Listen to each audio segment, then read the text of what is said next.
the road to MotoGP. Live from Whilton Mill. FAB-Racing Minibikes British Championship. Live from Whilton Mill. This is FAB-Racing Minibikes British Championship. Hello and welcome to Sunday morning of the FAB-Racing Minibike British Championship. You join myself, Lewis Ray and Ross McIntyre for round 7 of the championship. And well, we've seen 10 fantastic races yesterday, but still 20 on the cards today. The sun is out at the moment, but mixed conditions might be expected later on. But before we get into any of that, let's have a walk and a chat to some of the riders down in the paddock. So we're here with Tommy Williams and Freddie Taylor. Both of the riders are racing in the AC40 Rookies at the moment. And Tommy, well, you've got a little blast to your head at the moment after Friday practice. Tell us what happened in your crash. When I was trying to turn, the bike wouldn't turn, then I just went over the handlebars. And how are you feeling now after that crash? Really good. And well, so far, apart from your crash, how has it been on the Whilton Mill circuit? A lot of fun. And what's so fun about this track? Because there's a lot of good places to overtake. And this weekend, well, you're battling for the 14th and 15th in the championship with Freddie next to you. So how are you feeling towards that, racing with one of your friends? A lot of fun as well. And is Freddie your main rival at the moment? Is he the person you really want to beat? Not really. Still friends on the circuit. And Freddie, well, how are you finding this circuit? It's really warm today and it's really hot in the sun. So how are you finding it riding in such hot conditions? Good. I'm quite good in the dry, and in the wet at Rowra it just wasn't working so good. So I just like being at this track because I've practiced here a lot at some practice nights here. And at Rowra with the tough conditions, do you think that's why you struggled the last round, or do you think maybe there was one or two things that you could have worked on? Yeah, there could have been, but I just didn't like Rowra's track either. And so Whilton Mill, is this your favourite track of the calendar since you have so much practice on the circuit? Yeah. And what is it that you enjoy so much about this track? It's just flowy and good. And we spoke to Tommy there briefly just about you guys racing on the circuit. You're battling for 14th, 15th position in the championship. So do you want to go out there and try and beat Tommy, or are you still out there being his friend on the track? Just out there trying to beat him, really. Two completely different mindsets. Well, we wish you the best of luck for this weekend, guys. Thank you. Thank you. Now then, Henry Brodie and Mason Fedrick are now with us in the paddock. And well, starting off with you, Henry, you had a great last round at Rowra. You were at the front fighting for the top 5 positions. What do you think it is that's allowed you to make that step and fight near the front? That'd be good. And Rowra, is that a circuit you enjoy, or is it just everything is slowly getting better with your riding? It's my favourite track still.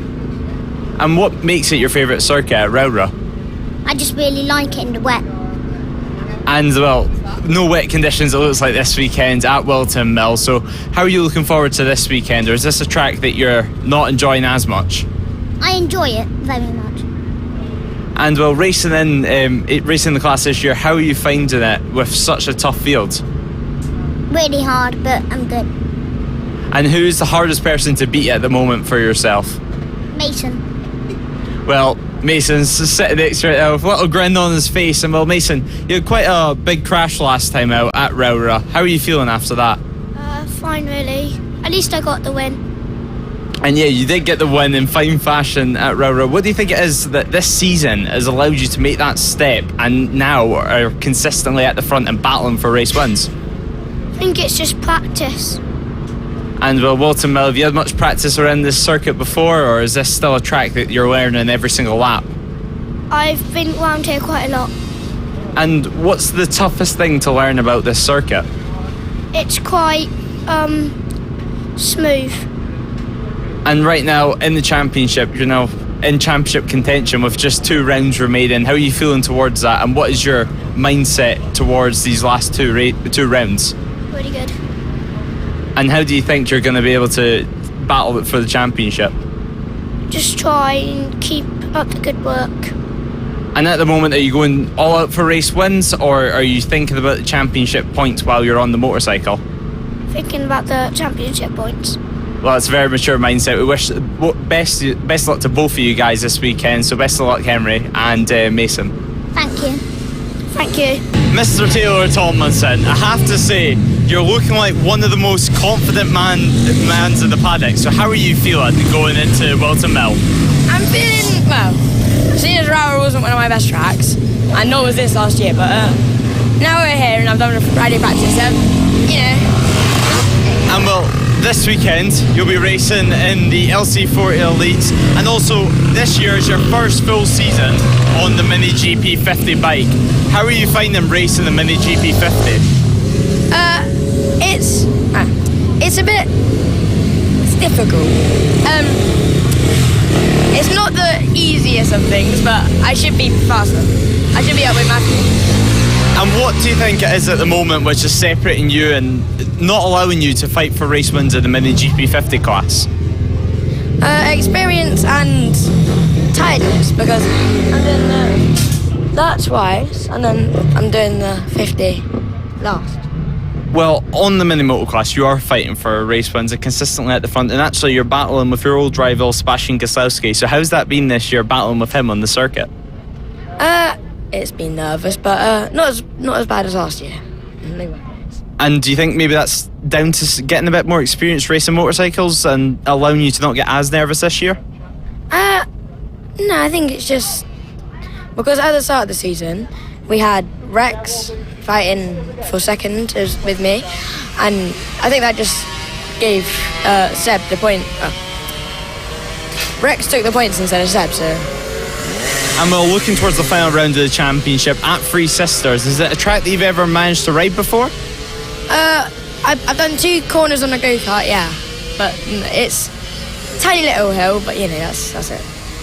Well, it should create some interesting racing for us all at home. And well, you can potentially wrap up the championship this weekend at Whilton Mill. How are you feeling towards that? I'm feeling pretty confident, to be honest. Seb just needs to get all 3 races 4th, and I need to win them all, which, you know.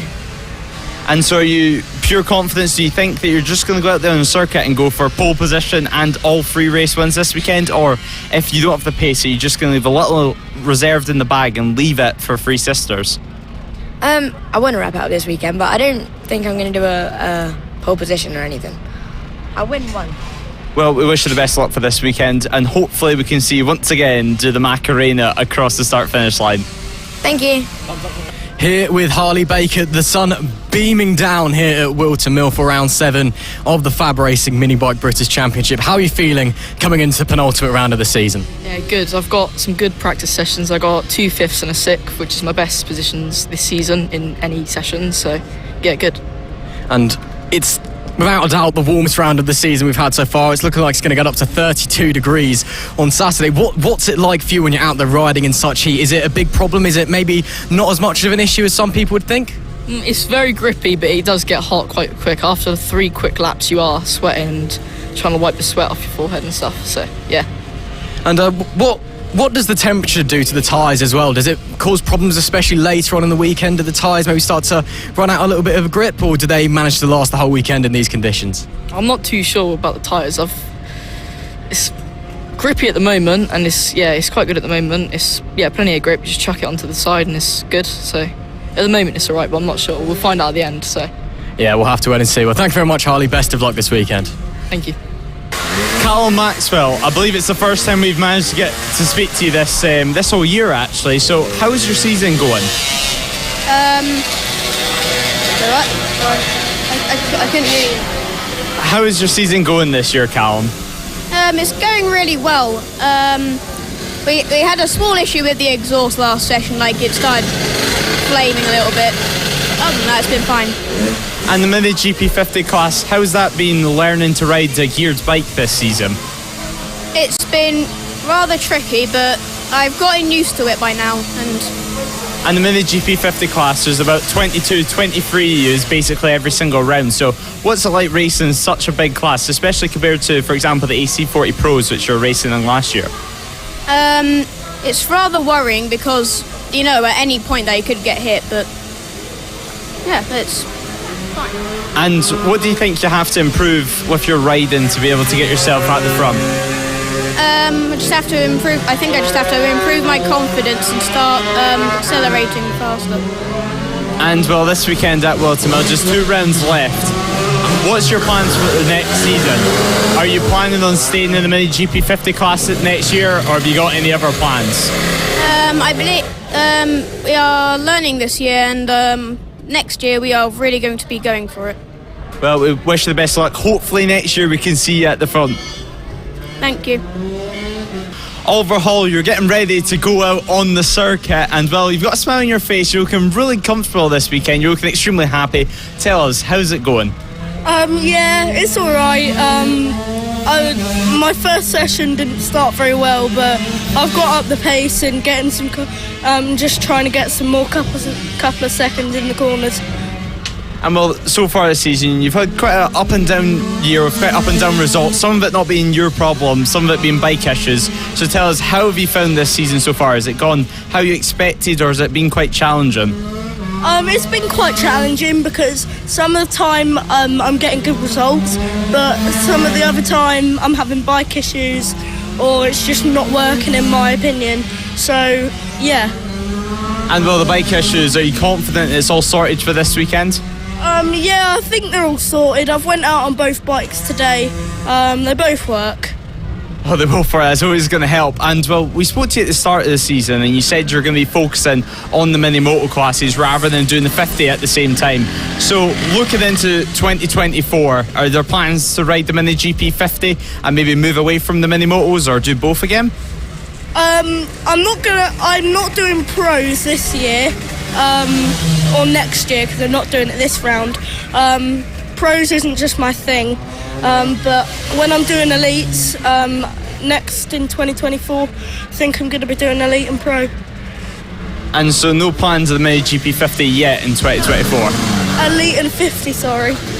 Well, we wish you the best of luck, and actually go out and enjoy the circuit. The sun is out and bikes are out, so what more can you love? I can't ask for much more. Ready? Go. Kai Hawken, you're here in the sunny paddock, you're sweating away. How's it been out on the circuit? Good. I think it's my favourite track so far. And what's made this your favourite circuit? I don't know, I just sort of clicked with it. And well, how's it been so far this season, racing in the AC40 rookie class? Good, I've had really good rounds, and then I've had some bad rounds, but yeah, mostly good. And so has this year been a learning year? And if it has, what have you learned so far in 2023? Well, I just learned like racecraft and all that. And what's been the biggest thing you've learned about your racecraft? Not like to be safe passing, and like, well, I don't really know much else about it. And on the mini motos, how tough is it to ride in such hot conditions? Tough because you're hot, and then like you're trying to get fast lapping, but then you're hot, so you want to like give up, but then you can't really. Well, I don't envy you in your leverage. Look extremely warm, and we wish you the best of luck for this weekend. Thank you. Daisy Bolden, how are you today? The sun is out and you're looking quite happy with yourself, so are you enjoying this weekend? Yes, thank you. And what's made it so enjoyable for yourself? Well, I'm getting really used to the track, and it's just making me go faster. And well, you've been constantly improving all year, you've been getting up the order. Who's really helped you the most to get faster on the circuit? Well, it's mostly my dad and my auntie. And your dad, what's the best thing that he's taught you about motorbike racing? Mostly the lines and where to brake.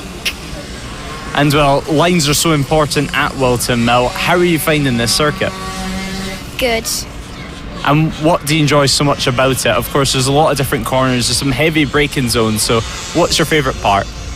Well, the top bit over there, it's nice and fast and flowy. Yeah, it's really quick on the mini moto machine. So how are you finding this season, getting used to that sense of speed?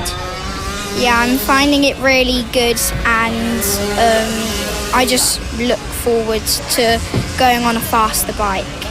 Well, we look forward to watching you this weekend because it's been great racing so far this year, and we wish you the best of luck. Thank you. The 2023 Senior Mini Moto Champion, Josh Birkin, or should I say the Maestro, how is fame treating you? People won't leave me alone. I'm walking down the street, sounding caps, arms. Won't tell you what I sound the other day, but it was pretty disgusting. Well, that's somewhat lovely to hear. How are you finding this season so far? Of course, you were a pretty dominant force all the way throughout the year, so how have you found it? It's been a bit boring. Not boring, but Reese is injured, Matt was injured, Will hasn't done every round, so it's been a bit... I kind of missed the good close racing, but it's alright, I can't complain. And well, Matt, he's not been at FAB for a couple of rounds now, so how's his recovery going at the moment? He's out of his cast and everything. He's coming down tonight just to watch and have a few beverages. Oh yeah, a few refreshments. I'm sure it's pretty normal with the Senior Mini Moto guys. But 2024, of course, you've won the championship now in the Senior Mini Moto class. Could we potentially see a Josh Birkin on a Moto Team bike next year? Could we see one or two wildcard appearances? Have you been hearing rumours? Because I am thinking about buying a Metro kit, and me, Carl and Matt will just share, maybe do a race each on a weekend just for something a bit extra. But we'll have to see. And is your brother Matt planning on coming back next year once he's fully recovered? Yeah, he'll be back if his girlfriend lets him, which I'm not too sure about, but we'll see. And well, now that you've won the championship, what's the game plan now for the final 2 rounds of the FAB-Racing series? Just have fun and enjoy it. Just make the most of it. Well, hopefully you make the most of it. The sun's out, so you better go out and get a tan. And well, we've seen that you shaved your head for some aerodynamic reasons, I'm sure, so hopefully you can get that tanned as well. Thank you very much.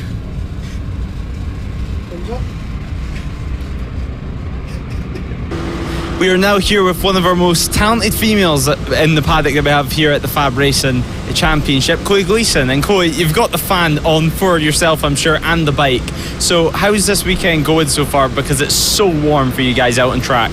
It's been really super hot because in these leathers, it's super hot riding on track. And well, this season you've joined the Danny Webb GP camp. How's that experience been for you? It's been great. It's really fun with all the team and stuff. And what's been the biggest thing that Danny Webb himself has taught you about racing?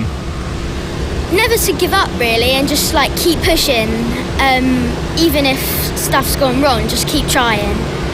And well, talking about this season, how's it went so far racing on the Metro kit? It's going really good, thank you, because last round at Rowra I got top 10 in all the races, so I was really pleased with that. And well, doing some practice on the Friday, have you experienced any teething issues with the bike, or is everything going as planned? There's a couple of problems at the moment, and as you see, we're trying to get it fixed, but hopefully next session it'll be alright.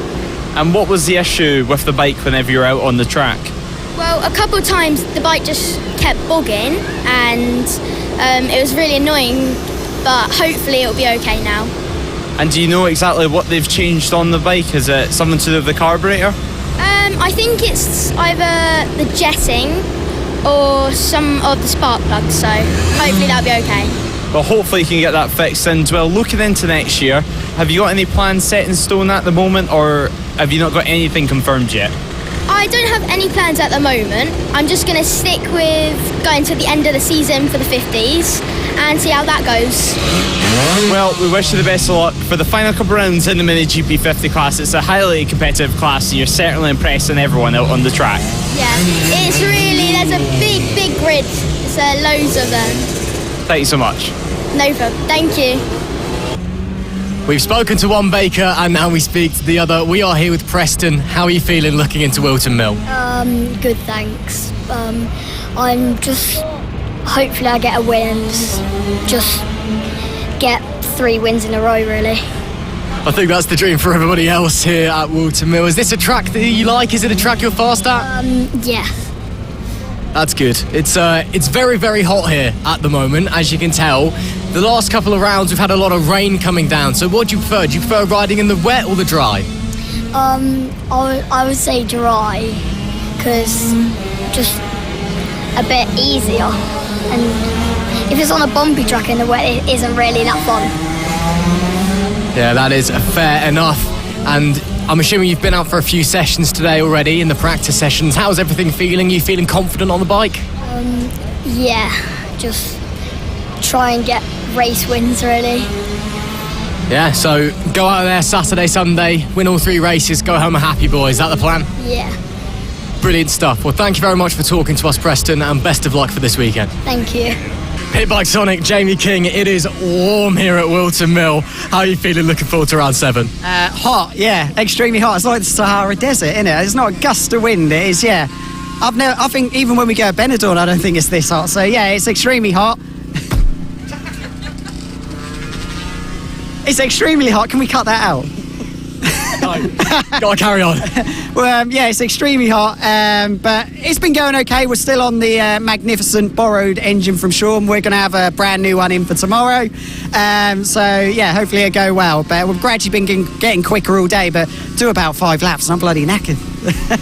Yeah, well, I'm not even riding and I've had enough of it being stood here in the sun. The last few rounds been getting better and better each time you hit the track. How are you feeling coming back out on the 76 machine? Yeah, Rara went okay with after obviously the engine blow up. It's going to be a tough weekend this weekend because we've got a few of the quick boys are back. I believe Rossi's back this weekend, so last year's champion. We've also got Reese coming back this weekend, so I think there could be about 5 or 6 of us battling for the lead. It's going to be a real close weekend.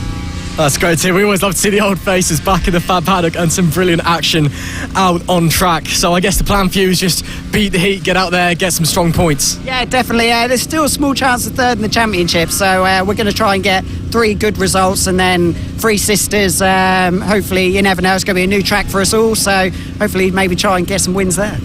Brilliant stuff. Well, thank you, Jay. Best of luck this weekend. No worries. Cheers. Taylor Lawrence, welcome back. How are you feeling? Pretty hot, mate, to be honest. Pretty boiling.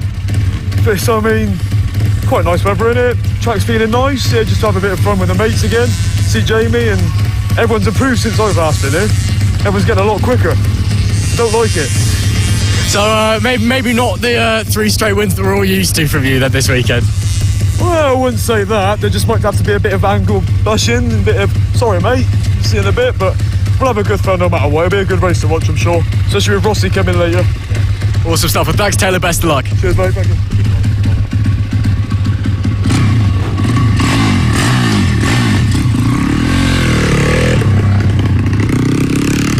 Now then, Jensen Bishop, it's your first season in the MotoGP 70 class, also racing in the 50s as well. How are you finding the step up to the L2 Helmets MotoGP 70 class? The 70 feels a lot more powerful. Like you can almost drive into a corner where you drive into second, and you can drive out in fourth quite easily. And well, apart from Fab this season, you've been doing a bit of go-karting on the side. How are you finding that racing on not just 2 wheels but 4? Well, I've been doing go-karting with my school, Quinton House, in tracks like this, and I do prefer 2 wheels, but it's great fun. And what is it that you prefer more about 2 wheels compared to go-karting? The fact that you are at one with the bike and you're swinging it around sort of inside the cart. And racing the go-karts, is there anything you can take from that to help you on the bike racing? With you get more chance to drive the circuits? It's more about track familiarity because the lines are quite different, and there's also a bit more corner speed in karting. So. And also in the MotoGP 50s this season, how are you finding that racing in such a competitive class with over 20 riders in every single race? Well, I'm trying to stay in the top 10, and since we missed the first 2 rounds, the championship isn't in our goal. So we're just trying to have fun and get ready for 70s next season. And well, racing from the 70s, just last season you were racing in the mini-moto classes. How was the step up from a mini-moto to a geared bike? Well, my first time on a geared bike, I flipped it on a pit bike.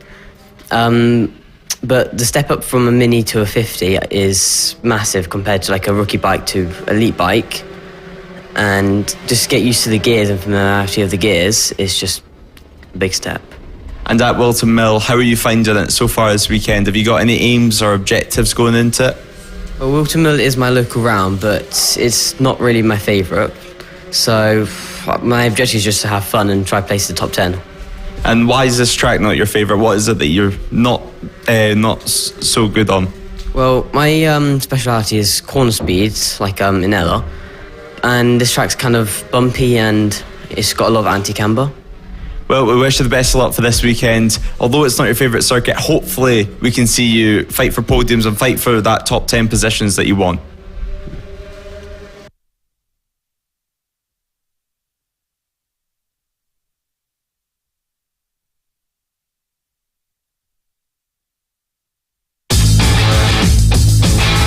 On the road to MotoGP and the feeder series to the British Talent Cup and RedBull Rookies, this is FAB-Racing Mini Bikes British Championship. Hello and welcome to Sunday's coverage of the FAB-Racing Mini Bike British Championship. We are here at Whilton Mill for round 7. You join myself, Lewis Ray, and alongside me once again for this weekend, Mr. Ross McIntyre. And well, Ross, we've seen 20 great races. Yes, we've seen 10 great races yesterday and 20 still to come today. And even some championships might be wrapped up in race 2 in the Pit Bike 140s and in the Extreme 200. So Ross, it's going to be an exciting day. However, it's not as warm as yesterday. The sun's definitely not out.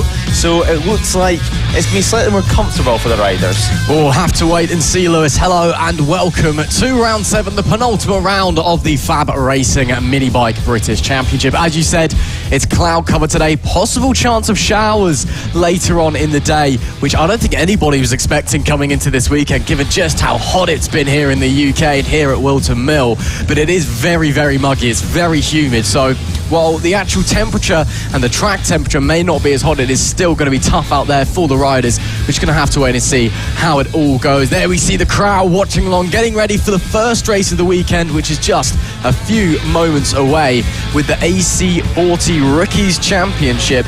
Of course, yesterday, Mason Fedrick with a brilliant last corner move to take the win and continue to put pressure on Jensen Ansel in the championship. That gap now down to just 58 points between the front runners. And although mathematically this championship can be decided this weekend, again, if you leave here at Whilton Mill with 75 points heading into the final round at Three Sisters, you are crowned champion. Mathematically, you can't be caught. But Mason Fedrick, he's had all of the momentum behind him in the title race over the last few rounds. The last time out at Rara, he was just on absolute fire, and he's looking to continue that today. So pressure's on for Jensen Ansel. We're just getting going in the final warm-up session of the morning. We've got the merged Pit Bike 140 and Extreme 200 championships, both out there for the final war for the day. And again, these two are championships that could be decided in race 2, let alone race 3. Again, if you do some maths, plus 25 points to do it, so we've got 100 points gap in the championship. Come the end of race 2, then you're crowned champion. It's pretty simple. We're going to try and have to work it out as we go. But one last warm-up session to go. We've got about 3 minutes left on the clock, and then it's time to go racing. It's almost time to go racing, and as you said, Pit Bike 140s and the Extreme 200s could be crowned. So Chris Wells and Filip Sorowiak could be made champions here today at Whilton Mill, with still one round left of this season, and then we'll be heading to Three Sisters at the start of October. And Three Sisters is an exciting prospect for a lot of the riders. It's a track which many of them haven't raced on before. We've never been at with Fab Racing, but currently just under 3 minutes to go, 2 minutes and 30 seconds remaining in this warm-up session, and then we can get straight into racing, where of course we'll be kicking off with the AC40 Rookies and staying with the Mini Moto theme for 4 races in a row before we get to the LS2 helmets Mini GP78 British Championship. And we see some great racing in yesterday in the Mini GP70s. It's one of the closest championships that we have here at FAB, with just 5 points, as Mr. Jamie King has a problem at the side of the circuit, a brand new engine in for him this weekend, and he could be joining in on some celebrations later with his good mate Chris Wells. So Pit Bike Sonic being slightly slower than Sonic on the circuit at the moment and pushing his bike back to the awning. But the Mini GP70s is one of the most exciting championships that we have here at FAB, and the gap just being 5 points between Blake Wilson and Luke Fitchett in the championship. It's so exciting. It is indeed. The top 4 riders in the LS2 helmets Mini GP70 British Championship, covered by just 31 points. Wilson Dilkson fifth. He is also mathematically still in championship contention. He is 106 points away from championship leader Blake Wilson, but how long is that going to last? If he has a strong final 2 races here this weekend, he could still keep his championship fight going into Three Sisters. But those 4 guys, they are so close up the front, with Blake Wilson, Luke Fitchett, Marco Holt and Archie O'Brien. You know, anything could happen. Someone has a bad race, someone has a crash or a little bit of an off, has a mechanical problem, and the championship could just turn on its head. So we're going to have to wait and see how it all unfolds. Of course, yesterday in the Mini GP 70s British Championship, we saw Marco Holt taking a very comfortable victory. We know he likes it around here. He's won multiple races last year. Won 1 in the 70s. I also believe he won a few of the 50 races last year. He is absolutely rip-roaring this weekend. He's been on form, just completely dominant for the latter half of this season. Again, obviously last year he looked like he was going to wrap up the 50s championship, then got that injury while racing down in Spain, and unfortunately that curtailed his championship fight. But this year he's come back, shows he hasn't lost an ounce of speed, and especially in the second half of this 2023 season has been absolutely on fire, and he is clawing his way closer and closer to Blake Wilson up the top in the championship, again with that dominant win in race 1. We're going to have to see what he does out there in race 2 and race 3. Again, a little bit of different conditions today. It's a bit muggy, there's no sun, possible rain later. We'll have to wait and see. But if you're just joining us, hello and welcome to round 7, the penultimate round of the FAB-Racing Mini Bike British Championship. You join us here at a muggy and overcast Whilton Mill as the final warm-up session has ended, and we are moments away from going racing with the second race of the AC40 Rookies. Just seconds away now. Once the bikes come back into the paddock, the checker flag waving at the moment, and this final corner has been a talking point for the whole weekend, especially in the adult classes, and that is with track limits. Penalties will be handed out this weekend. If you exceed the track limits at the final corner, with the way the ground is over there, it's too dangerous for the riders to go out, and especially in the mini moto classes due to the fact they have no suspension. But hello and welcome. If you're joining us, you've joined us at pretty much the perfect moment, because we're just minutes away from going racing here at Whilton Mill. So like and share and comment down below on who you're supporting here today and who you want to win. Of course, we're on the road to MotoGP, which was given to us by Dorna after the majority of the RNG British Talent Cup grid was made out of FAB Racing riders. And speaking about RNG British Talent Cup riders, we have Sylvain Mountsie about to do a practice start on his Bushiimoto. Of course, Sylvain Mountsie, a great year for him. He's had a very consistent year as a very consistent starter as well. He's never been bad at his starts, but he's never been one of the riders that would maybe class as the best starters on the grid. He's just been okay and been able to make any ground that he lost up on the first couple of laps. He's a very aggressive rider. He is indeed. He's a joy to watch, and of course today could be a celebration day for Sylvain Mountsie as well, with the Extreme 200s Championship possibly being wrapped up in race 2. 116 points is the gap back to Filip Sorobiak in P2, so Super Sylvain Mountsie may be looking to end his weekend with some celebrations. But he's had a very consistent season, as you said, over in the RNG British Talent Cup, and we'll have to wait and see what he does. He's one of those riders where he's just very consistent across the board, and it's going to be interesting to see as we see the riders getting ready to head out onto the circuit. It is time for the AC40 Rookies race 2. The riders just getting ready to head out there. The first race of this Sunday here at the Whilton Mill kart circuit, just outside of Northampton. If you're just joining us, don't worry, you have not missed a thing. The first race of the day, should I say, is just a moments away. Of course, make sure that you share the stream to make sure that everybody can see the next up-and-coming stars in British motorcycle racing. Of course, this being the rookies class is the first step that these riders take into the world of motorcycle racing, and it really is a way for the riders to learn and test their skills and improve moving forward. So young, and they can be as young as 6 out there, and as they make their way to the grid, it's almost time to go racing. Well then, race 2 for the AC40 Rookies, just moments away. They're making their way to the grid now, of course. They will cut through on the short circuit, then one green flag formation lap, And then we go racing here at Whilton Mill. Conditions a little bit different from race 1, a little bit overcast and very, very muggy, but the overall air temperature has dropped. The track temperature has also dropped because there's no sun beaming down, so it might be a little bit easier for the tyres and the machinery, but for the riders it's just so humid outside. It's going to be yet again another test of endurance, and it's all eyes on the championship battle. Jensen Ansel, after race 1, leads the championship by 58 points, but Mason Frederick has all the momentum behind him at the moment. A great move in that three-way fight for the lead on the last corner to take the victory. Caelan Ratcliffe currently third in the championships, only 94 points away from Ansel. He's also still mathematically in this championship fight. He was feeling pretty devastated after leading most of yesterday's race, but again, he's going to be starting in a strong position. We saw how close that front three of Ansel, Frederick and Ratcliffe were all race 1, so it's going to be interesting to see how it turns out today. Back markers were the real story of the race, as we've seen time and time again in the AC40 rookie class. Of course, different abilities here, all of them are first or second season in motorcycle racing, so starting to get used to racing the racecraft and how to deal with back markers. So really interesting to see that, and really interesting to see Mason Frederick take such a leap throughout this season. Of course, Max Johnson, who DNF'd from the race after his engine basically exploded on him and he had to retire. We've seen him had issues for 1 or 2 laps before it completely grounded to a halt, so Max Johnson will be hoping for a better result here today. He's been given the engine by Caelan Ratcliffe's family to go racing here today. They're not expecting a podium, but they're certainly going to try, and that's one thing which we've seen time and time again in the AC40 rookie class, as there's an issue there for one of the riders at the back of the field. Hopefully they can get that restarted and get out on the circuit, as it looks like they finally got that started now, so it looks like the start of the race, well, start of the warm-up lap is just going to be moments away as the riders head out on their green flag lap in a 25 bike field this time around. A massive grid, as always, in the AC40 rookie class, and it was a competitive qualifying session yesterday, and it was a competitive race 1, as we've already mentioned, as that rider still cannot get that bike started. But at the front of the field, it's going to be Mason Frederick, who starts from pole position.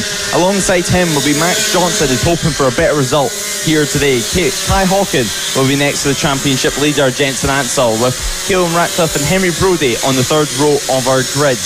Arthur Rich and Jensen Cedrus will be starting in 7th and 8th, with Samuel Whittaker and Daisy Polden in 9th and 10th. Tommy Williams and Austin Diltz rounds off the 6th row of our grids, with Nellie Newth and James Rich in 13th and 14th. Ethan Bayliss, a very famous name in motorcycle racing, of course, starting in 15th, with Emerson Oakley starting in 16th, and then behind them is going to be Freddie Taylor and Finlay Styles in 17th and 18th, with James Dermott, Reid Saxby rounds out the top 20, and Levison Usher, Oliver Wilson and Tyler Scoraldi and Daisy Grayson on the 12th row of our grid. And Casey Reeson rounding out our grid with 25 riders making a start, and not all 25 on the grid, as we're being told there's a rider that will be starting from the pit lane. Yeah, big shame there. Looks like that was the rider who was having issues getting away for the formation lap, but all the other riders are on the grid. A last check with the marshals and the parents, and of course a big thank you to them for being able to make Fab Racing happen. And I can just see one of the riders being wheeled to the pit lane now, so that is the rider who has had the issues. Hopefully they're all okay to go and get racing. But now the parents will step away from the young ones, and it is time for the youngest class in Fab Racing to get ready for race 2. It'll be all eyes to the lights, and the flag marshal Lee Clowes up the front of the grid as 25 riders get ready to do battle here at Whilton Mill. It's eyes to the lights. It's lights out and we are underway. It's not a great start from Mason Frederick, and it will be, I believe, Max Johnson, and there's a crash. Oh, and a pile-up heading into turn 1. Stacking over each other, that will be a red flag. Surely, multiple riders down, a red flag is out. We will have a race restart, and it's great to see that everyone is okay and up on their feet. But it's just a big crash, one rider goes down, and at the start of a race, the most dangerous time on the racetrack, no one has anywhere else to go, but the red flag is out. It is great to see everybody back on their feet and see that everyone is okay. We will have a race restart, but that is not how you want to get the day's racing going. But great to see that everybody is back on their feet and back on the bikes as well. But that is a disappointing way to start the racing. If you've just joined us, hello and welcome, wherever you're watching around the world, to the penultimate round of the FAB-Racing Mini Bike British Championship. You join us just after the original start of the second race of the AC40 Rookies, but we do have a red flag and a chain off there for one of the riders following a pile-up into turn 1. But everybody is okay. That is the most important thing. We're going to go racing again shortly. Yep, the restart will be very, very shortly. Just contact between a couple of the riders at the front of the field there, causing the rest of them to go down. There's nothing you can do at the start. You're trying to get past someone, you go out behind them, and then there's people on the ground in front of you. But it looks like everyone is okay, up on their feet certainly, which is great to see. And now they're already starting to make their way back to the grid for a restart of the race. So a very, very short delay there, as that was the rider that had their chain off after the incident. But Max Johnson once again having issues in race 2 this time around. This time not mechanical, a crash at the start. Jensen Ansel as well, the championship leader, was involved in that. So perhaps we could see a slightly different mindset at this start. Perhaps some people might take it a little bit more careful off the line. Yeah, so it looks like we will probably have another green flag lap. We'll get that confirmed for you as all the riders try and find their way back into their grid slots. But again, yeah, we've got some big names getting caught up in that early crash.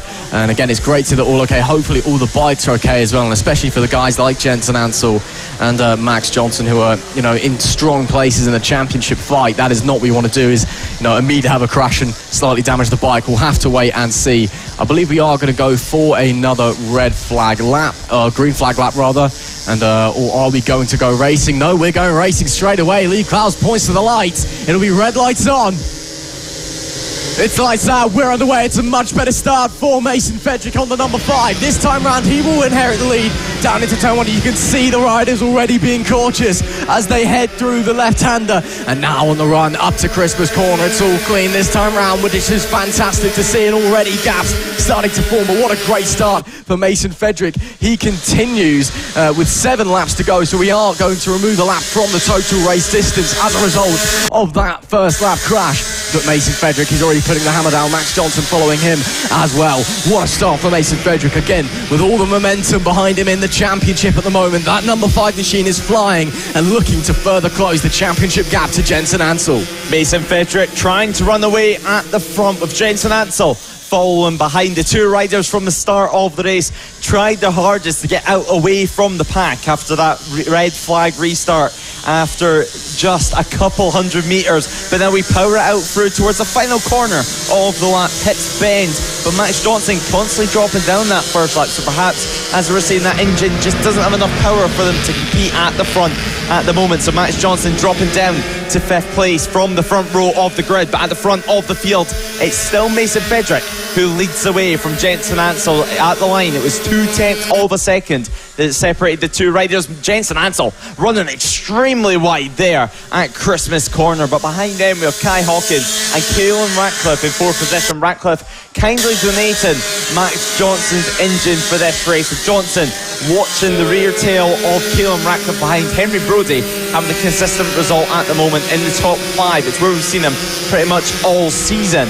But a great battle currently for 1st and 2nd and 3rd and 4th. It's exactly what we've seen in the AC40 Rookies. Battles all the way down the field. It is indeed. What a great start for Mason Fedrick. What an even better start for Jensen Ansel from P4, the championship leader. He is pushing so hard. You can just see he's leaving nothing on the table as there. Further back in the pack, that is Arthur Rich trying to have a fight with Jensen Sedgras up the front, I believe. And as they fly through the left-hander down at Oblivion Corner, they are really pushing. And once again, here we see the 2 leaders. Jensen Ansel with a bit of a run up the hill, but unable to make it stick. Just didn't have the momentum out of the corner. Does he run wide once again? He goes up the inside.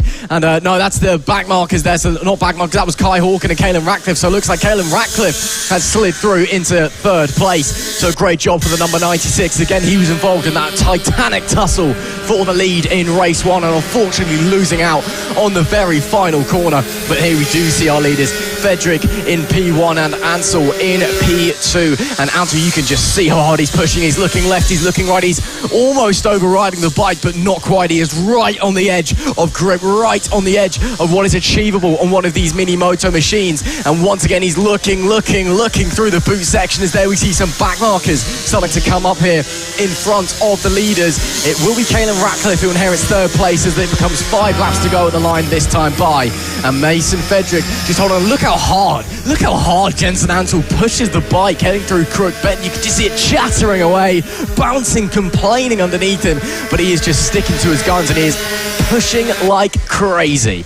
Pushing at the front of the race. Mason Fedric continues to defend from Jensen Ansel. 0.3 of a second separated them at the line. The fastest lap of the race went to Mason Fedric, but the battle for third position still going as Jensen Ansel has crashed out the race out of second position. So Jensen Ansel chasing that race win once again has crashed out.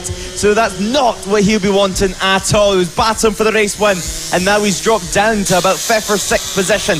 Very, very quick restart. It seems like his bike was still running, so very lucky there for him. But Mason Fedric at the moment on the number 5 now clears away at the front of this field, and Caelan Ratcliffe and Kai Hawkin will be promoted to 1 position as well. So Caelan Ratcliffe up into 2nd place and Kai Hawkin up into 3rd. So at the front, completely changing with the championship leader crashing out. Oh, what a disaster for Jensen Ansel. At the moment, you do not need to have any drama when Mason Fedric seemingly holds all the cards in the championship bike, riding in the form of his life with all the momentum behind him. Oh, what a shame for Jensen Ansel. He'll drop down to P9 now, so he's still falling down the order. So a big shame there for Jensen Ansel, but this is a huge opportunity for Mason Fedric. He's got about 4.5 seconds to Caelan Ratcliffe at the line. He will have to be, he's not going to be happy with that one, is Jensen Ansel. And again, that is 25 points, assuming Mason Fedric is able to bring it home in first, that he's going to lose in the championship fight, and that closes it right up and means that mathematically it will not be decided at this round. But of course, Jensen Ansel, he still has the opportunity to climb back, but he is still falling down the order, and I'm starting to wonder maybe he is out of this race. We'll have to wait and see, but up the front it's going to be 3 laps to go now. There's still Mason Fedric with Caelan Ratcliffe in P2 and Kai Hawkin just 0.2 of a second behind him in P3. Not what we were expecting at all, and that's what we see quite a lot with the AC40 rookies. They always bring up a massive surprise to us, but a battle further down the field at the moment with the 51 of Tommy Williams and Samuel Whittaker. This is the battle for 7th position between the two of them. We spoke to Tommy Williams at the start of the weekend. He had it off in practice and quite bashed his head and bruised his head a little bit, but he was feeling okay, he was feeling confident, and he's looking confident at the moment. But Samuel Whittaker looking down the inside as he heads Christmas corner. Who breaks the latest? Tommy Williams down to the inside now for him. Will anyone run wide? Both of them through, and Samuel Whittaker through into 7th position with just 3 laps remaining in this AC40 rookie race. 3 laps to go in race 2 of the AC40 rookies, and battles everywhere you look out on the circuit. And these guys giving absolutely everything. Oh my goodness me, getting very, very close to back markers. There is Caelan Ratcliffe. That shows just how much he's willing to put on the line. Again, he is still mathematically in the championship fighting with Jensen Ansel seemingly down and out.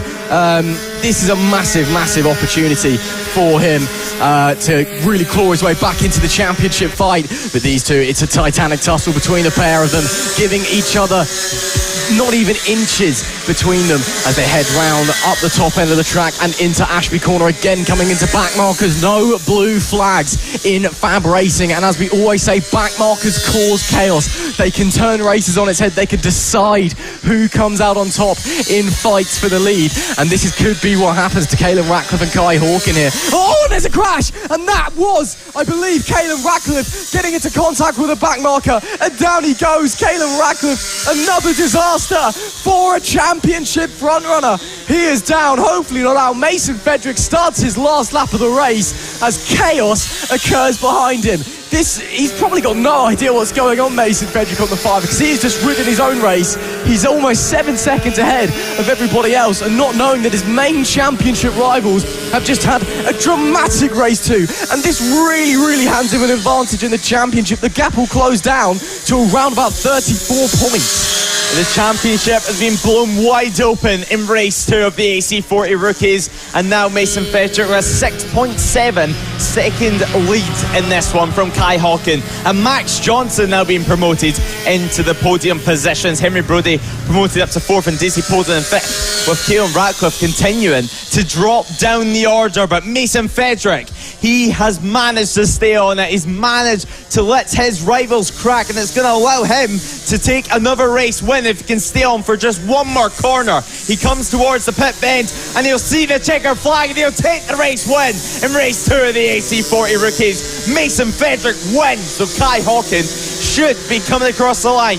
in second position now as he takes the checker flag, and Max Johnson taking an unexpected podium with his borrowed engine from Caolan Ratcliffe, who crashed out with just 2 laps to go.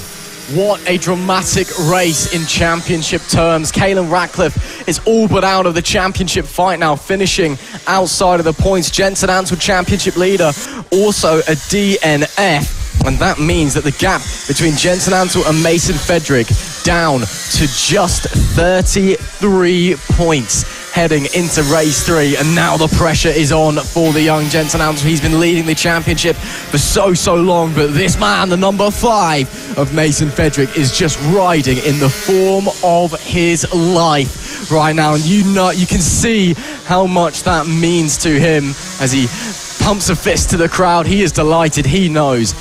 But of course, there's still one more race to come, and as we've seen there, anything can happen in the AC40 Rookies. We'll have to wait and see what happens in race 3. It was Mason Frederick who won by 7.5 seconds from Kai Hawken in P2, and Max Johnson rounding out the podium in P3. Henry Brodie was 4th with Daisy Polden, a great result for her in P5. Tommy Williams in P6 with Samuel Whitaker 7th, Jensen Sedgwick in 8th, Lily Neath in 9th, and Austin Dilks rounding out our top 10. And then there was James Rich and Arthur Rich in 11th and 12th, with Ethan Bayliss 13th, Freddie Taylor 14th, Finley Stars was P15, with Reed Saxelby in 16th, James Dermott 17th, Tyler Shiraldi 18th, Emerson Oakley 19th, Oliver Wilson in P20. Jensen Ansel actually managed to remount and finish 21st, but still outside of the point, with Daisy Grayson and Casey Reeson 22nd and 23rd. And we lost Caolan Ratcliffe and Leveson Usher. That is it for race 2 of the AC40 Rookies class. What a dramatic affair, but of course they'll be back later on for their race 3, where potentially there could be more drama in the championship. It is time then for race number 2 in the LC40 Elite class. And although the championship for this was done and dusted in the last round at Rower, we've still seen a dramatic race in race 1, Lewis. And again, with the different conditions out here today, the sun is actually starting to peek through the thick clouds that we've got overhead, which could potentially raise the temperature even higher. We're just going to have to wait and see. The riders waiting in the pit lane before they head out onto the grid, then get going for their green flag formation lap. And then it is all eyes to the lights before we go racing. Hello and welcome. If you're just joining us to the penultimate round of the FAB-Racing Mini Bike British Championship here at Whilton Mill. Of course, if you've missed any of this season, you can head over to the Motorsport Radio or FAB-Racing social medias and check out what you have missed, because we've got some championships right on the line. And especially while this championship is done in the LC40 Elites, the top junior mini moto class that we have here, this is where you really start to see who the stars of tomorrow are. This is where you see the guys who are going to be going on to the RNG British Talent Cup, going on to RedBull Rookies. Of course, FAB-Racing is seen as a gateway into those championships, and we are on the road to MotoGP as a result of almost 60% of the British Talent Cup grid being made up of riders who have come from FAB-Racing every year since 2019, and every year since 2019 in the RNG British Talent Cup, the top 3 of the championship have been FAB riders. This is the place to make you start in motorcycle racing. The stars of the future here at FAB, and the star of yesterday was Harrison Day as he took the win in race 1, with Lewis Hull taking second position. But Harrison Day, a very impressive ride for the number 15 yesterday. It's exactly what we expected from him, actually. Whenever he claims a pole position, it seems it gives him that extra confidence at that circuit, and he's able to try and clear off of it. But Byron Johnson is going to want to put a stop to that one. Byron Johnson, of course, as we've mentioned, the champion of 2023 in the LC40 Elites, and it was one of the most dramatic fashions that he could have won a championship in at Rowra, with Byron Johnson crashing in his championship race, and then Taylor Tomlinson was in one position on the last lap, allowing Byron Johnson to still take the title. But Lee Klaus at the front of the grid, awaiting to get these riders underway on their green flag lap, where the sun has just peeked out, as Ollie Sims at the back of the grid.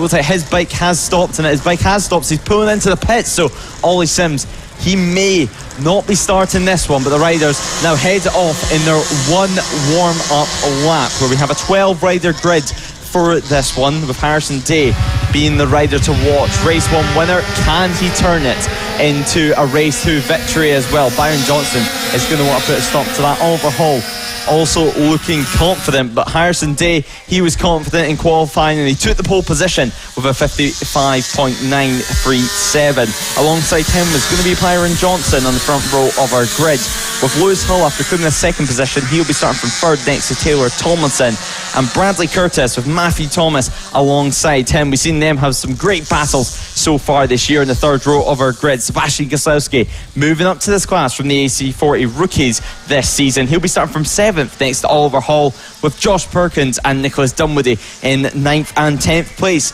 Ollie Sims and Archie Hooper will round off our 12-rider grid for the LC40 Elites, and it's going to be an exciting one because Harrison Day, he has steep competition for this one, and Byron Johnson is going to want to try and make men.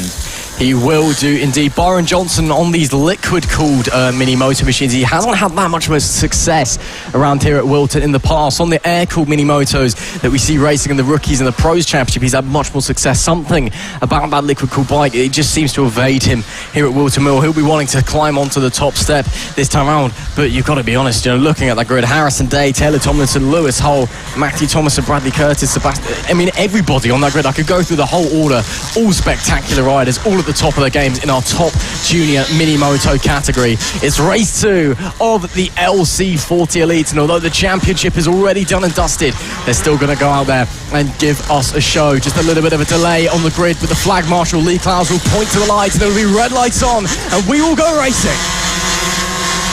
It's lights out, we are underway, and it is a good start from Byron Johnson, but Harrison Day will sweep round the outside into Oblivion Corner and take the lead. Further back in the pack, it looks like it's Lewis Hull in P3. Taylor Tomlinson having a disappointing start. He's dropped right down the order, with Matthew Thomas climbing up into 5th place, and Byron Johnson, though, already around the outside, trying to go a Christmas corner. What a great move for your champion, Byron Johnson, on that number 37. He takes the lead from Harrison Day here on lap 1. How can Harrison Day respond as Bradley Curtis is trying to have a go of him in 3rd position at the moment? Bradley Curtis, he's been one to watch throughout all season, especially in the wet conditions, as Sebastian Gosowski is battling further back in the field with Josh Perkins. But Ollie Sims, it doesn't look like he's going to make his way out to this race at the moment. He pulled into the pits on the green flag lap, but Harrison Day is still chasing, still keeping a good gap to Byron Johnson at the moment. We're going to come across the line for the first time, and we're going to see what the conditions are like. But Taylor Tomlinson, it doesn't look like he's going to be starting this race either. So Taylor Tomlinson on the LC40 Elite class, he's not going to be making the start, as Bradley Curtis starts his charge to the podium, but a massive crash from Josh Perkins further down in the field. He's fuming with that one. It's more anger than anything, but luckily he's up on his feet. So Josh Perkins, a big crash from him, and so disappointing. But Taylor Thompson and Ollie Sims, also disappointing for them, not making it out for this start. Drama in the opening laps of race 2 of the LC40 Elites. What a shame there for Josh Perkins. Luckily he's all okay, and that is great to see, but a big crash is here we see now. That is Lewis Hull fighting with Bradley Curtis for the podium playing positions, and further up the front, Harrison Day is putting the pressure on the champion Byron Johnson, repeating the feat of his brother Austin last year. Of course, the Johnson brothers, the dynamic duo, well, they have been racing together this year for the first time in a long time, as Austin made the move up to the Mini GP bikes and the geared Metrokit machines. Byron Johnson is showing what he is made of, and showing why he is one of the best in the world on a mini moto right now. But Harrison Day on the 15, keeping him very honest on the run up to Christmas corner. It was a great move from Byron Johnson there in the opening lap. Of course, red flags still out coming through the opening, yellow flags rather, still out in the opening section. So no overtaking allowed until you reach the green flag marshal post. But Harrison Day still pushing, not a lot to separate them. It was less than 0.3 of a second at the line last time by. Further back in the pack now, we see Bradley Curtis and Sebastian Gosowski fighting over P4. And, well, it's going to be interesting to see how this race unfolds with just 6 laps to go. At the line this time by, it is Byron Johnson from Harrison Day. Lewis Hull holding on to 3rd place at the moment, with Bradley Curtis in 4th, and Sebastian Goslavsky just at the tail of this leading pack. With these guys all very, very close together, it could be anybody's guess as to who's going to come out on top come the checkered flag. Fastest lap there for Lewis Hull, a 56.298. Very, very competitive lap time there, but it's still a little bit off of the lap record. The conditions just not quite right for it this morning. We did see some lap records set in other classes yesterday. I don't think these guys are going to be quite on it today with the conditions, but Lewis Hull absolutely flying at the moment. And while Byron Johnson and Harrison Day are fighting at the front as well, Lewis, that means he's just going to be gaining. He's going to be gaining on the front runners at the moment. 0.3 of a second separating Byron Johnson and Harrison Day as they continue to duke it out at the front. Can Lewis Hull get involved? It was 1.2 seconds of the gap to the race leader last time around. Will that close with him setting the fastest lap? He was 2 tenths faster last time around, as there is Harrison Day. There is that gap, but now they power it out through to the start-finish line now. What is the gap this time around? It's the fastest lap from Harrison Day, a 56.297 this time around for him. So Harrison Day, the fastest rider on the circuit, and he was 1 tenth quicker, or half a tenth quicker than Byron Johnson last time around. So 5 laps remaining in this LC40 Elite race. It's certainly not over yet.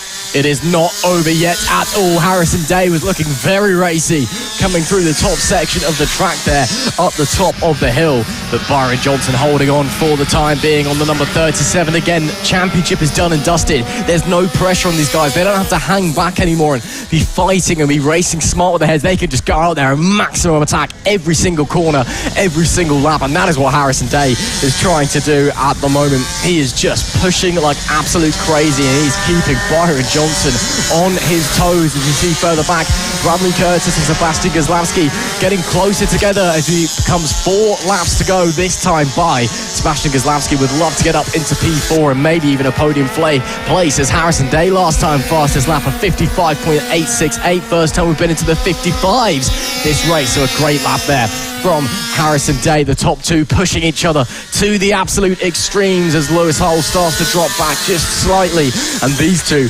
begin to battle. But a 71 of Bradley Curtis, the 64 of Sebastian Goslavsky, and I'm sure these guys are going to give us a great show. They're 2 very, very talented riders as Goslavsky looks to the outside but isn't quite able to make the move go. This time Bradley Curtis still holds on to P4, but he's clearly not quite enjoying being the hunted at the moment. Bradley Curtis, we know, likes to get out there and likes to race. He much prefers being the hunter, and it's going to be something that he's going to have to adjust to as again he makes a slight mistake, just runs a little bit too deep heading into the boot section, and that'll cost him some more time. It's going to be 2 laps to go this time, I believe, or it will be 3 laps to go, apologies, and it is very, very close between Curtis and Goslavsky. Another fastest lap for Harrison Day, a 55.623, less than a tenth of a second than Byron Johnson's fastest lap last time. Those front 2, Lewis, are pushing like maniacs. Less than 2 tenths of a second separated them as this trio here continued to battle out. Matthew Thomas as well started to catch up onto the back as Sebastian Goslavsky onto that 64 machine. So what can they do as Bradley Curtis runs wide and Sebastian Goslavsky gets through? Is that an issue potentially for Bradley Curtis? No, it's not. He's managed to get that going again, and now Matthew Thomas is going to try to attack him into the braking zone here, and he can't make it work. He backs out of it. So the 47, as Bradley Curtis goes down there. So Bradley Curtis crashing out of the race on the 71 machine. It looks like it just ripped up and flicked him off. So Bradley Curtis definitely feeling that one there. A little bit windy, but at the front of the race, Byron Johnson continues to battle Harrison Day. 2 tenths of a second separating them at the front of this race. Byron Johnson setting a personal best lap of the race last time around, the 55.628 between them. So this front battle continues to rage on as Harrison Day has a small look at the front. He does indeed. It is going to be a fight straight to the end between Johnson and Harrison Day as Day looks to the right-hand side, coming into Parker Corner, but can't quite make the gap appear around the outside. He could potentially try a lunge into Chapman's, but decides not to. We've seen, again, a fair few moves through there. It's for the very brave and for the very bold. Maybe on the final lap, if Harrison Day is feeling brave and bold enough, he can try and throw one up the inside of the champion, Byron Johnson, who will lead us onto the final lap of this second race in the LC40 Elite. mini moto class, the top mini moto class for junior riders in Britain. And these two guys are on the absolute edge. You can see the bikes just moving around underneath them, pushing to the absolute limit. But it's Byron Johnson just holding on to the lead for a moment. A little glance back as he came through Christmas corner. Just wanted to see where Harrison Day was, wants to anticipate the attack so he can try and go on the defensive as they come to the middle section of the track for the final time in this race. Is Harrison Day close enough to have a look a little bit later onto the brakes as Byron Johnson goes defensive? Does Day launch one up the inside? No. Decides against it. It's going to have to be magical last lap moments from Harrison Day. Byron Johnson runs slightly wide coming out of a Chapman corner, but he will hold the inside into the boot section. Can Harrison Day produce some magic? Yes, he can. Harrison Day to the inside, Byron Johnson to the outside. It's a drag race. Harrison Day wins in race 2 at Whilton Mill with a last lap stunning manoeuvre. Absolutely brilliant stuff from the number 15, a fastest lap on the final lap as well of 55.484. He punches the air and looks right into the camera. That one is special.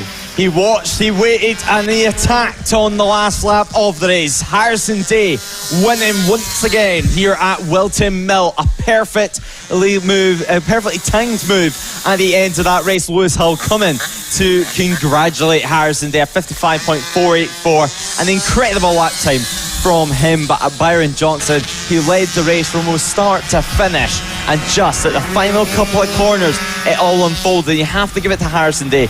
He waited for that one. He fought, he used his head, and that is why these guys are on the road to MotoGP, because here at Fab, this is what they learned with the racecraft. It was a perfectly timed move and something you would expect from someone that has been racing for over 10 years, because it was so impressive and well above his age. But Harrison Day coming into pit lane and coming to take the top step of the podium, a 55.484 in that final lap, with a 2/10 of a gap at the line from Byron Johnson and Lewis Hull on the podium. Sebastian Gosowski and Matthew Thomas battled throughout the race in 4th and 5th, with Oliver Hall is finishing in 6th position. Nicholas Dunwoody and Archie Hooper as well had their own battle in 7th and 8th, with Bradley Curtis crashing out of the race, managing to remount and managing to make it to the line, with Josh Perkins as well rounding out our top 10 after he had that crash as well earlier on. But everyone up on their feet somewhat after that one, so it was great to see, and it was great to see such great racing in LC40 Elite class. It's really what we're coming to expect now. Magical moments here at Fab Racing. This is why these guys are the stars of tomorrow. This is why they're going to the R&G British Talent Cup, on the road to MotoGP, off to British Superbikes, wherever they may be. That was superb. Big men on little bikes, race 2 for the senior mini motos coming up next. And although once again the championship done and dusted, we saw a great race yesterday, of course. Josh Birkin, the maestro, the new champion here in the senior mini motos. His brother Matt Birkin coming in and doing some guest commentary yesterday, which I think he described as rather difficult, I think was the official words that he used. So great to see Matt back here at Fab Racing. We can't wait to see him back on the grid next year. But again, Josh Birkin is champion. We've got some great guys back here this weekend for the first time in a while. Guys like Will Howarth, of course, on his return to Fab Racing after a few rounds of absence on that number 96 machine. He is doing a fantastic job at the moment. It's going to be interesting to see how this one all unfolds. A 16 bike grid to look forward to in this race. And well, it's anybody's guess as to what's going to happen. Again, yesterday we didn't see the classic of this season of Josh Birkin just disappearing off into the distance. We had a bit of a fight on our hands. So who knows what the number one, the maestro himself, as he's been calling himself, Josh Birkin. Let's see what he can do with Will Howarth on the front row.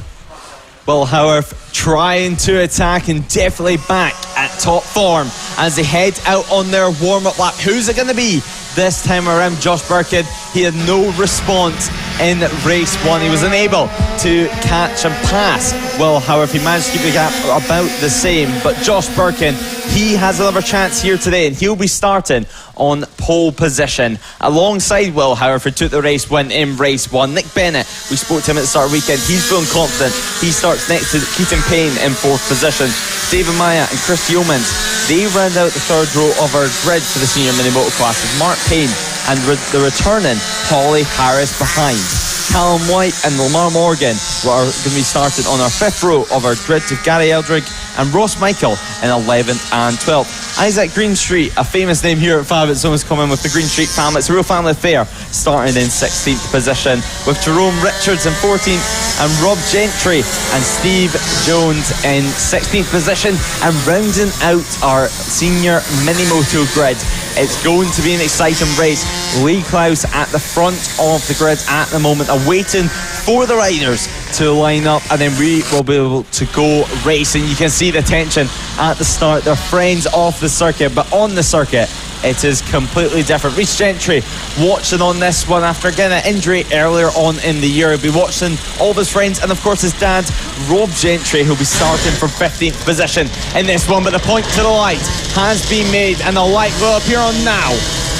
And the lights goes off and we go racing here in the senior mini moto class. And Will Howard taking the race lead into turn 1 from Josh Birkin. So Josh Birkin already getting demoted into 2nd position. Can he fight back though as we head towards Christmas Corner? Nick Bennett in 4th position at the moment, looking to make a move as well early on Keaton Payne. But Will Howard leading the way in the 96 from the number 1 plate. Josh Birkin, number 1 on the bike. He wants to be number 1 on the circuit though, as they power it out through, go on heavy on the brakes. It's so easy to tuck the front here. Holly Harris as well, having a battle further down the field with riders like Chris Yeomans and Mark Payne. But now they power it out through towards the 2nd sector, towards Chapman. The tricky left-hander. It's all about your drive onto the back straight. And still Josh Birkin unable to give a response. No, he is not. It will be Will Howard who leads lap 1 after these final few corners. And to make things even worse for the riders out there as well, the sun is now beaming down. Combine that with the high temperature and the mugginess in the air, the high humidity, it is going to be warm. David Meyer into P3, where he was very, very fast starting from P5 on the grid. He's now up into the podium places and fighting with the 711 of Nick Bennett, who might be having a look into Christmas Corner but decides against it as Mayat shuts the door. But it is still the number 96 of Will Howard who leads from the number 1 of Josh Birkin in P2. Howard again on his return to FAB Racing after missing a few rounds. It's been great to see him back here and doing what he does best. He's obviously been doing this and over stuff over in Moto Team as well, and it's like he hasn't even missed a day, as we've got their problems for some of the riders further back in the pack. A little bit of an off there for one of the riders, but back to the front we go, and nothing is separating Howard and Birkin. You couldn't fit a sheet of paper between them as they come round pit bend and make it 7 laps to go. And behind them as well, David Meyer and Nick Bennett also very, very close. So it's going to be 2 different battles, the main story of this race up the front, the battle for the lead and the battle for the final podium position. Currently Will Howard still holding on the big run up the hill into Christmas Corner, the trickiest corner on the circuit. If the rain is to come down later, this is where we're going to see riders encountering problems, but lots of grip round here at Whilton. And when it's dry, and Josh Birkin almost having a little bit of a look there coming through Inkermans, but decided not to. That would have been a brave place to try and make a manoeuvre. And behind them as well, David Meyer started to just ever so slightly pull away from Nick Bennett on the 711 machine. But up the front it is still Josh Birkin applying the pressure. He had the fastest lap of the race last time of 57.470, and he is right on the tail of Will Howard. Currently at the front, the battle continues as it was Keaton Payne who had the crash a couple of laps ago at Ashby Corner. A hot spot for crashes, but Will Howard leading the way. What's it going to be this time around at the line? 4/10 of a second. What's the gap? As another crasher further down in the field. Lamar Morgan as well as one of them, checking that he's okay. But Lamar Morgan up on his feet. Both the riders hopefully will be getting to their feet soon. Just slightly winded, I think, at the moment. But 6 laps remaining in this race. And Will Howard at the front of the field. A 57.304 was the fastest lap set by Howard last time around. Josh Birkin, he has to find a response soon though, because every single lap he's getting a 10th and 10th behind Will Howard at the front. 3rd position though, it's still David Meyer who's ahead of Nick Bennett. Nick Bennett, he says that his strength is key on this bike and be able to keep up for the whole race. In practice, he was only doing about 5 or 6 laps, and now in this race, when you have 8 laps, 9 laps ahead of you, you really have to get pushing on early. So if you do get a little bit fatigued, you have a nice gap to the rider behind. Yeah, fatigue is becoming a real thing here at Whilton Mill, just with the temperature and the physicality of these mini motor machines. It is really, really hard work for these riders. Will Howard starting to pull away a little bit at the front. Another fastest lap last time, a 57.1 compared to Josh Birkin's 57.3. Of course, we know Will Howard can pedal around here. He set the lap record back in 2018. It was a 55.443. The champion, Josh Birkin, the maestro himself, still keeping him honest. There's still less than a second separating the pair of them. Very, very close indeed, with only 5 laps left to go, soon to be 4 in this second senior mini moto race here at the penultimate round of the FAB Racing Mini Bike British Championship. And still there further back as well, David Meyer having the ride of his life up in P3. A phenomenal start from him, and he is holding off Nick Bennett for P3 at the moment. This is great stuff from the number 22 rider as they head through the final corner at Pit Bend, and they make it 4 laps left to go. Nick Bennett pushing very, very hard, but just unable to make the gap appear at the moment. He looks a little bit stronger heading through that opening section, but I think it's up the top of the hill where Meyer excels as he goes in the defensive, and to the outside goes Nick Bennett into Christmas Corner, and Nick Bennett, what a move round the outside of Christmas Corner on the brakes. That was superb stuff, but is Meyer going to take that? No, he's not. He's going to look to the inside heading into Ashby Corner. It's late on the brakes, but no, he has to back out of the move to avoid a collision. But this is a battle that's going to go right down to the wire. Meyer and Bennett not giving each other an inch. The battle for third position is heating up at the moment. Nick Bennett now at the front of it on the 711, but now David Meyer going round the outside this time around. Will he make it work? Yes, he does. David Meyer, a perfect move there from him, but what can Nick Bennett do? Will he have more momentum? Will he have the drive on the 711? It looks like he's trying to make a move into Pit Bend. It's going to be a drag race to the first corner, and it's going to be David Meyer who has the inside line, but Nick Bennett trying it round the outside. He has to back out of it, and now they power out through, getting the power as early as possible towards Christmas Corner. This is where the battle truly started. Will Nick Bennett try once again? He will, but he backs out of it. He couldn't make it work this time around. Now David Meyer, he'll be hearing where that bike is. He'll be knowing where Nick Bennett is. Can he beat it to make a move into Ashby Corner? It's where we've seen so many front end crashes so far this round. Lamar Morgan can only watch on from the infield of the circuit, but this battle for third position is incredible, with both riders being so clean and so close in the senior mini moto class. This is motorcycle racing at its absolute best. Both riders showing ultimate respect and ultimate bravery out on the racing track, and they are not giving each other anything as we're coming up some back markers here. Both riders through very efficiently. It's going to be 2 laps to go to the line. It's another drag race down into turn 1, but David Meyer will hold on for the time being. Will Howard up the front is increasing the gap to Josh Birkin ever so slightly. Again, some more back markers as always at FAB Racing. No blue flags. Back markers cause chaos. To the outside goes Nick Bennett, but great defending from David Meyer. Once again, this is a senior mini moto battle for the ages. Put this one in the scrapbook and show your grandkids, because this is brilliant action as they head down into Ashby Corner. Still David Meyer holding on for the time being, but Nick Bennett, it looks like he's just waiting for the right moment to pounce. Waiting for the right opportunity at the moment, but 2 laps remaining. The opportunities are going to start to run out. Currently at the moment though, the gap has certainly risen, but look at David Meyer's riding style. It's so entertaining to watch at the side of the circuit. He tries his best to get tucked in on these senior mini moto machines, of course. Big riders, little bikes, they do make some adjustments to help them stay on it, but Nick Bennett trying his best to get in that slipstream as now we enter the final lap of the race, where Will Howard leads away by 1.1 seconds. Will Howard on his return to the senior mini moto class after a couple of rounds away. He now makes his comeback, and makes his comeback in fine fashion. He took the race 1 victory yesterday on the Saturday in very similar conditions, and now Josh Birkin, he can only watch on this final lap, hoping that Will Howard only makes a mistake on the 96 machine. He has a massive amount of ground to make up though, so even if Will Howard makes a mistake, which is so rare, he's been so perfect this whole race. He just has 3 more corners remaining to get round. Will Howard, he's been dominant in the senior mini moto class over the last 2 years, and he's been dominant in race 2 of the senior mini motos. Will Howard takes the race win with Lee Klaus waving the checkered flag. Josh Birkin can only watch on second position as David Meyer, who's it going to be? Will it be him or will it be Nick Bennett to claim third position? It's going to be David Meyer, it looks like, in third position. So where's Nick Bennett with? Nick Bennett still yet to cross the line, so potentially having issues or has made a mistake on that final lap, so still no Nick Bennett.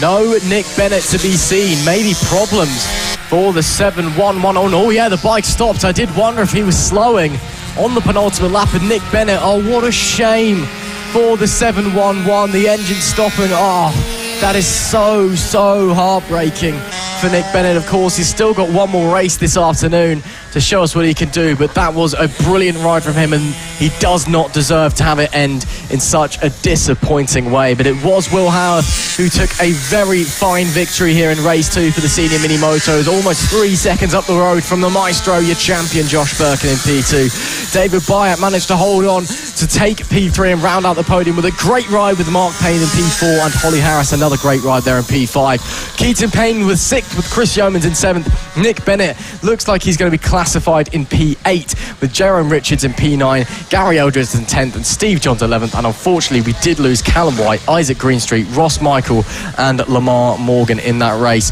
That is it then for race 2 for the senior mini motos. But of course, it seems like as though Nick Bennett hasn't been confirmed to finish the race. But that's it for race 2 for the senior mini motos, and a great race at that. Of course, they'll be back a little bit later on for their race 3, and hopefully more of the same dramatic action.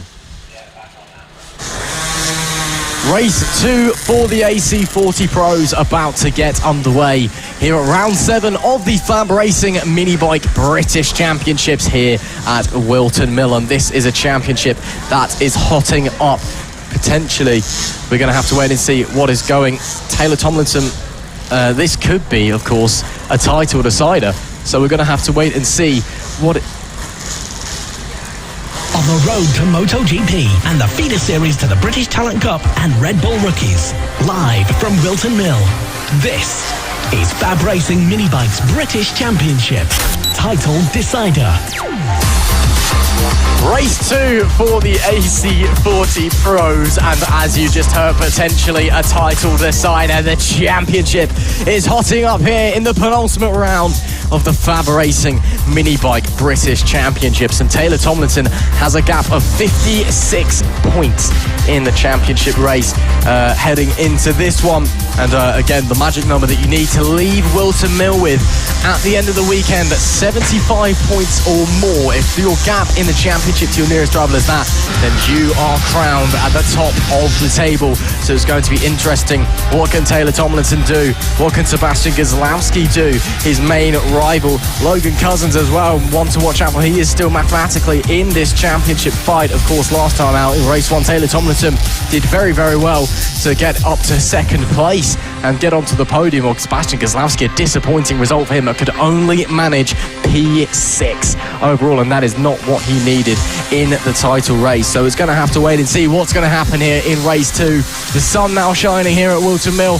The temperatures continue to rise, and although it's not as warm as yesterday, very humid out there. It is tough for the riders, and with the pressure on the old rivals yet firm friends Taylor Tomlinson and Sebastian Gazlowski, who knows what is going to be the outcome of this race and potentially the outcome of this championship. At the moment, Preston Baker, he's in the pole position spot, but Preston Baker yesterday in race 1, he had a very disappointing end. He led the way from almost start to finish, and he just got pipped at the line. But Preston Baker, he's going to be trying to make amends this time around. Rex Austin, he's going to be hoping for more of the same with Taylor Thompson as well in this field. Taylor Thompson and Sebastian Gazlowski fighting as well, but fighting at the front at the start of this race, it's Preston Baker and Rex Austin on the front row of the grid. Taylor Thompson and Josh Perkins line up to each other in 3rd and 4th, with Sebastian Gazlowski and Nico Dunwoody in 5th and 6th position. Logan Cousins and Archie Hooper as well will be in the back of the grid for the final row in this 8-rider field. So a very impressive field. Only 8 riders though, but still super impressive for these guys. So Preston Baker, can he make amends this time around? Can he fight for the victory, and can he keep hold of it on the final lap of this race? We're going to have to wait and find out as we wait to see what's going to happen in this championship. Is there going to be... it's already Josh Perkins crashing twice there. Open. Crashed while trying to pick the bike up. must have had his hand on the throttle, but luckily all is okay. He hopefully should make the start. Yeah, that's one for the highlight reel. Crashing twice in the same corner at the same time. Impressive stuff from Josh Perkins. Glad to see he and the bike are all okay as he makes his way to the grid. Looks like the throttle just stuck open as he picked the bike up and it just launched itself out of his hands. I'm sure a little bit red-faced under the helmet, a little bit of embarrassment, but he's made it onto the grid, back into his P4 slot, and everything is okay. Roving Marshals just checking. And now it's time to go racing with the championship on the line. It's about Taylor Tomlinson and Sebastian Kozlowski, and it's eyes to the lights. It's lights out. We are underway. It's a strong start from Taylor Tomlinson and Preston Baker, who takes the lead into race one. But Sebastian Kozlowski into third place on the opening few corners. That is exactly what he needed after a disappointing result in race one as they rocket up the hill. Coming to Christmas corner, it will be Preston Baker from Rex Austin in P2 and Sebastian Kozlowski with a great start into P3, but he's got his championship rival Taylor Tomlinson right at his tail in P4. Further back, there's moves being made. That was Nicholas Dunwoody on Logan Cousins, I believe, further down the order. And as we go racing around the middle section of the track for the first time today, the riders having to get used to the newer conditions, the more humid conditions. But it will be Preston Baker leading from Rex Austin in P2 and Sebastian Kozlowski holding on to P3 for the time being. If they finish like they do now, Kozlowski closes the gap slightly in the championship, and it means that he will not mathematically, Taylor Tomlinson will not mathematically be able to win the championship this weekend if Kozlowski finishes in P3 and the 77 in P4. But starting the next lap with 8 laps remaining, it's Baker from Austin, from Kozlowski, from Tomlinson, your top four. Tomlinson looks to the inside on Kozlowski. He makes it up on the inside of Kozlowski with a great lunge up the inside there. Just been told now that there was a possible jump start being investigated by race control, so hopefully everything is okay. But Taylor Tomlinson, that was a great move through Christmas corner. A great start there, and Preston Baker once again makes the race lead at the moment. He's going to be hoping to try and finally get a race win here at Whilton Mill, but Taylor Tomlinson, he's a man on the mission at the moment. But Sebastian Kozlowski, he's trying his best to keep his championship hopes behind, and now we're being told as well that all starts were legal and there will be no penalties handed out, so all the drama will be unfolding on this circuit. As Josh Perkins had a huge moment there, Nicholas Dunwoody, we've been watching that and hoping they would just stay on it. But now at the front, a 4-bike battle for the race lead, and Rex Austin looking down the inside now. Rex Austin, will he make the move? Taylor Tomlinson looking around the outside, and Rex Austin taking the race lead with Taylor Tomlinson getting into second position. What can Sebastian Kozlowski do? Rex Austin racing now at the front, but Preston Baker dropping from first to third in just one corner. It's not what the 93 rider would have been asking for, but Taylor Tomlinson, he's going to try and take the race lead in just a moment's time and try to get a step closer to getting one hand on the trophy for this AC40 Pro Championship. Preston Baker looking down the inside there. He backed out of that one very early, as Rex Austin now, with one corner remaining this lap, leads the way in the AC40 Pro class. The battle further down the field between Josh Perkins, Logan Cousins and Nicholas Dunwoody continues to rage on to the AC40 Pro class. Massive amount of action at the moment as Preston Baker now in second position. So Preston Baker made one position, but this is where Tomlinson got him last time around. Can the 77 make a move this time around? It doesn't look like it. So the AC40 Pro, 4 bikes battling for the race lead at the moment. Look at this. This is like a Moto3 race. The top 4 inseparable as they head through Ashby Corner. Preston Baker maybe having a look to the inside of Rex Austin, but deciding to bide his time for the moment as they head now onto the back section through Chapman Corner and right across the circuit and down the hill and into the final boot section. It is still Austin from Baker, from Tomlinson, from Kozlowski, your top 4, covered by half a second at the line last time, and they look even closer as Taylor Tomlinson almost running into the back of Preston Baker, Sebastian Kozlowski almost running into the back of Tomlinson. There was 0.4 of a second covering them at the line this time. This is brilliant stuff in the AC40 Pros in race 2. There are 5 laps left to go. Sebastian Kozlowski is desperate to get through on somebody in front to increase his championship hopes, as Taylor Tomlinson tried on Preston Baker but was unable to make the gap appear, and that's allowed Rex Austin just to increase his lead ever so slightly up at the front of the pack. As what this means for the championship currently. Taylor Tomlinson won't win the championship, but he increases the gap even further if they finish as they do. Taylor Tomlinson in P3, he'll be getting 16 points, while Sebastian Kozlowski in P4 will only be getting 13, and that means that it's going to be a tall order for Tomlinson to wrap up the championship in the final race, but it is possible for him to do so.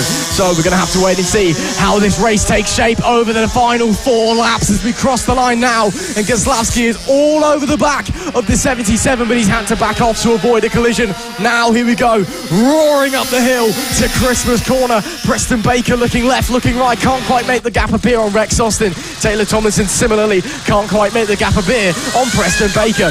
As Kozlowski here stands behind, you can hear the roar of the crowd. They're loving the action here at Whilton Mill. The AC40 Pros Race 2 is serving us up a treat, as that looks like Logan Cousins, I believe, having problems. No, that is Archie Hooper, in fact, who's having problems. Maybe a small off there as one of the marshals trying to bend the handlebars back into shape, but he gets going. Once again, great to see Archie Hooper still able to be on the bike. But back to the action. It's still Austin from Baker, from Tomlinson, from Kozlowski, your top 4, and you could not separate them if you tried. Using all of the track at the moment as they come across the line to make it 3 laps remaining in this AC40 Pro class. Taylor Tomlinson in 3rd position. He's trying his best to clinch as many championship points as possible, but Preston Baker looking down the inside of Rex Austin at the moment, but Taylor Tomlinson making the move, stick at Christmas corner and pushing Preston Baker wide. Will this allow Kozlowski through into 3rd position? Not yet on the 64 machine, but the crowd going absolutely wild watching this action unfold. Oh, it's Taylor Tomlinson having the crash and flicking the rear up, high-sided off the 77 machine to the championship leader, crashing out of this race and trying to bend this handlebar back into shape, and at the moment trying his best, but there is his helpers and the Roman marshals doing a great job. Look at Alan trying to push him back onto the circuit. So now Taylor Tomlinson, he's blown the championship wide open, and now Kozlowski, this is his time to pounce. What a lifeline for Sebastian Kozlowski, championship leader Taylor Tomlinson. Drama here with 2 laps left to run in race 2 of the AC40 Pros. We wait to see where Tomlinson is when he comes across the line. I believe he will be in P7. So this means, I believe, that Taylor Tomlinson mathematically cannot wrap the championship up this weekend, if my maths is correct. We're just checking it now, but we go back to the battle for the lead, and it's still Austin from Baker, from Kozlowski, your top 3 after Tomlinson, with a dramatic high side at the worst possible moment at the weekend where he would have loved to have wrapped up the championship. We know he loves it around here at Whilton Mill, but unfortunately I believe it is not quite going to be possible for him this time, but he is still on the bike, currently running in P7. 1 lap left to go at the line this time by, and Rex Austin holding on for dear life from Preston Baker. Last lap board held out from the flag marshal Lee Clowes. Here we go, coming through the opening few corners here as they come down the inside, and Rex Austin trying to defend from Preston Baker on the run up to Christmas corner, as Kozlowski also tries to look to the outside there. Kozlowski would love a 2nd place here to further boost his championship hopes after being handed that lifeline from a mistake by Taylor Tomlinson, which demotes him down to P7. If it finishes as we do now, it would be a 49-point gap, which means the championship for Taylor Tomlinson would be mathematically impossible to round up this weekend. We're going to have to wait and see as they come into the final section for the final time. Preston Baker still looking left, still looking right, and able to make the gap appear, maybe sweeping around the outside of the boot, but no, he has to back out of it. We've seen some heroics into the final corner, but not in this race, I don't think, because it will be Rex Austin who takes the victory in race 2 of the AC40 Pros, with the top 3 separated by a quarter of a second at the line. Brilliant action. Great action in the AC40 Pro class, exactly what we wanted to see. The championship now is blown wide open, roughly a 49-point gap in the championship from Taylor Tomlinson and Preston and Nicholas Dunwoody. But currently, second place in the championship is Sebastian Kozlowski on that 64 machine, the red and black machine, of course, but a very, very impressive ride from Kozlowski. 3rd position there from him. Wasn't able to capitalise anymore, but Preston Baker still unable to climb that race when he leads away so so much from the early stages in the race, claims that first position, but in the late stages of the race, he loses out to the likes of Rex Austin, who once again is going to be on that podium and taking the honours in the AC40 Pro class. But the riders come into the pit lane, of course, where Rex Austin is going to start his celebrations on the night. Oh, Gazowski's just hit the wall. And Gazowski's crashed, entering the paddock at the moment, so getting some help there from Overhaul, and that's not what you'd be wanting. I hope he's alright. He just properly face planted into the wall. I mean, it's a slow speed, I guess. I think just waving to the crowd had just lost where he was going. But wow, what a race we've just had here in the AC40 Pros. Rex Austin takes the victory with Preston Baker and Sebastian Gazowski second and third. Nicholas Dunwoody is in P4. Logan Cousins is P5. Josh Perkins P6. And Archie Hooper in P7 as Taylor Tomlinson. Devastatingly, a D and F. We'll have to check what the points are going to be. We believe it's going to be a 48-point gap. With Gazowski finishing in third and Tomlinson finishing in eighth, which means the championship, 43-point gap, so the championship no longer possible for Taylor Tomlinson this weekend.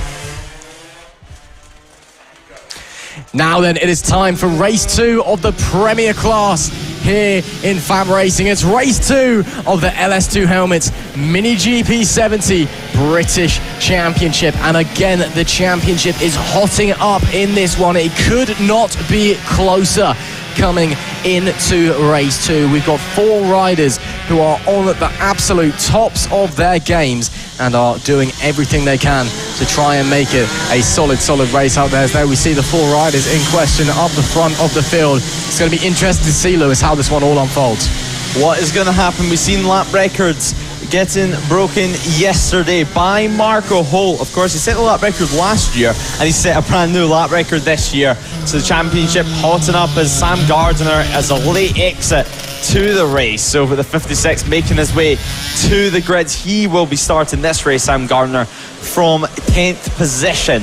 But on the front row of the grid, there they are, Marco Holt and Archie O'Brien. Archie O'Brien, he was having issues with his clutch, and his clutch was slipping in the race 1. So Marco Holt is going to want to do his best to try and catch up. But Marco Holt's dad having a little chat to him and do some hand signals to try and decide what the game plan is for this time out. But it's very bright here at FAB. Some of the riders still opting to use the clear visors though, so maybe the sun can get caught in their eyes. Hopefully not though, but Archie O'Brien using a tinted visor this time around. It's going to be an interesting one as they head out for their warm-up lap, their green flag lap for the LS2 helmets Mini GP 70 British Championship. It's Marco who leads the fields away on this warm-up lap as Blake Wilson having issues there on the warm-up lap. So Blake Wilson, he's going to want to try and get that bike started as quick as possible.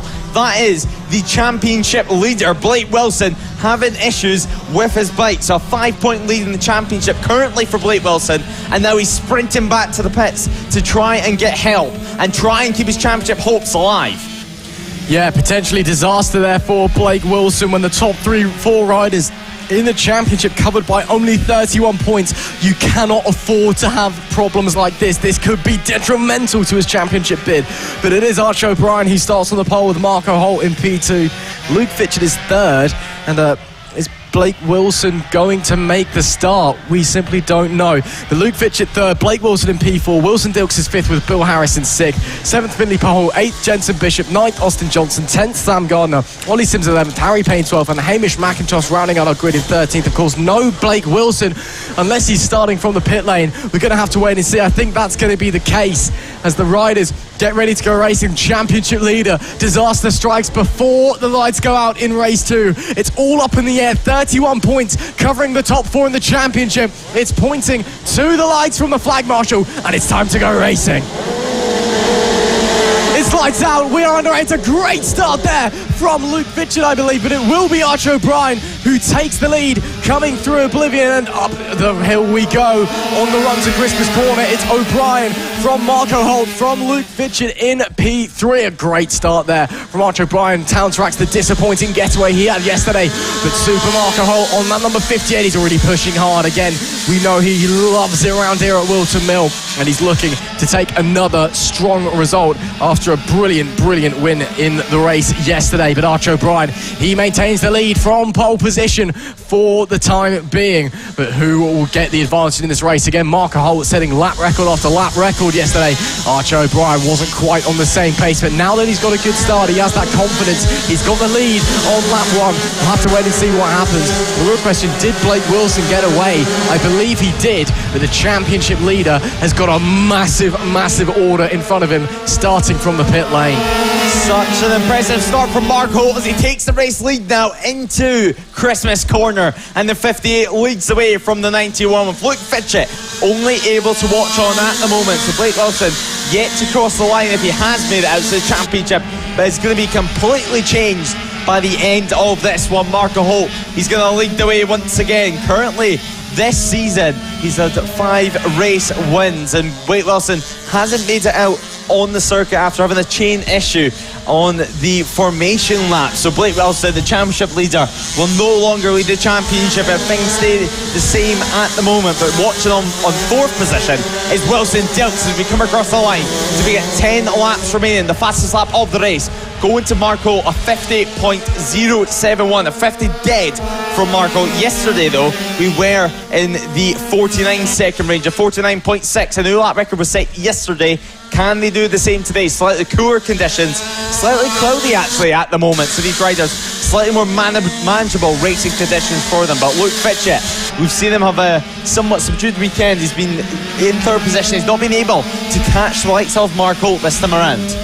No, he has not. Marco Holt leads the way in the 58, and championship leader Blake Wilson did not start. Absolute chaos here in the race 2 of the LS2 Helmets Mini GP 70s British Championship, because this has blown it all wide open. Blake Wilson looks like he will drop down to 3rd in the championship following this race, given that Luke Fitchett is only 5 points behind him and Marco Holt is only 7 points behind him. Archie O'Brien a little bit further away, 31 points behind the championship leader at the start of this race, but he's not racing. Disaster, disappointment for the number 8 of Blake Wilson, but we turn our attention in the battle for the lead.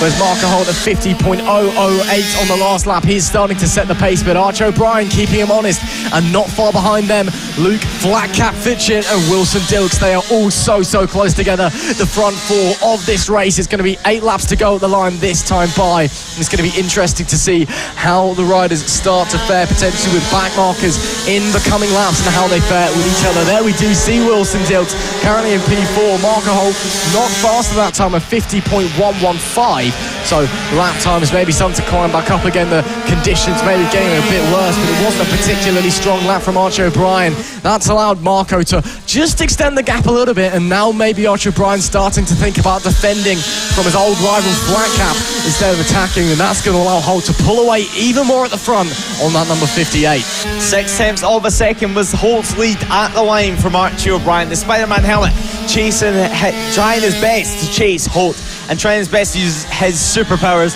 to catch up. Finlay Paulhill also getting into 6th position, just behind this field at the moment. Wilson Dilks at the back of it, watching on the rear wheel of Luke Fitchett, and he'll know how difficult it is to be able to make it past. But there is the battle of Austin Johnson and Ollie Sims as well, with Harry Payne also involved in this one. This is the battle for 8th position at the moment. Ollie Sims at the front of it, Austin Johnson in the middle. Austin Johnson, of course, moved to the 70s this year after winning the LC40 Elite Championship in 2022, but at the front it still continues. No one really pulling away at the moment. Holt has a somewhat comfortable lead, but he's unable to properly start to make ground because a 49.8 last round from Archie O'Brien, a couple thousandths of a second quicker than Holt in front. Currently, the riders continue to race on. Wilson Dilks in 4th position. They continue to fight away with it. Will there be any new fastest lap this time around? Mark Holt now powering it out through. 0.6 of a second was his lead at the line. Now they power it through. A 49.8 from Luke Fitchett, the fastest lap of the race, now going towards him. So Flatcap Fitchett, the fastest rider on the circuit, and now he's making the move on Archie O'Brien. Luke Fitchett now diving into 2nd position on the number 7. Great stuff there from Flatcap Fitchett. Of course, these two have history, fierce rivals in the Mini GP 50s. Last year, should I say, is there we see problems for the 911 of Jensen Bishop pulling over to the side of the racetrack, coming onto the front stretch. And I think that will be Jensen Bishop's race 2 done, unfortunately. But Luke Flatcap Fitcher, he takes P2 from Archie O'Brien. How does Marco Holt respond to that as they head round the final corner to make it 5 laps to go? Yellow flags will be out on the main straight, so they're overtaking down into turn 1 at Oblivion. Archie O'Brien, who will be desperate to call back that P2, of course. He is, I say he's the distant 4th place in the championship at the moment. He's only 31 points behind Blake Wilson coming into this weekend, but he was definitely the furthest away from that championship fight in 4th place, even though it was only 31-point gap. He needs all the points he can get to take this opportunity, given that Blake Wilson is a do-not start.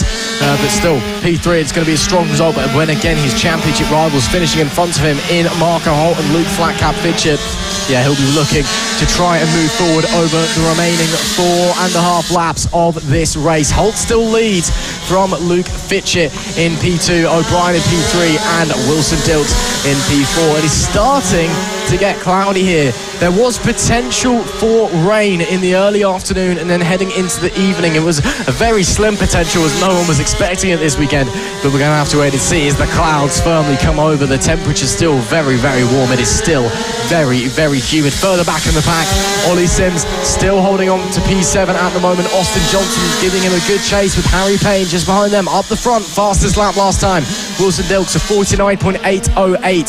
That is 4 riders with lap times all within a 1/10 of a second of each other as their fastest lap. Those guys at the front, there's nothing to separate them. They're just all so consistent, all so quick. They're extracting the absolute maximum out of these mini GP metric kit machines. Glued together at the front, 1 second, covering the top 4 riders at the moment. Everyone here at Whilton Mill is getting a great show with just 3 laps remaining.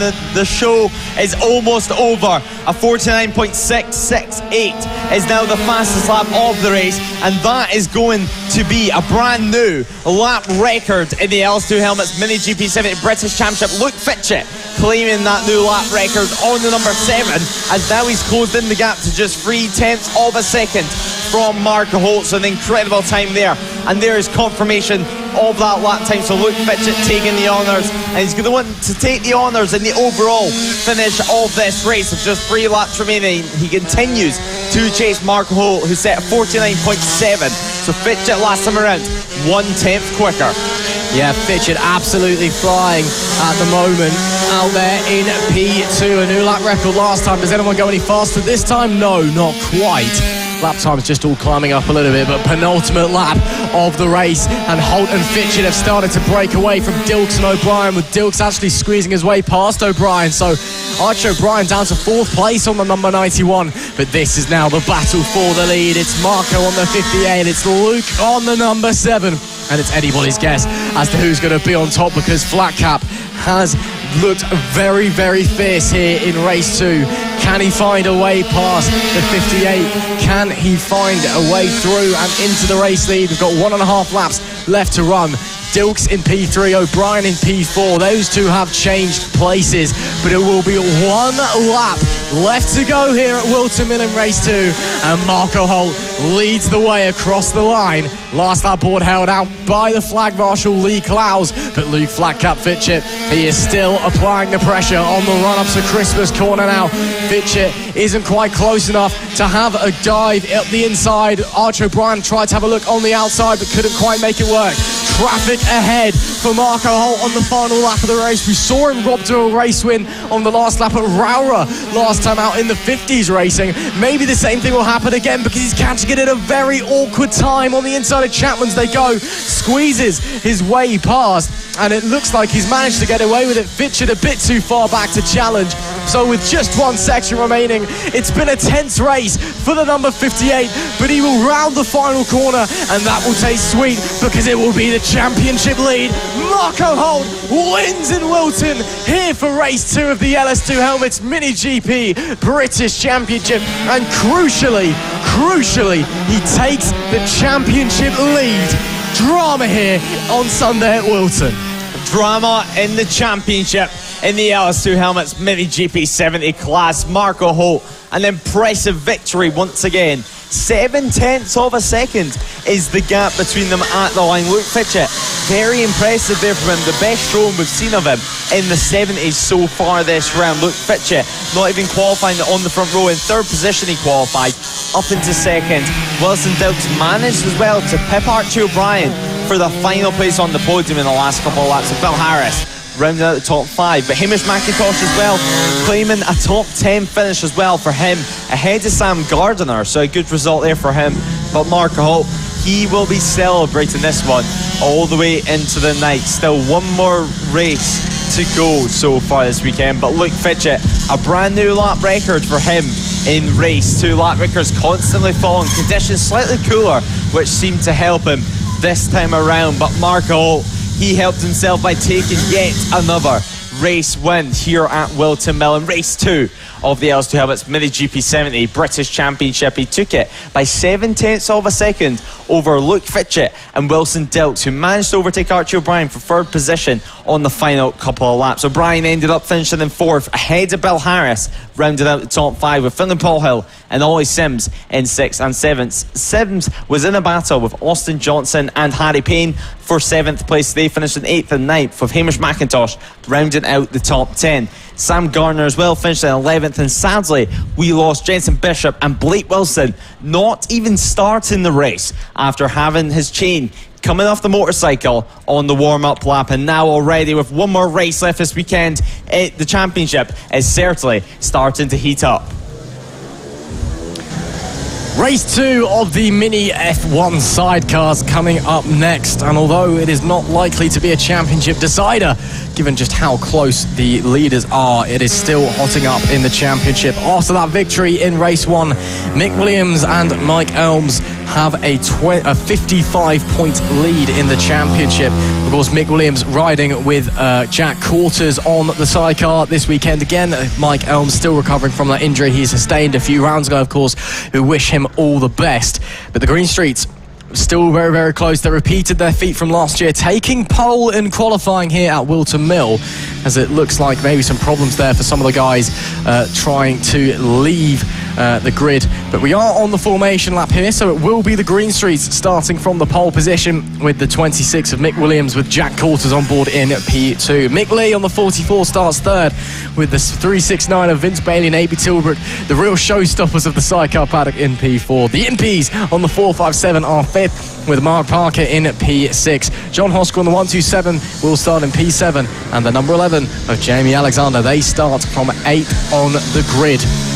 Coming to the grid now, it has been a real classic season in Mini F1 sidecars here in FAB Racing. For the first time in a long, long time, Mick Williams has had competition on that number 26. Jack Quarters, he's having a walkabout, having a stretch, as you do. Maybe you should do some stretching with Sullivan Mounsey, the stretching sessions that the RNG British Talent Cup rider runs every morning here at FAB Racing. But it's now getting ready to be crunch time again. The championship is hotting up. It can mathematically be decided this weekend, but it's so unlikely just given how close on pace Mick Williams and the Green Streets are, with just 55 points separating them.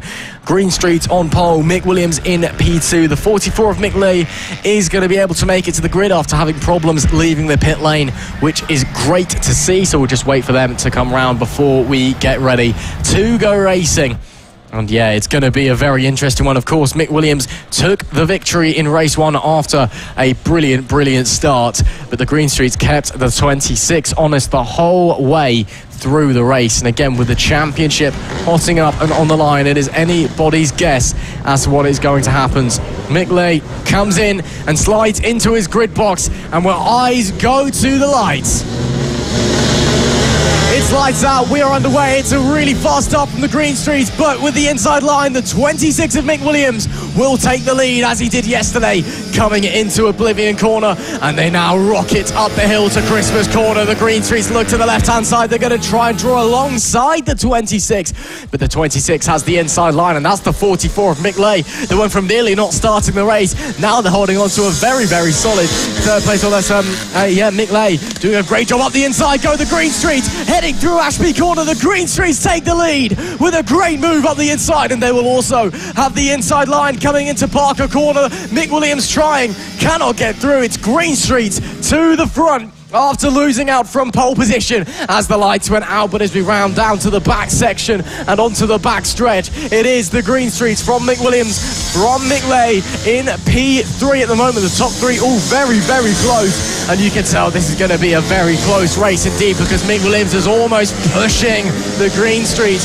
As we look further back, it's the Impies in P4. I think Jamie Alexander up into P5 as well, an overtake there to get through. That was very nice from the 230 Mark Parker, but with 6 laps left to run, it is the green streaks that lead the way here in race 2 at Whilton Mill. The green streaks at the front, the family duo leading the way by 1/10 of a second at the line over Mick Williams, the infamous Mr. Mini F1 sidecar. He continues to battle away in second position. Just behind those, sitting the fastest lap of the race so far is the 44 outfit in third position on McLeay. But of course, still plenty of laps remaining and still plenty of drama to unfold. Just 6 laps remain in this Mini F1 sidecar race. Not a lot of laps for them, but it's extremely impressive what they do on the circuit. Jamie Alexander and Martin Hills drop down to 7th position on the last lap there, so not what they'll be wanting at all. They were in 5th position, but now all the way down to 7th. Mark Parker and Ames also dropping down the field, but Chris and Robert Impey, after having issues in race 1, they've managed to have a far better race 2, at least a far better start to race 2 in 4th position. But Mick Williams almost out of the seat there. They had a big moment from the rear end of it, trying to drift round. It's what we've seen time and time again. That's what they love, and that's what they love to ride the sidecars, like just nice and loose. But now the passenger, we see them have a lot of stretch on the grip, really struggling fitting onto the sidecar. Of course, I'm sure this would have been designed for the likes of Michael Elms, which was normally on the sidecar, so maybe with a slightly taller physique, he might be struggling to fit on that. Yeah, Jack Courses did a great job last time out at Rowley, did a great job in race 1, but we saw him just stretching before the start of the race. He's just not quite getting it down to the low as much as the green streets. He's just not being as quick getting over. I think he may be just struggling potentially with the heat. Is Jack Quarters on that passenger seat as we look back, and oh my goodness me, Mick Layers drops massively back from the leaders after a strong opening lap.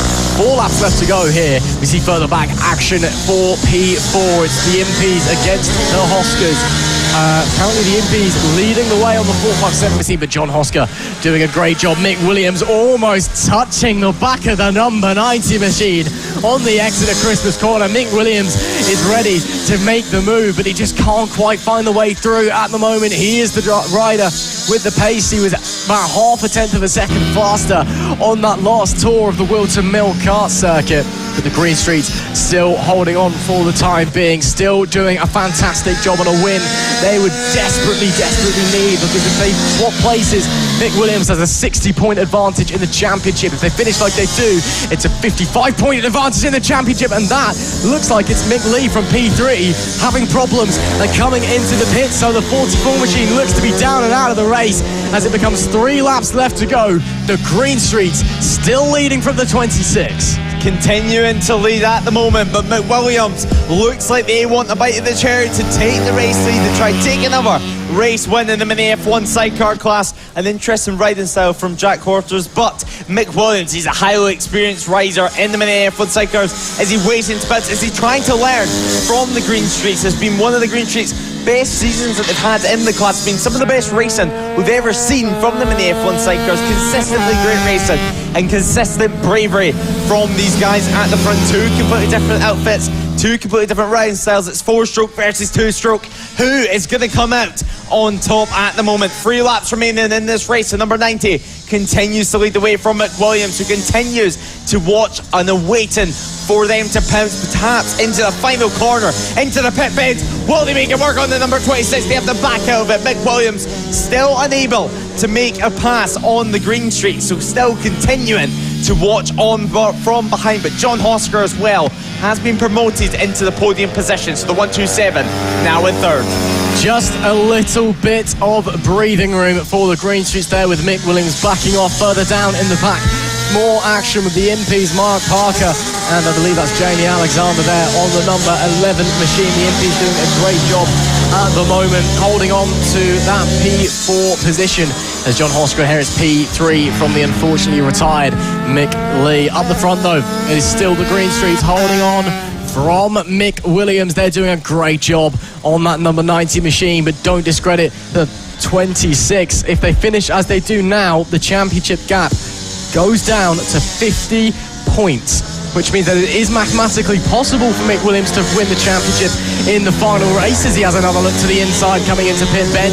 One more lap to go this time, but the only way, if they finish like they do, Mick Williams can win the championship in the final race is if he wins and the Green Streets DNF, and I just do not think that is going to happen. The Green Streets have been phenomenal all season long, but it's one more tour of the Whilton Mill circuit here in race 2. The Green Streets holding on for dear life. They've been superb, but can they prevent the attack of the number 26, Mr. Mini F1 sidecar himself, Mick Williams, with Jack Quarters on the passenger seat?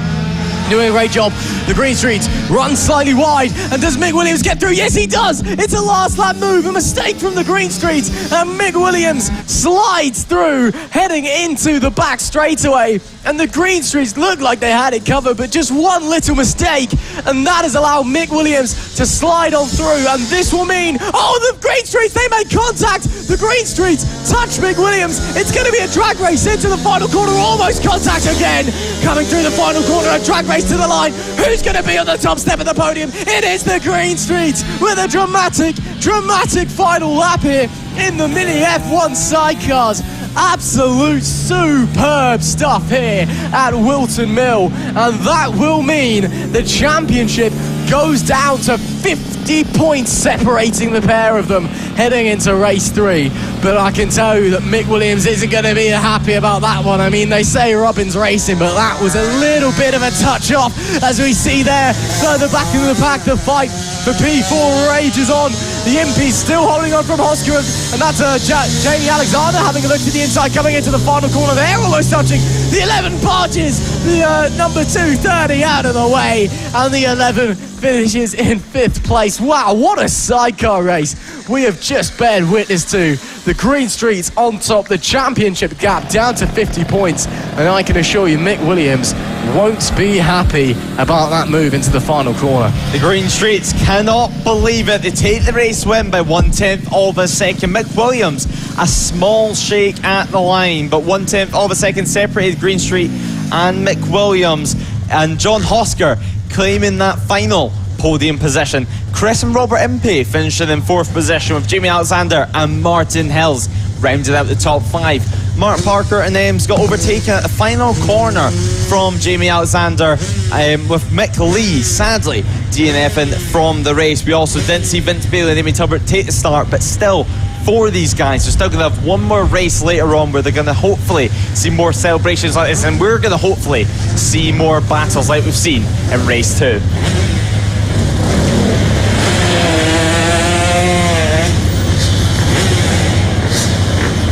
Road to MotoGP and the feeder series to the British Talent Cup and RedBull Rookies.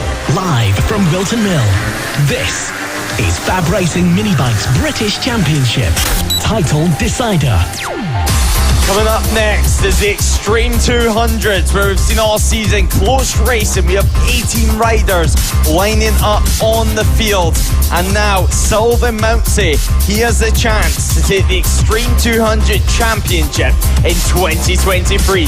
Can he do it though? Because Filip Sorowiak, his championship rival, will be starting in pole position for this one, alongside the returning Ethan Spark. Sylvain Mountsie, he's got the weight of the world on his back, but he's a highly experienced rider, and I don't think we're going to see him crack. We're going to have to wait and find out. The number 4 starts from 5th position this time around though, so he has to be very, very aggressive in the first couple of laps. They make their way to the grid, where we're going to have a 10-lap race for these guys, which could decide the 2023 Extreme 200 Championship. It could indeed. In order to take the championship to the next race, Filip Sorowiak has to outscore Sylvain Mountsie by at least 16 points. And although he's starting from pole and Sullivan Mounsey starting a little bit further down in 5th place, that is a big ask. But we'll have to wait and see what the 75 can do. Can the 4 of Sullivan Mounsey go out there and put on a display, as well, of course, the 2 British Talent Cup rivals going toe-to-toe this season in the Extreme 200s. But it will be Filip Soroviak starting from pole position. Ethan Sparks returning to FAB Racing after spending the year in Spain. He starts in 2nd with Bailey Stewart Campbell in P3. Henry McCartney starts in 4th place, and 5th place the potential champion Sullivan Mounsey. Richard Holmes-Williams is in P6 with Blake Wilson 7th and Dan Goodman 8th. 9th and 10th is Charlie Huntingford, and also returning Rossi Banham this weekend. Austin Johnson is 11th with Brandon Keane in P12. Reece Peacock is 13th with Simon Hunterford in 14th.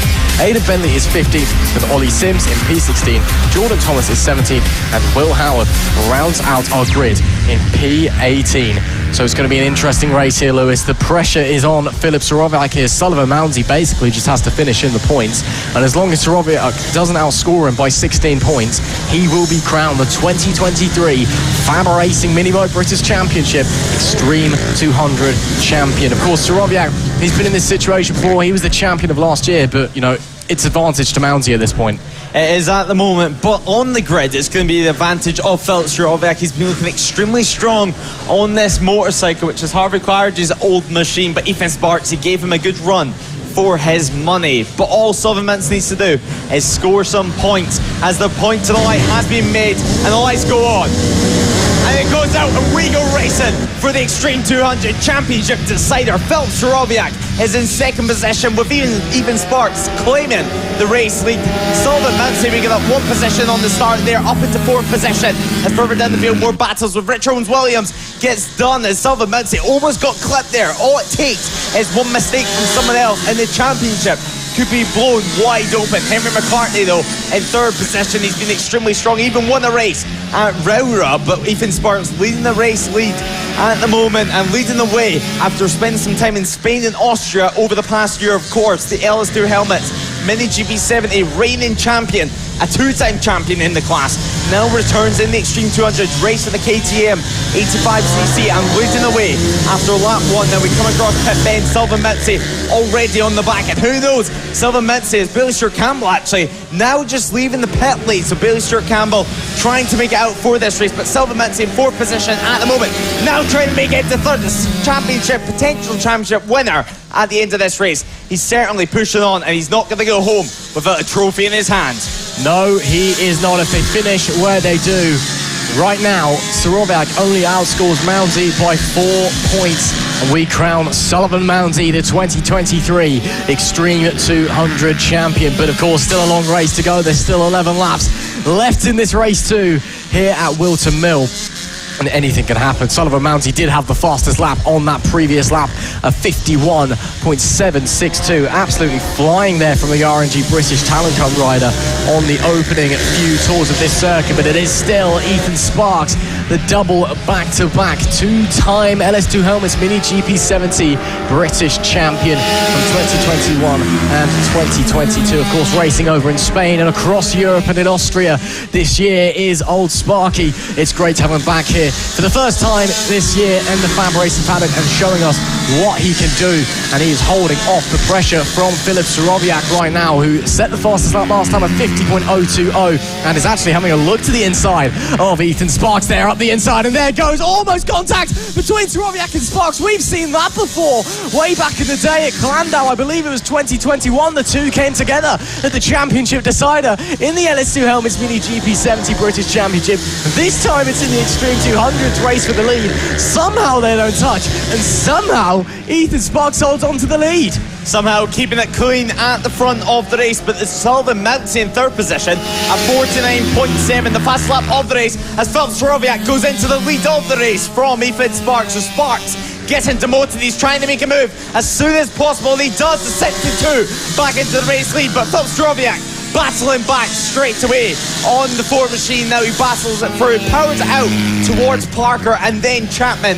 What does Ethan Sparks has? This is allowing Sullivan Mounsey and Henry McCartney to catch up. So this 2-bike battle is soon going to become a 4-bike battle as Ethan Sparks now comes towards the final sector of this circuit. Is he going to look for a move into the final corner, into Pit Bend? It looks like he's a little bit further back, but powering out through towards the start-finish line, and over the line we go to make it just 8 laps remaining in the Extreme 200 Race 2. He's building up a move towards Christmas corner now, trying to get inside the slipstream. Ethan Sparks, no response at the moment. The Sullivan Mincy is hot on their tail.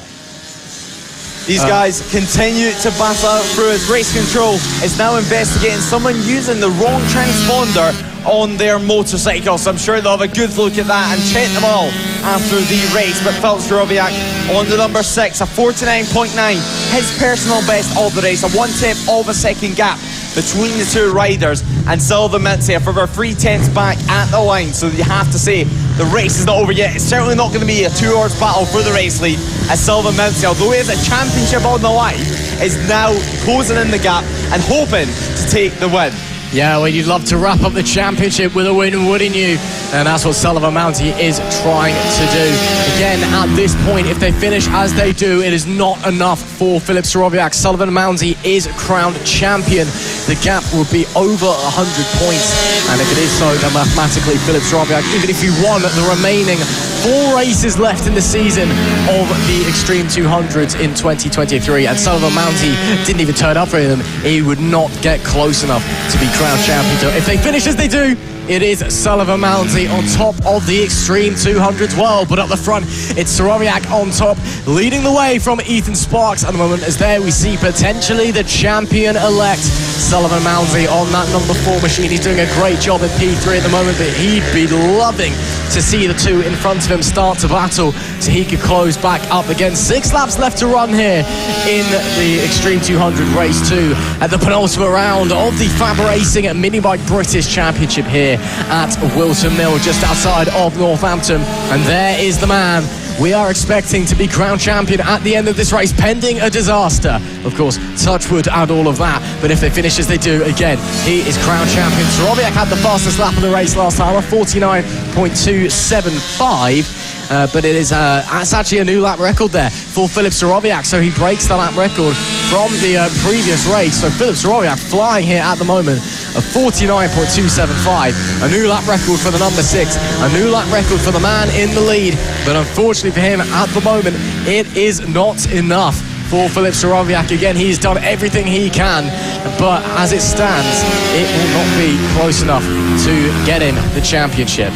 Philip Starowiak, a new lap record once again this time around, the 49.106. So impressive. 3 laps in a row that he's broke the lap record. Ethan Sparks, though, keeping tabs on him at the moment. So impressive from the youngster, of course, RNG British Talent Cup current rider, and you would have to say a future rider in the RNG British Talent Cup. Of course, the Talent Cup will be back in action next weekend at Alton Park, where the championship is starting to close in, where Sullivan Mincy is also in contention for that one. So who knows, Sullivan Mincy could wrap up potentially 2 British championships in 1 year, but now they come across the line, and it's a 49.1 once again, but this time around for Ethan Sparks. No new lap records though from them, but Ethan Sparks continuing to chase from behind and trying his best to get inside that slipstream. 4 laps remaining in this race. It's starting to build up and they're starting to lose touch on Sullivan Mincy. He's 2.1 seconds behind these guys, so he's struggling, and now potentially he's starting to realise all he needs to do is bring it home and not do anything stupid and not bring back Manic Mincy. He just needs to be smooth Sully until the end of the race, and coming across the line he'll be absolutely buzzing with it. But Philip Starowiak, he wants to do everything he can. You have to say he's doing his best. He absolutely is. He is pushing like there's no tomorrow, and unfortunately in championship terms, as it's 3 laps to go, it may look like there is no tomorrow for Philip Starowiak. Another lap record of 49.043. Starowiak and Sparks as well was only 1,000 slower on that last lap. These guys are pushing boundaries we didn't even know were possible to push here in the Extreme 200s. They have shattered the lap record time and time again in this race, carving 7/10 off of Charlie Nesbitt's record from 2018. These guys are just finding pace everywhere they stick the bike. There's grip where there shouldn't be grip. There's speed where there shouldn't be speed. And it is phenomenal to watch. Maybe we'll even be ducking into the 48, helling into the final few laps. But Filip Surowiak is doing a great job out the front at the moment. Sullivan Moundsey, I think you are right, Lewis. I think he's just sitting there. He knows he's in the right position, doesn't want to risk it. And you can hear as well the engine actually being a little bit lower, just shifting a bit earlier, just saving everything. He just wants to bring that bike home. As we head up the hill, past some back markers, through go the leaders. Ethan Sparks was held up a little bit there, got his entry just a little bit compromised to Christmas corner, and that has allowed Filip Surowiak to just extend the gap with 2 laps left to run. Filip Surowiak at the front of this race, still 0.4 of a second. He continues now to start to bridge out a gap on Ethan Sparks. The 62 machine of Sparks is only able to watch at the moment. Both of them breaking into the low 49. So impressive. Going into this weekend, the lap record was set by Charlie Nesbitt back in 2018 with a 49.7. They've took 0.7 of a second off the lap record across these 2 races, but 1 more lap remains for Sullivan Mountsey to provisionally become the 2023 Extreme 200 champion, and 1 lap remains before Filip Surowiak could potentially win yet another race this year. Charlie Huntingford just ahead of him at the moment. He's trying to get past him, but of course Surowiak racing with him in the RNG British Talent Cup this season, as Surowiak and his whole family run a great outfit all the way throughout the year. Now he's getting held up ever so slightly by Ollie Sims. He tries to get through now though as he heads into Chapman, and he makes it work on the number 6 machine. Of course not racing with his normal number 75 here at FAB and Harvey Clarge's old machine, but he's done everything he could. It doesn't look like it's going to be enough with championship terms, but certainly on race terms. So Filip Surowiak wins race 2 as Ethan Sparks runs wide. He takes second, and where is Sullivan Mountsey? And Sullivan Mountsey becomes the 2023 Extreme 200 champion on the number 4 machine. A very, very impressive ride. Sullivan Mountsey, he is your provisional champion. What a smart ride from him. He did what he needed, and there he is celebrating in style. He's very, very content with that title. Sullivan Manic Moundsey on top of the Extreme 200 World in 2023. We crown him the champion of 2023. Wow, again, what a super smart ride. As you said, Lewis, just kept it all nice and composed because he knew what was on the line, and with 4 races still left to run to match the number 4 on the front of the fairing, Sullivan Moundsey, your 2023 Extreme 200s champion. He has had a great season, and Filip Surowiak did everything he could to try and take it, but unfortunately it was not enough, and the number 4 is on top of the table at the end of 2023. It was Filip Surowiak who took the victory with a few lap records to boot, holding off Ethan Sparks for P2, with your now provisional champion Sullivan Mountsey rounding out the podium. Henry McCartney up into P4 with Dan Goodman in P5 and Richard Holmes-Williams in P6. Blake Wilson is P7 with Brandon Keane in P8. Rossi Banham up into P9 and Austin Johnson in P10. Ollie Sims was 11th with Charlie Huntingford in 12th, Simon Huntingford 13th, Aidan Huntley 14th and Will Houth in P15, and Bailey Stewart Campbell rounding it out in P16. What a great race we have just seen there. What a great result we have just seen there for Sullivan Moundsey as well. And of course those guys will be back out later for race 3.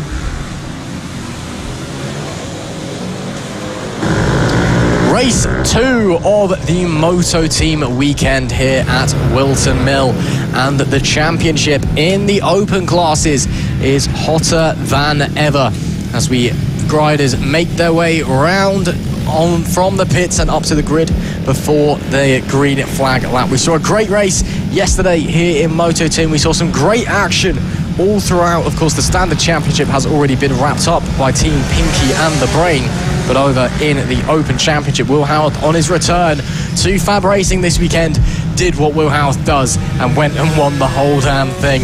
And it was a phenomenal performance. Acme Racing finishing P2 and Ernie the Badger only in P4. And the championship is very, very close. Only 15 points separating Team Acme Racing, the current championship leaders, from Team Ernie the Badger in P2 and will have only 60 points back in P3. This is a championship that's definitely going down to the final round, and definitely going down to the wire. It's an impressive class all the way throughout the year. It's so impressive to see, actually, yesterday what Will Howarth managed to do. He's actually the last rider to make his way onto the grid. Cool, calm and collected, something which is very, very normal to say about Will Howarth. But now they head out on their formation lap, on their warm-up lap, and then we will go racing in just a moment's time. What's it going to be this time? Can Will Howarth win yet another race? Is the rider going solo already? The 99 having issues at the side of the circuit, so Tristan Margot pulling over at the side of the track, but Will Howarth leading the pack on the green flag lap because he's starting in pole position. Alongside him was Josh Hill. He managed to keep tabs on Will Howarth in the early stages. On the second row of the grid, we have Team Acme Racing and Fraser Kennard. What can they do from the second row with Jack Van Eden having a crash in yesterday's race, hoping to do better yesterday, and alongside them is going to be Team Dis. Harrison O'Keefe will be alongside Scott Jewett in 7th and 8th, with Tristan Margaret having issues on the warm-up lap in 9th. They'll be alongside Ben O'Keefe this time around, with Phil Maplebeck and Team Ernie the Badger on the 6th row of our grid. Team Bert and Rob Huntley will be starting in 13th and 14th. Madison Martlew and Gary O'Keefe rounding out our Moto team grid. So now the riders make their way around the final corner as the 99 gets pushed off to the circuit there and through the gate that leads the way back inside the paddock. So an early retirement for them as the riders now make their way to the grid. There's going to be no delay, it seems, due to that gate. So final couple of riders making their way. Gary O'Keefe will be slotting into position now, and Lee Klaus will do the point to the lights. The tension is rising. It's one of the biggest fields that we've had all season in the Moto team class. The lights will go on. And we go racing for the second time of the weekend for the Moto team class. Gary O'Keefe struggling at the back of the field to get away, but Josh Hill staying in second position as Will Howarth attempts to run away at the front. He had issues in race 1 yesterday. Is it all sorted for today? We're only going to have to wait and find out. Team Acme Racing did a crash in qualifying earlier on in the weekend. They go around the outside at Christmas Corner as Will Howarth continues to lead the way, but Josh Hill and Will Howarth both have jump start penalties. So the front two bikes in the field both have jump start penalties. They're going to have a 3-second penalty applying to their final finishing position and final finishing time. So they're going to have to stretch out a gap as soon as possible. The real question is, will they know it, Ross? Because if they don't, they may not know to push as hard as they can in this early stage, because Will Howarth, he certainly is. Yeah, well, obviously there's no communication to the riders. There's no radio, there's no team members telling them what's going on. So the only way they know is if they've realised they've done it the second they've done it, and they'll know, okay, I've got a 3-second penalty, I've got to go. Will Howarth is certainly pushing. Josh Hill is also trying to get a move on as well. So we're just going to have to wait and see what the gaps are at the end of the race. A jump start penalty here at FAB Racing, that is plus 3 seconds to your race time, and it's a one-time offence. Obviously you can only jump the start once, but it's unideal, and especially when it's both of the guys on the front row of the grid. So Will Howarth and Josh Hill, both of them now have to contend with that 3-second penalty, whether they know it or not. Again, of course, you've also got to remember that those two guys fighting up the front, Will Howarth and Josh Hill, really doesn't matter if they're fighting because they're in 2 different classes. But it's the open class that we're really interested in now. The standard class has already been wrapped up by Team Pinky and The Brain. So Team Acme Racing currently overall P3, and that means that as it stands, they are the overall leader, if my math serves me correctly, and they are very much in the lead of the Open Championship at the moment, in that fierce battle for the Open Championship with Will Howarth and also Team Ernie the Badger. So this could be advantage Team Acme Racing if Will Howarth isn't able to pull away far ahead enough. We're just going to have to wait and see how the race unfolds. 10 laps left to go in action all throughout the field. Wherever you look, we've got some of the O'Keefes there fighting with each other. There we see Jacques Van Eden as well. He had a great race yesterday until he had that off, and it ruined his day, unfortunately. But he's back out there doing a great job on the number 17 machine. currently P4 in the open class and P5 overall in the front fairing. I think that's on the 357, I believe that was. Shaking quite a little bit, so hopefully everything's all okay with the bike. And no, it wasn't the 357, it was the 333 of Scott Jewett. But yeah, here we see Jacques Van Eden really putting the pressure on and looking at the gaps at the moment. Up the front, Will Howard is 2.1 seconds ahead of Team Josh Hill, I believe, who is 2 seconds ahead of Team Acme Racing. So, as it stands, Howard's finishing second and Josh Hill is finishing third. Will Howard at the front, setting fastest lap after fastest lap, but now the battle continues further down the field. Jack Van Eden leading this group for Team Des, the second bike in this battle, but Will Howard now is showing that with the penalty applied, presumably it's showing as a 2.1 second gap from Team Acme Racing. He did drop down third on the time screen, now he's all the way back up to first. Will Howard last time around was over a second quicker than Team Acme Racing, so certainly it looks like at the moment they're going to bridge out more than a 3 second gap by the end of the race. 9 laps remaining. Josh Hill showing his third in their timing monitor. Number 19 now trying to get past us. Jack Van Eden has issues, runs wide. Is there issue with the bike or just trying not to go into the grass there? It seemed like it for the number 17. So one of the O'Keefe's powering it out through now.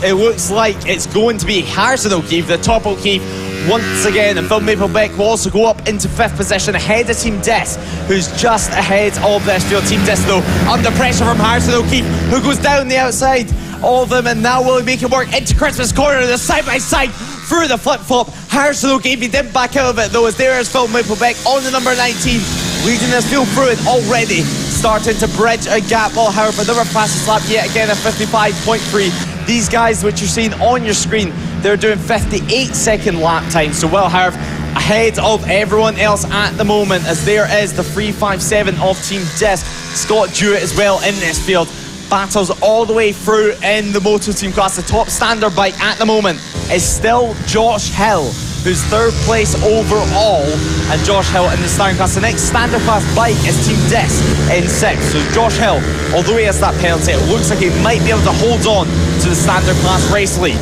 Yeah, that's the bizarre thing you've got to remember, is obviously here at Motor Team you're classified not where you finish overall, but where you finish in relation to your class. So we talk about the overall victors and who's on the podium overall, etc, etc.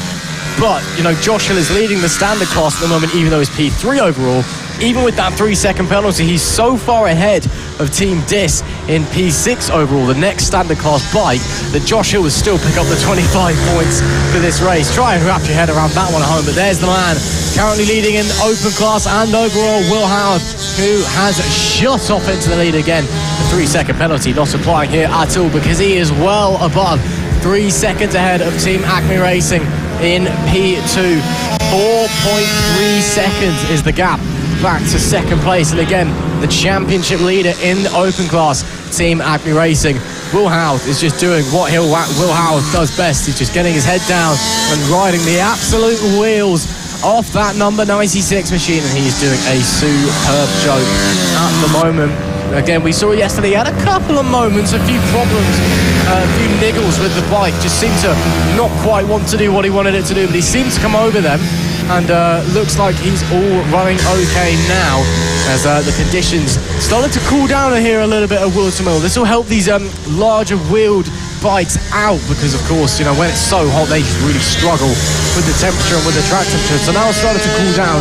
That's really going to help these guys out as well, and the fatigue aspect as well. It's really going to be nice for the riders. A lot of these guys running ex-Moto3 tyres, the Dunlop slicks on them at the moment, but Team Acme Racing coming through turn 1 at the moment, as there is Josh Hill getting through Gary O'Keefe at the moment. Gary O'Keefe currently running in 15th position, and Team Acme Racing also coming now to lap them, but Jack Van Eden at the front of this field now and ahead of Phil Maplebeck. Phil Maplebeck slow out the final corner, and Team Des trying their best to be able to fight with them. Team Des on the 357. They've changed up their style of bike anyway over the past year, but they continue to battle for the top 5 positions here in Moto Team, and that was a move from Team Des, managing to get through on Maplebeck, and now what a move that was on the number 19 machine. O'Keefe still a couple of places back in 9th position, so Harrison O'Keefe ahead of Ben O'Keefe in 10th, but it looks like for Maplebet, the bike just doesn't have the same punch coming out the corners, and that's what's allowing Scott Jewett now to get past on the free machine. Can Hash and O'Keefe potentially now also have a chance? Does Phil Maplebet potentially have an issue, or have they just got the wrong gear in for coming out the corners? Maybe. It's unfortunately we've got as much information as everybody else in the paddock over this one. We've just got to wait and see what is going on with Phil Maplebet as they come to the line. It'll be 4 laps remaining for these guys this time by. Will Howard still in the lead with Team Acme Racing in P2. They're both open class bikes, and Josh Hill, the leader of the standard class, in P3. Again, got to remember Will Howard and Josh Hill both with 3-second jump start penalties. Currently, Will Howard is 3.9 seconds clear of Team Acme Racing in P2. So, as it stands, Will Howard still finishes on the top step of the podium overall and in the open class. And Josh Hill is many seconds ahead of the next standard class bike, Team Dis. So Josh Hill has essentially got a free ticket to the top step, even with that podium. With 3 laps left remaining here, Jacques Van Eden still holding on to that P5 overall at the moment. P4 in the open class and fighting with a Team Dis standard class bike. They are second overall in the standard class at the moment. Jacques Van Eden, he had a great run in the first race yesterday. Unfortunately today just doesn't quite seem to have the pace. He did have quite a big off coming down the back stretch in race 1, so maybe some problems with the bike, maybe a knock to the confidence as well. Of course, Jacques Van Eden, one of the many Free Tech riders, the Free Tech Endurance Championships, one of their many riders that we've had turning up here at Whilton Mill for the Moto team this weekend. Had the similar thing last year, and he impressed last year as well, so we know that he's a phenomenal rider and he does great stuff over in the Free Tech Endurance Championship. But right now, just not quite on the pace that we've become accustomed to seeing from the number 17 machine. And it looks like second place overall. Josh Hill and Team Acme Racing are trading places like there is no tomorrow, as our leader Will Howard continues to bolt away into the distance. He's being held up a little bit here by the number 99. That is a back marker there of Tristan Margot, but he makes his way through all cleanly and with only a few corners, should I say about half a lap left to run. It's about 600 metres, 1.1 kilometres around here at Whilton Mill. He has been absolutely superb. It's been Will Howard doing Will Howard things. The number 96, he goes out there, he gets the motor team bike, he disappears off into the distance, and that's all you need to know. 4.5 seconds is the gap last time around. What's it going to be this time around? Will Howard continuing to lead the way, managing to get through, and Tristan Margaret, who managed to get that bike back on the circuit after having to retire on the warm-up laps, potentially tested for the final race of the weekend. Of course, Will Howard, a very impressive ride here for him, a 55.3, a little bit off his own lap record, which he set in the Moto Team class back in 2018. That was in the 53-second break, just a little bit off that here today, but regulation changes have been made over the past couple of years, making this class hugely accessible. A 16-bike field here in the Moto Team class. It has so many talents in it, such as Will Howard, who has not made one mistake this whole race, even with a jump start penalty. He's cleared away at the front, and he only has 2 more corners to get around. The number 96 is going to make it 2 out to 2 as you see the checker flag waving, and he comes across the line to win once again. It's Will Howard on top overall, and in the open class, Josh Hill comes home in second position, and the winner in the standard class. Is this going to be enough though to hold on to with a 3-second penalty? It was 2.8 at the line between Josh Hill and Team Acme Racing, so potentially they might lose that they might lose the second place overall, and they might get dropped down to third, of course, with that jump start penalty applied. But Will Howard, jump start penalty or not, our race winner. Will Howard wins overall and in the open class. Jake Hill does get demoted to third, also with a jump start penalty. He's down to third overall, but he will still win in the standard class here at race 2 in Moto Team. And a very enjoyable race at that. Will Howard is really staking his claim on that championship. He's really closing in to Team Acme Racing. As it stands, the championship down to 55-point gap. Will Howard wins by 5.1 seconds. Factor in the 3-second penalty, that's 2.1 seconds. Josh Hill finishes second overall on the road, but he'll get demoted to third overall with his penalty. But he is the winner of the standard class. Team Atma Racing will inherit second overall and in the open class from Josh Hill, with Fraser Kinnard fourth and Jacques Van Eden fifth. And then Team Dis in P6, they are second in the standard class. Phil Wappler is seventh. Harrison O'Keefe was third in the standard class. Ben O'Keefe is in P9 and Team Burt in P10. Only the Badger Racing in P11, a very disappointing result for them, with Rob Huntley in P12. Madison Martley 13th, Gary O'Keefe 14th, and Tristan Margot in P15. Scott Jewett looks like a DNF for the 333 there, unfortunately. Hopefully Scott Jewett can make his way back out for race 3 a little bit later. Of course, all of our class will have a race 3 later on today.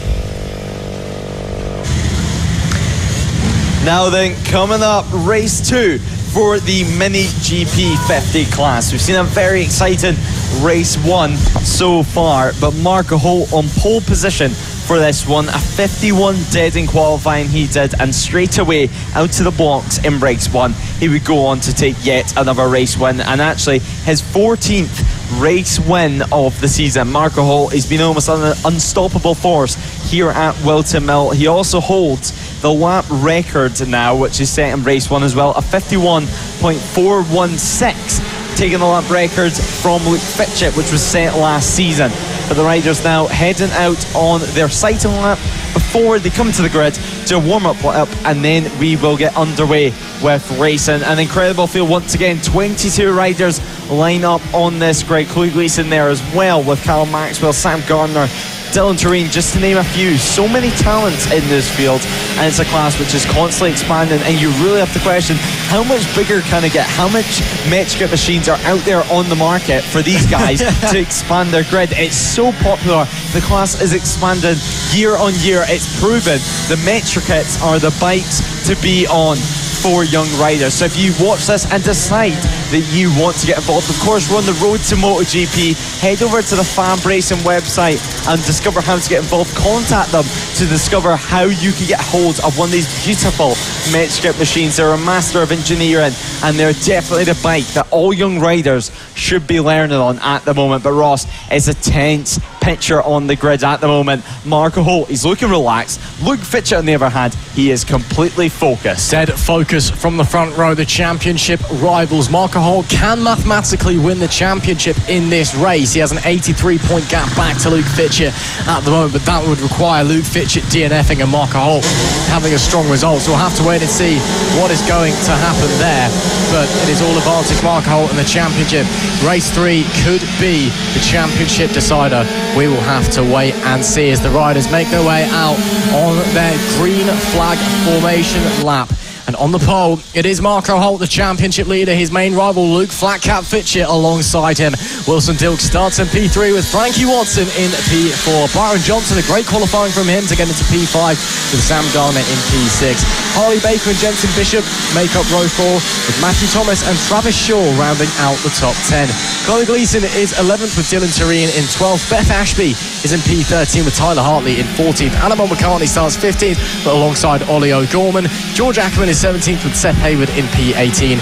Lucy Curtis is 19th with Murray Simmons in 20th, and our grid is rounded up by Riley Paisley and Callum Maxwell, a 22 by grid to look forward to here in the Mini GP 50s, one of the most populated classes that we have here this weekend at Whilton Mill. And again, it's always great racing in the 50s, Lewis.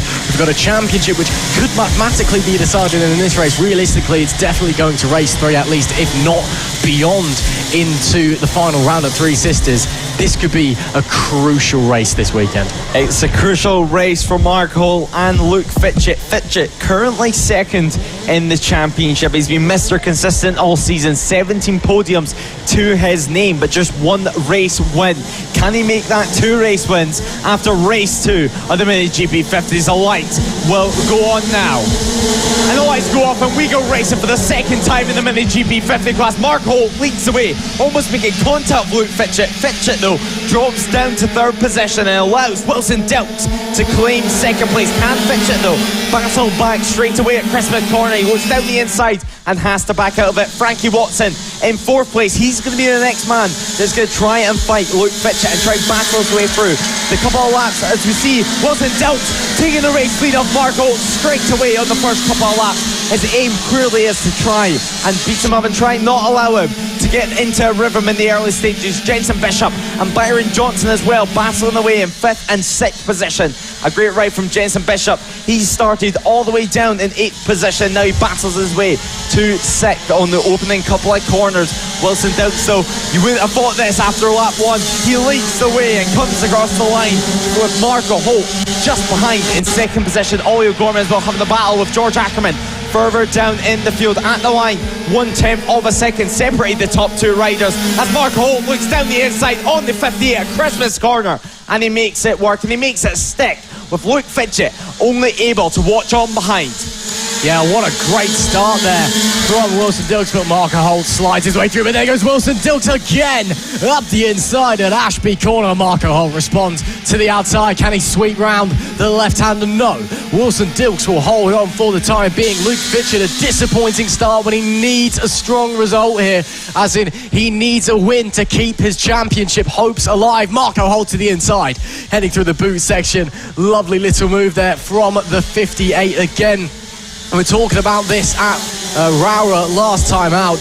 This man is the man who we all thought was going to be on top of the Mini GP 50 world come the end of 2022. But an injury sustained in Spain curtailed his championship hopes. And now here in the Mini GP 50s in 2023, he is showing that he truly is a champion. And this is going to go down to the wire between himself and Dilks, as apparently a few drops of rain starting to come down at the circuit. That could be something mega to watch out for. It's so hot this weekend. Nobody expected a downpour, and suddenly we're getting a little bit of rain. And when it rains here at Whilton Mill, the track turns into an ice rink. The riders call it Slippery Mill for a reason. It's so bizarre. So much grip in the dry and so little in the wet. There's only a few drops being reported, but a few drops is more than no drops, Lewis. There's 8 laps to go this time.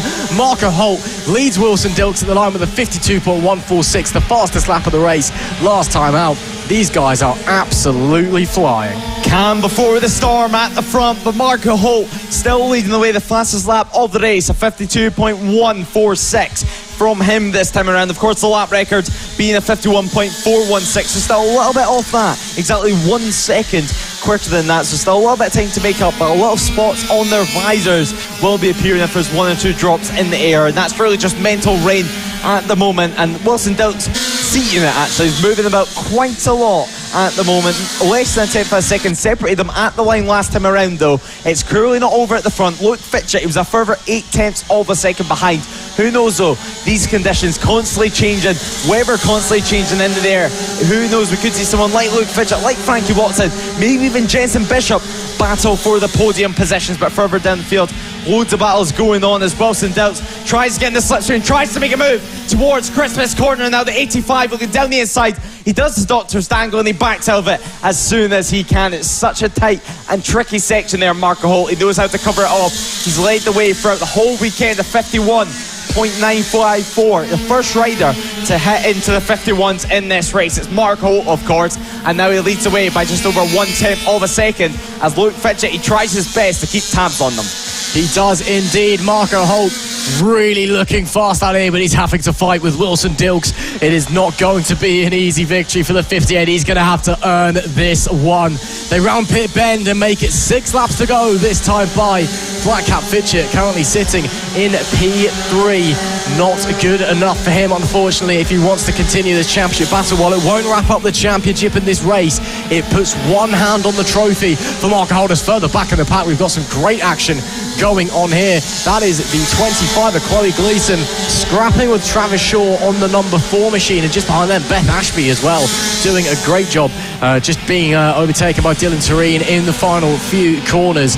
But up the front, Marco Holt, he's doing a great job at the moment, a 51.885, another fastest lap that last time round, getting closer and closer to that lap record. Marco Holt unfortunately had his lap record in the 70s broken in race 2 by Luke Flatcap Fitchett, his championship rival in this series. So maybe Marco Holt wants a bit of revenge for that one as well and wants to take the 50s lap record away from the number 7. We've got some more action further back in the pack as well. Matthew Thomas doing a great job on the 47 machine, and everywhere you look there is just fighting and fighting. So many bikes out there at the moment. Tyler Hartley, we were just seeing in P18, doing a great job, but back to the battle up the front. And it is the top 3 of Marco Holt, Wilson Dilks and Luke Fitchett. Luke Fitchett set the fastest lap last time, a 51.639, and that was ever so slightly a lap record, about by half a tenth of a second. So Luke Fitchett, new lap record, a 51.639. Great stuff there from Flat Cap. He's turning up the wick with just 5 laps left to go. You can see how much that gap has closed and how close he is to the back wheel of Wilson Dilks. A 51.639, so impressive in these conditions. The rain just starting to fall, and potentially Wilson Dilks just starting to ease off as Marco Holt now sets a new lap record of 51.627. So the lap record constantly getting broken lap on lap at the moment. A 1.3 second gap from Holt to Dilks, but who knows? It's going to be Fitchett who's going to take second position. Now he backs out of it. Now as they come towards some backmarkers, Callum Maxwell in the 111 machine is going to be the first one, and then Riley Paisley. How is this going to deal with the battle for second position? Will Wilson Dilks get held up? Will this allow Luke Fitchett to claim second position, or is Fitchett now going to get held up? He dives down the inside on the number 7, pushes Maxwell slightly wide there, maybe just a little bit startled, of course. No blue flags here at FAB. Riley Paisley is the next rider. Wilson Dilks through nice and cleanly now. Is Fitchett going to get held up? He is. Fitchett has to back out of it. Has to wait a couple of corners. He's such a safe rider, and there he goes through on Riley Paisley. So the battle for second position completely changing with just 3 laps remaining in this Mini GP 50 race. Marco Holt has bolted away at the front, 1.1 seconds ahead of the 85 of Wilson Dilks, and we saw there Luke Fitchett getting held up by the back markers, and that'll be disappointing for him. Again, he needs the strongest result possible to keep his championship hopes alive as long as possible. And as they head through, coming down to the middle section, it will be Holt that leads, but Wilson Dilks currently holding on to P2 at the moment. But wow, would you look at that, Luke Fitchett doing everything he can. He is pushing super hard, but as it stands, while he's still mathematically in the championship fight at the end of this race, you've got to think it's not enough. You've got to think the gap is too big, unless Marco Holt has a disaster class in the last race in the 58. Well, that is nothing. It's just something that doesn't happen to him. 2 laps left to run here at Whilton Mill in race 2, and it's championship leader Marco Holt leading the way and siding his way through back marks. He did get held up there a little bit, but he is comfortably up the front. Gets him through. Lucy Curtis at the moment. Wilson Dilks managed to get through. Not Luke Fitchett though, so Luke Fitchett struggling to get past back markers at the moment, but certainly the gap between Holt and second position Wilson Dilks has closed over the past couple of laps. 1.1 second last time around. We're going to have to wait to see what it's going to be at the line this time around. But Luke Fitchett, he's going to have to push hard. He's going to have to see some red mist to push on over the limit to catch up to the likes of Wilson Dilks. They're absolutely on fire here in the Mini GP 50 class. A 22 bike field, the most competitive field that we've seen in multiple seasons. But now Tyler Hartley is in front of Marco Holt as Marco Holt comes to start the final lap of the race. What is the gap going to be? 1.3 seconds to Holt stretched out in that final sector of the circuit. Is that going to pay dividends at the final lap of this race, in the final corner of this race, in just a couple hundred meters time, as they are diving down the inside of a back marker is Wilson Dilks. He's trying his hardest as Mark Holt comes towards Hannibal McCarthy and Ollie O'Gorman. Of course, his brother Casey O'Gorman racing in multiple championships this season. Will Holt get held up this time around? He comes here to win. He's doing it at the moment. This is why you have to use your head in the Mini GP 50 class. A massive grid, so many different abilities on these gear bikes. Holt, you would have said, he's championship contender last season. He dives down the inside. Ollie O'Gorman pushes him wide, but a little wave to the crowd, a little saying sorry to Ollie O'Gorman. He comes across the line in just a moment's time to take the race win in race 2 of the Mini GP 50 class. Second position is Wilson Dilks. He holds on to that second place from Luke Fitchett. A lot of back markers involved there, but Marco Holt, a bit of luck, a lot of skill to take that race win. One hand on the trophy for the number 58.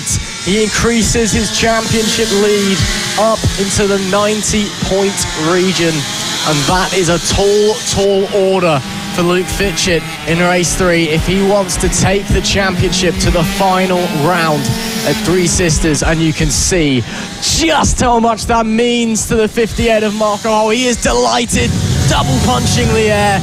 He knows that he is one race away from the championship. Marco Holt takes victory and puts one hand on the championship trophy with Wilson Dilks in P2, Luke Fitchett in P3 with Frankie Watson in 4th, Byron Johnson 5th, Sam Gunn the 6th, Jensen Bishop was 7th, Harley Baker was 8th, Matthew Thomas 9th, and Travis Shaw squeezes into the top 10 at the end. And the Mini GP 50s will be back for one more race later. On the road to MotoGP and the feeder series to the British Talent Cup and RedBull Rookies. Live from Whilton Mill. This is FAB-Racing Mini Bikes British Championship. Title Decider. Race 2 for the Pit Bike 140s, and it is a crucial one because Chris Wells is looking to put his name in the history books and take the championship here at round 7 of the FAB-Racing Mini Bike British Championship at Whilton Mill. In order for the championship to go down to race 3, Liam Wood must outscore Chris Wells by 9 points. And well, Liam Wood was just looking a little bit off the pace in race 1. Chris Wells seems to hold all the cars, but that wasn't the man at the front of the field, was it, Lewis? Because of course we have the likes of Rossi Banham and Taylor Lawrence, 2 legends of the pit bike game, returning here this weekend and putting on a display. Rossi Banham with a classic Rossi Banham victory of just disappearing off into the distance and never looking back, while Taylor Lawrence with a very hard-fought race as well to get a strong result. It is a huge grid of pit bikes here. We've got some fantastic names returning to the FAB-Racing paddock, and it's all eyes on Chris Wells and Liam Wood. Can Liam Wood keep it going to at least race 3, or can Chris Wells put his name on the trophy in race 2? It's going to be dramatic here in the Pit Bike 140s. Lucas Brown as well will be lining up. He's been battling for the championship all season. He sadly missed out on qualifying. He will be starting from the final position on the grid, will Lucas Brown, after missing qualifying yesterday. But Chris Wells, this time around, he's going to be going from 4th position. And next to Taylor Lawrence, of course. Taylor Lawrence returning this time around with Rossi Banham. But there's Chris Wells. He's looking excited. He's looking psyched. And Taylor Lawrence trying to talk to him before the race starts. It's going to be dramatic as the riders head out on their warm-up lap now. The green flag lap is underway. One last tour before it's going to be lights out. And lights out for the front row of the grid for Rossi Banham, who's going to be starting this race from pole position. Rossi Banham set at a 52.018 in qualifying. He'll be next to Liam Wood. Taylor Lawrence and Chris Wells will be lining up on the second row of the grid of Reece Peacock and Super Pit Bike Sonic Jamie King in 6th. Zach Tureen and Brandon Keane will be starting on the 4th row, of Keaton Payne and Elliot Crosby in 9th and 10th. Sean Whitaker and Brasley Ferreira in the 6th row of our grid. Noah Gilroy returning to Fab after a couple of rounds out. He starts from 13th alongside Joshua French in 14th. Alfie Garrett will be starting from 15th with James Ratcliffe in 16th. Stephen Butworth will be starting in 17th with Bailey Lawrence at 18th. Of course, Robert Taylor returning this round. Seth May and Mark Portis starting on 10th row of our grid, with Robert Baldock, Shannon King, Simon Portis and Lucas Brown starting and rounding out our Pit Bike 140 grid. Is going to be a dramatic one. Taylor Lawrence returning, Rossi Banham returning, but Chris Wells, he can wrap up the title here. He can indeed. It's all eyes to the flag marshal. It's all eyes to the lights.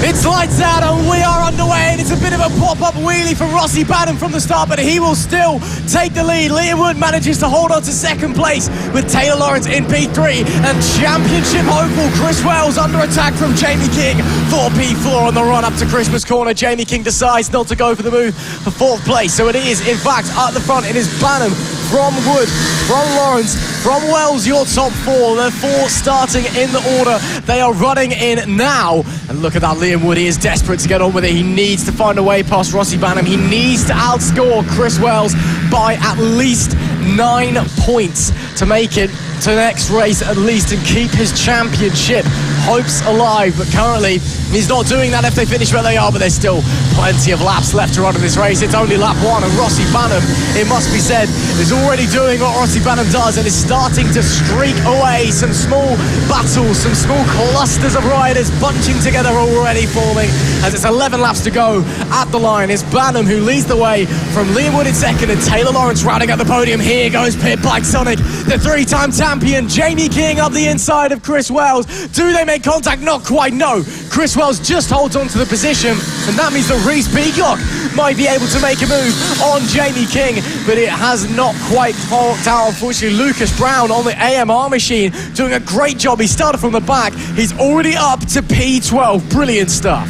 Lucas Brown from the back of the field, P12, very impressive. But Reece Peacock, of course, a lot of involvement with Lucas Brown in the British Talent Cup, doing his mechanicking for him. He's battling in this group with Jamie King and Chris Wells. This trio is what we've seen over the past couple of years in the Pit Bike 140 class. Is back to normal as Rossi Brown leads the way by 1.2 seconds from Liam Wood in second place. Jamie King in the middle of this pack. He powers out through the fat part of the tyre and tries once again in Christmas corner. Can he make it work? It's 3 wide for the Pit Bike 140 guys. All of them up to back out of that one.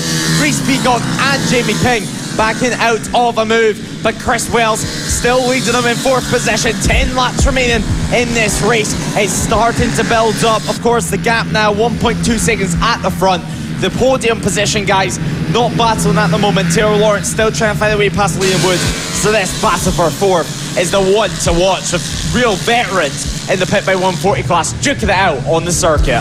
If they finish as they do, Chris Wells is declared champion of the Pit Bike 140 class in 2023 here at FAB-Racing. It would only be a 7-point advantage to Liam Wood. It's not the 9 points at least that he needs to take the championship down to the wire. And here goes Taylor Lawrence, the 2021 champion, to the inside of Liam Wood. He takes second place, and it's a further dagger in the heart for the championship hopeful of Liam Wood.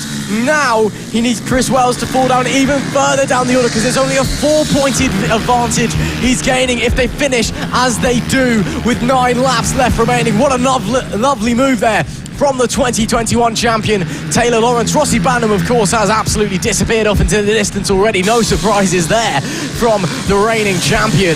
But Chris Wells holding on to P4 at the moment. Jamie King, a quick glance back as up the inside of Jamie King goes the 29 of Reece Peacock. A lovely move. He loves diving up the inside there, does him. Jamie King, actually, is also lost out to the number 7 of Lucas Brown on the AMR machine. He has scythed his way through the pack, and he is already up to P6 with just 8 laps to go. That boy is absolutely flying on the AMR bike. Here goes Reece Peacock looking to the inside of him, Chris Wells. Here goes Lucas Brown to the inside. Double overtake on Chris Wells. And I'll have to check what that means for the championship. But wow, brilliant stuff from Peacock. Brilliant stuff from Brown. Inches away from contact there, Lucas Brown and Chris Wells. And Lucas Brown actually saying sorry. He's chasing Reece Peacock, but that could have been a championship changing move on Chris Wells if there was contact made. But Jamie King, he can only watch this unfold at the moment. King down in 7th position and not able to be the king of the Pit Bike 140 championship at the moment. But Reece Peacock runs slightly wide. Is this going to allow Lucas Brown through? Yes, it does. The number 7 through. He runs slightly wide on the exit, and Reece Peacock tries to get through into turn 1, but he was on the outside line. He couldn't make that one work with just 7 laps remaining in this race. Of course, Lucas Brown on the AMR machine this time around, as now Jamie King tries to look down the inside at Christmas corner. He backs up it once again, and in the Pit Bike 140 class, like we see with Lucas Brown, if you try to make a move at Christmas corner, it's going to be near contact if you don't back out. Indeed it is. Unfortunately, Chris Wells dropping down the order. Still not enough for Liam Wood. If they finish like this, Wells is your champion of 2023. And even if Jamie King gets past as well, because Pit Bike Sonic's on the attack, it is still not enough for Liam Wood to take the fight to at least race 3, and if not even further along to the final round of Three Sisters. That's Reece Peacock who's gone down on the 29. Reece Peacock's had an off at the final corner, back on the bike and everything okay, but he's fallen behind Jamie King and Chris Wells. So very strange incident there for Reese Peacock. And again, that betters Chris Wells' position by 1, makes it even harder for Liam Wood. But now Jamie King to the inside at Christmas corner. Chris Wells holds it to the outside, but Jamie King with a lovely move. They're still side by side, heading into Ashby. That is superb from Pit Bike Sonic. Pulling off there now, the number 27. That is Seth May having issues there. A shame for him, but Jamie King back to his brilliant best with a lovely overtake. A great overtake there for Jamie King, trying to show Chris Wells how it's done. He is a great friend with Chris Wells off the track, but on the track, he's doing everything he can to beat him. The yellow flag still out. That may be because of Seth May. Yes, it is. The number 27 still stopped at the infield of the circuit. But they're coming across the line this time around, making it 5 laps to go for these riders. 5 laps remaining before Chris Wells could become the provisional 2023 Pit Bike 140 champion. Jamie King is 76. He rounds out our top 5 at the moment as Chris Wells tries to look down the inside that Christmas corner. He backs out, but once again, Reese Peacock, after that fall, he drops down to 7th position ahead of Brandon Keane and Keaton Payne. And inside the top 10 now is Noah Gilray. So Noah Gilray having a great ride, but of course all eyes on our championship contender. He's technically right now got one hand on the trophy in this race. If he doesn't do anything silly, he may walk away with the title. Yellow flag still in this sector. It seems to be where Chris Wells is fastest in his final sector and at Christmas corner. As there's Rossi Banham. Look how relaxed that man is. He is backing it in, having some fun, and leading the way by 4.3 seconds over Taylor Lawrence. He's showboating to the camera in the middle of a race. I mean, that's how confident Rossi Banham is, the reigning Pit Bike 140 champion. He is doing a superb job. You can see the number 1 plate on the bike this time, and he is just loving life out there at the moment. Taylor Lawrence is still in P2, just holding on actually from Liam Wood in P3. And here's interesting, if Liam Wood is able to get past Taylor Lawrence and Chris Wells finishes in P6, the championship does go to the next race. Wells misses out on the championship by 1 singular point. That is how much is on it. This is the stakes. This is how much is riding on Liam Wood's shoulders. This is what's riding on Chris Wells' shoulders. And Liam Wood has got through. Liam Wood is up to 2nd place with 3 laps remaining. So if they finish like this, the championship goes to race 3. Jamie King also could be a deciding factor here. Of course, great mates. He wants Chris Wells to win the championship, but he's making his life more difficult. There is the battle for 2nd position. Liam Wood and Taylor Lawrence. Taylor Lawrence, I love his riding style. He's so close to the ground. Tries to get his elbow down every single corner. He's battling away on his return to Fab. As there's Shannon King coming for your picture with our back markers here. She's constantly improving on the Pit Bike 140 class. But Liam Wood still ahead at the line, 1/10 of a second. Lucas Brown behind these 2 riders, setting the fastest lap of the race at 52.437. These guys up front doing 54.226. So last time around, he's 2 seconds quicker. Lucas Brown on the move. Potentially, he could also get involved in this championship charge. You can see him in the back, closing in every single lap. So Liam Wood might be getting a little bit of help from Lucas Brown in just a couple of laps' time as Taylor Lawrence dives down the inside at Christmas corner. The number 10 makes it work. Can Liam Wood have any... Liam Wood has a moment on the front, on the exit there. So this means now Chris Wells would win the title if Liam Wood stays in 3rd position. 1 place in it. That's all there is between championship glory. And we go again later this afternoon for Chris Wells, as there see Taylor Lawrence and Liam Wood having to deal with some back markers there. Lucas Brown just in the background as well. It is super close. There is Chris Wells. He is in front of Jamie King. So the situation gets worse for Liam Wood. Now he needs to pull something magical out of the bag or hope that Chris Wells has an off and has a disaster. We are on to the final lap of the race, and it is Rossi Banham who leads from Taylor Lawrence in 2nd. Liam Wood is in 3rd, and in 4th place, Lucas Brown very close to the back of that battle for 2nd place. and Chris Wells is in P5, and we wait to see whether it be Rossi Banham. The race hasn't even finished and he's doing wheelies. Why do we bother? This man is so far in front of everybody and he's wheeling before the race is even over. That's how confident, that's how cocky he is. It's been another Rossi Banham masterclass out there today. You've got to give it to the guy. Every time he steps foot on a pit bike, he just absolutely demolishes the field. Rossi Banham will round the final corner and make it 2 from 2 wins here at Whilton Mill, but we wait for the rest of the pack. Lucas Brown's in second. Lucas Brown finished in second with Taylor Lawrence in third and Liam Wood in fourth place, and that means it is glory for the number 62. Chris Wells is your champion of the Pit Bike 140s in 2023 with an amazing ride and an amazing season. Chris Wells is on top of the world. Chris Wells, your 2023 Pit Bike 140 British champion. I've been told celebrations are inbound for these two, so we're going to have to wait and see. I'm sure they're going to celebrate all the way into the night here at Whilton Mill. Lucas Brown, Taylor Lawrence also stopping, congratulating, a little round of applause. But onto the grass now, and I've been told there is some sort of celebration in place and a little hug. It's lovely to see it. Even a bottle of champagne, it looks like, behind her back as well. But Chris Wells celebrating with everyone, cuddles all around. Jamie King grabs the champagne, so it sounds like he's going to get sprayed a bit now. Yes, he does. Jamie King sprays Chris Wells with champagne. He takes it all in. We're still 4 races remaining this season. Perhaps the number 1 plate as well, taking off Rossi Banham's bike, handed to Chris Wells, and it's going to get put on instantly, and celebrations are going to start for our champion. Wow, just wonderful to see. You could just see how much it means to these guys. You can see how close they all are as well. Simply amazing stuff there. Your champion of 2023, Chris Wells, being given the champagne, and Rossi Banham handing over the number 1 plate as well. Amazing stuff there. They're fixing it to the front of the bike. Chris Wells almost looks like he's crying under the helmet. That may be just the champagne running down his face. Thumbs up to the camera, and celebrations all round from riders and friends and family alike.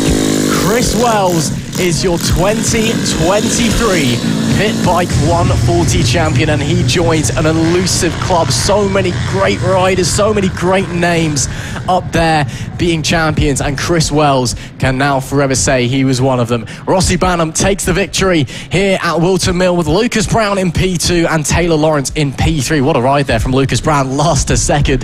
Liam Wood was 4th, and your champion Chris Wells came home in P5. Pit Bike Tonic, Jamie King in P6 with Reece Peacock in 7th, Brandon Keenan 8th, Keaton Payne 9th, and Joshua French rounding out our top 10. James Ratcliffe was 11th with Stephen Butterworth in P12. Bradley Ferreira was 13th with Sean Whittaker 14th. Alfie Garrett was 15th with Noah Guillory in 16th. Bailey Lawrence 17th. Mark Portis 18th. Robert Baldock in 19th. Simon Portis in 20th. And Shannon King, our last runner, in 23rd. And we unfortunately did lose Seth May. As we see the riders coming in to the pit lane. There is Chris Wells getting more congratulations from members of the paddock. He's actually stalled the bike, and he's got to start it again because he was stopping and saying thank you and saying hello.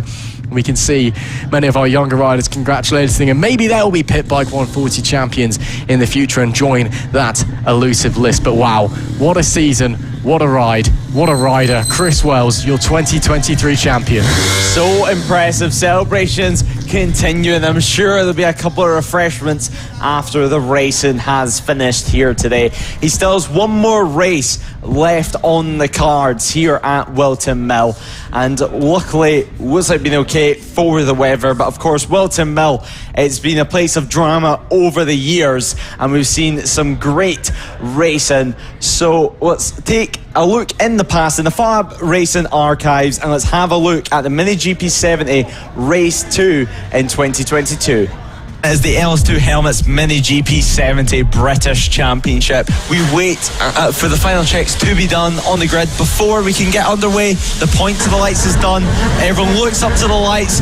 The lights are about to go on, and the red lights are on, the red lights are off, and we are racing for the final race of the weekend. It's Marco Holt who leads the way with Ethan Sparks, managing just to get into second place, getting into that position, just be able to attack from the get-go.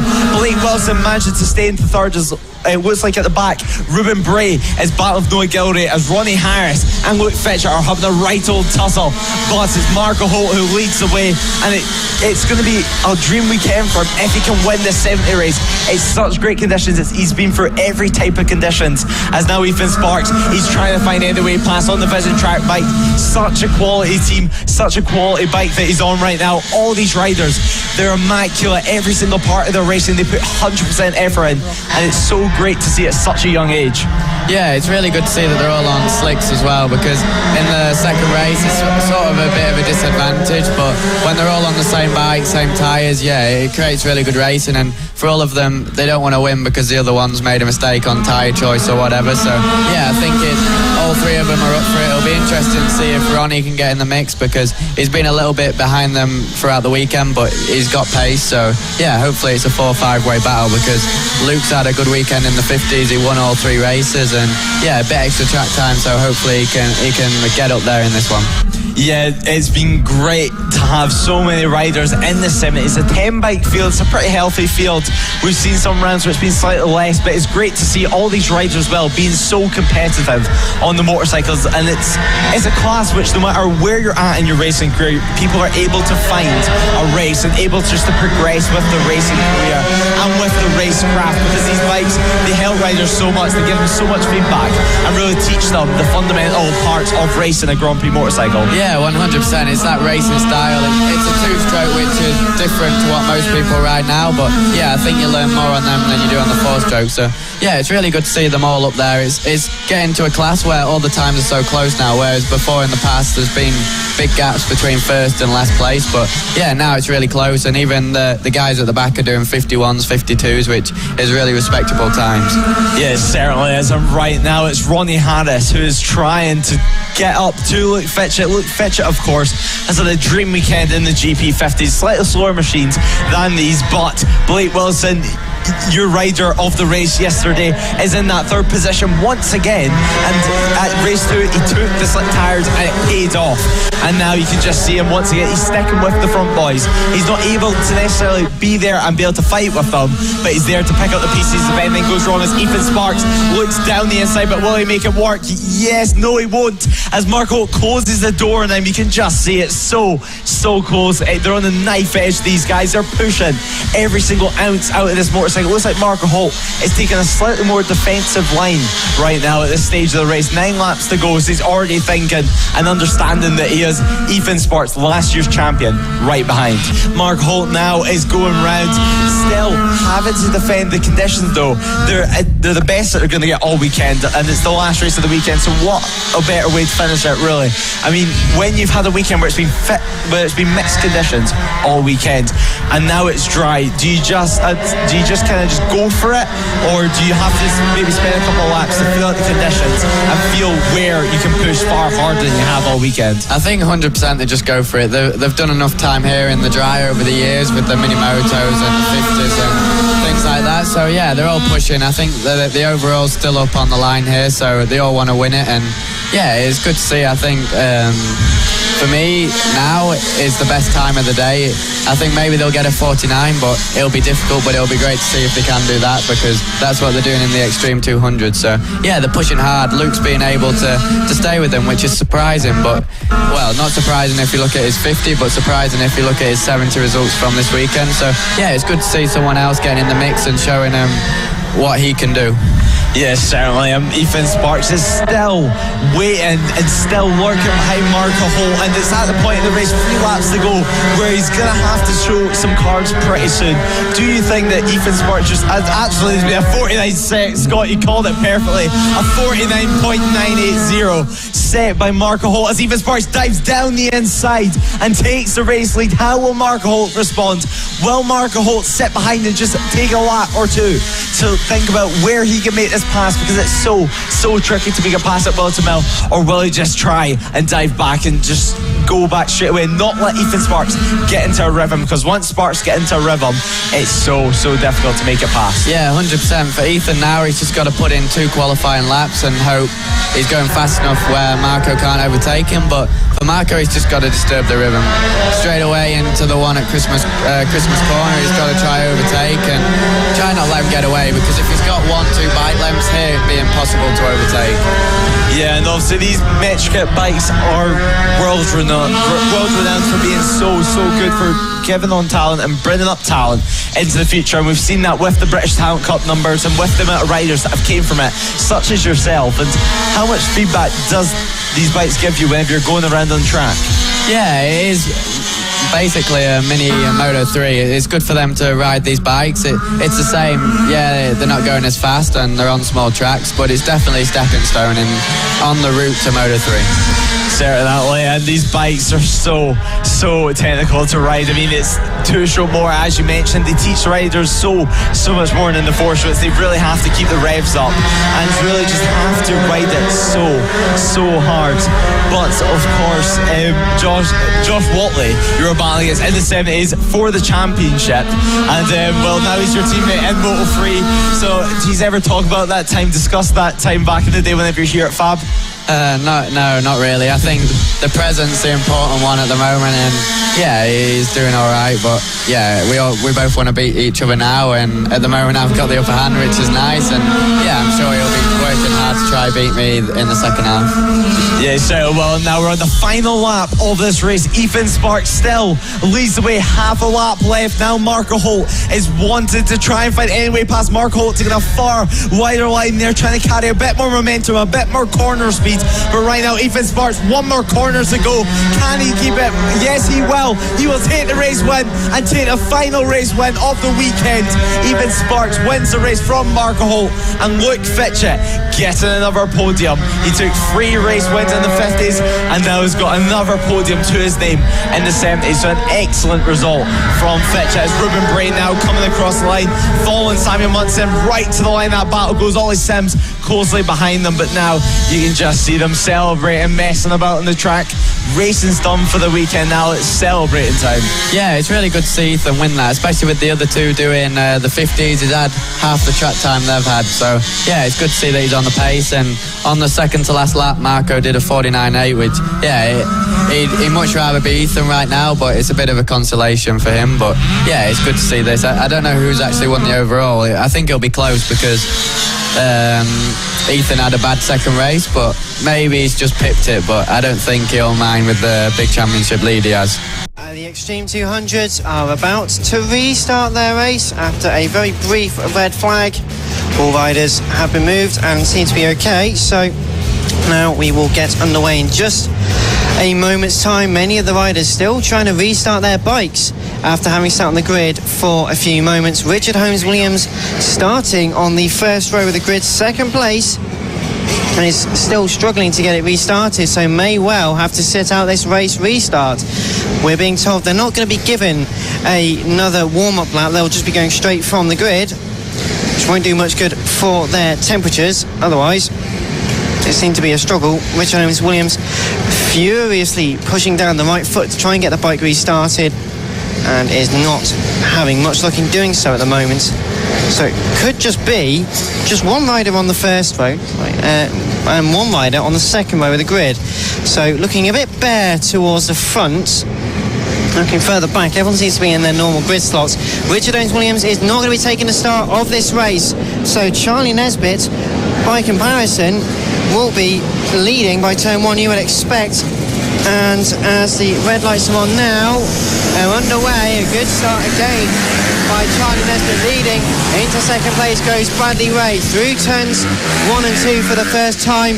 Richard Holmes-Williams does get underway, but at the very back of the field. How long will it be? We've got 12 laps for Richard Holmes-Williams to make progress, as with everyone else. But so far, Charlie Nesbitt leads from Bradley Ray. Not a sentence you hear very often. Josh Watley in third place, Gareth Roberts in fourth. And we've got a fall, and it's Richard Holmes-Williams has actually lost it coming out of turn 3 and 4 in his anger, just spun the rear wheels a bit too much, just carry on and into this race, but everyone else through cleanly. He was riding like a maniac to come through, so Richard Holmes-Williams, he risked tripping up over slower riders, so unfortunately that seems to have happened. Out front though, Charlie Nesbitt. Spud Nesbitt is leading Bradley Ray at the moment. They come across the line. This is going to be a proper race now. This will be very, very fast indeed. The two leading riders in this race are massive exports. The British motor racing now, and both of those will be going head to head. Charlie Nesbitt leads Brad Ray at the moment. They are at turn 4, flicking through to turn 5. A fast right-hander accelerating through it. Hard braking into turn 6. Another right-hander. Hard on the power. Bradley Ray's bike moving about everywhere. Charlie Nesbitt using all the track, flicking left. Short burst on the power, down a straight into turn 8. This is another left-hander. Bradley Ray loses the front, just about holds on to it. So everyone pushing very hard at the front. Third place is at the moment Josh Watley ahead of Gareth Roberts. Gareth Roberts, your championship leader, can wrap it up this weekend if all results go his way. And fifth place is Tom Whedon, and Jack Scott from the Motorstar Championship is in 6th. And well, there was a big moment for Tom Whedon coming out of turn number 10. Very big oversteer moment, just put on a bit too much power too quickly, almost lost it, did though keep it in check, and very well indeed. But it's 0.8 of a second the gap between your race leaders, Charlie Nesbitt and Brad Ray. Josh Watley is 2.2 seconds behind them, and has also got Gareth Roberts, a very fired up Gareth Roberts, who with no Elliot Dufton taking the start in this second restart, means that he's going to get a load more championship points to try and consolidate the lead. Tom Whedon, Jack Scott 5th and 6th, Brandon Payne in 7th. Elsewhere you've got the likes of Chloe Jones, Patrick O'Connor and Will Howarth, your top 10. Will Howarth getting a decent start as well. Richard Holmes-Williams did get underway, does continue. He's closing up to the tail of the field, but has cost himself a whole load of time with that mistake on the first lap. But 3 laps in, 50.2 compared to a 50.5 for Charlie Nesbitt and Brad Ray, means it's a second for your race lead. I'm sure Bradley's not pushing himself too hard at the moment, but Josh Watley still got Gareth Roberts to contend with, sliding the bike a lot further over the curbing the number 70 rider is. Gareth Roberts not pushing too hard to keep the position at this moment. Gareth Roberts at the moment is in 4th place. Got Josh Watley just ahead of him, not too far ahead of him, within passing distance if you can get it all done. At the moment it's all a bit line astern. Richard Holmes-Williams making moves downfield, gets past one and gets past the second only just, so that's downfield. Not sure who was passing, but he's coming through the field again like a hot knife through butter. His next target will be Jamie King. Bradley Ray 1.2 seconds off Charlie Nesbitt. Nesbitt has passed this lap of the race last time around. He's getting quicker and quicker. Both him and Brad are your leaders. 1.2 seconds between them. They are coming round to complete their 5th lap. And as we continue, now 4 laps completed, 8 left to go. Got a third of this race already completed. The race indeed does continue. Gareth Roberts just dropping back slowly. Now 0.3 of a second behind over the line the last time. Should be more as they continue into this race. Brandon Perrill and we have a red flag. We have a red flag, Dan. Okay, don't know who or why that is, but we have a stoppage. Richard Holmes-Williams got the front row to himself. Brad Ray in 2nd place despite starting in 4th place at the moment. It's a bit empty on this grid at the moment. So far so good. 1-2-6. Richard Holmes-Williams leads out of Bradley Ray. Gareth Roberts into 3rd place at the moment. Then 4th place is still being contested. There's a few riders having a look as they go through turns 1 and 2 for the first time out of 10 in this restarted race. They all do make it through cleanly, at least turns 1 and 2. A short sprint through the very tight complex at turn 6 is a different matter though. We've got one rider pulling off 2 riders left hand side. They do rejoin, so just got a bit wide, couldn't quite rejoin. But nonetheless, so far it's Richard Holmes-Williams now ahead of Brad Ray. Gareth Roberts in 3rd. Josh Watley being there or thereabouts in 4th place for the time being as well. Richard Holmes Williams leading then. We saw that he had magnificent pace in the first couple of parts of this race. Let's see what he can do this time around. Brad Ray in 2nd place from 4th on the grid, so good start from Brad.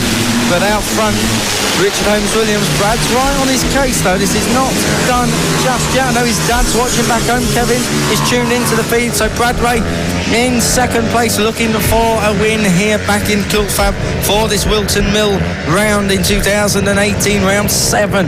And at the moment, Brad Ray's giving Richard Holmes Williams a run for his money. Those two are a little bit clear. Gareth Roberts, who is in 3rd place. Josh Watley is 4th. 5th and 6th, Chloe Jones. And then it's Tom Wingdon. So new riders all the way through the leading group. So Josh Watley goes on the inside at turn 9, the tight left-hander to go through on Gareth Roberts. Roberts looks to fight back and get cut back through turns 10 and 11 across the line. It is Richard Holmes Williams ahead of Bradley Ray, and Josh Watley held on to that 3rd place ahead of Gareth Roberts. Chloe Jones is 5th.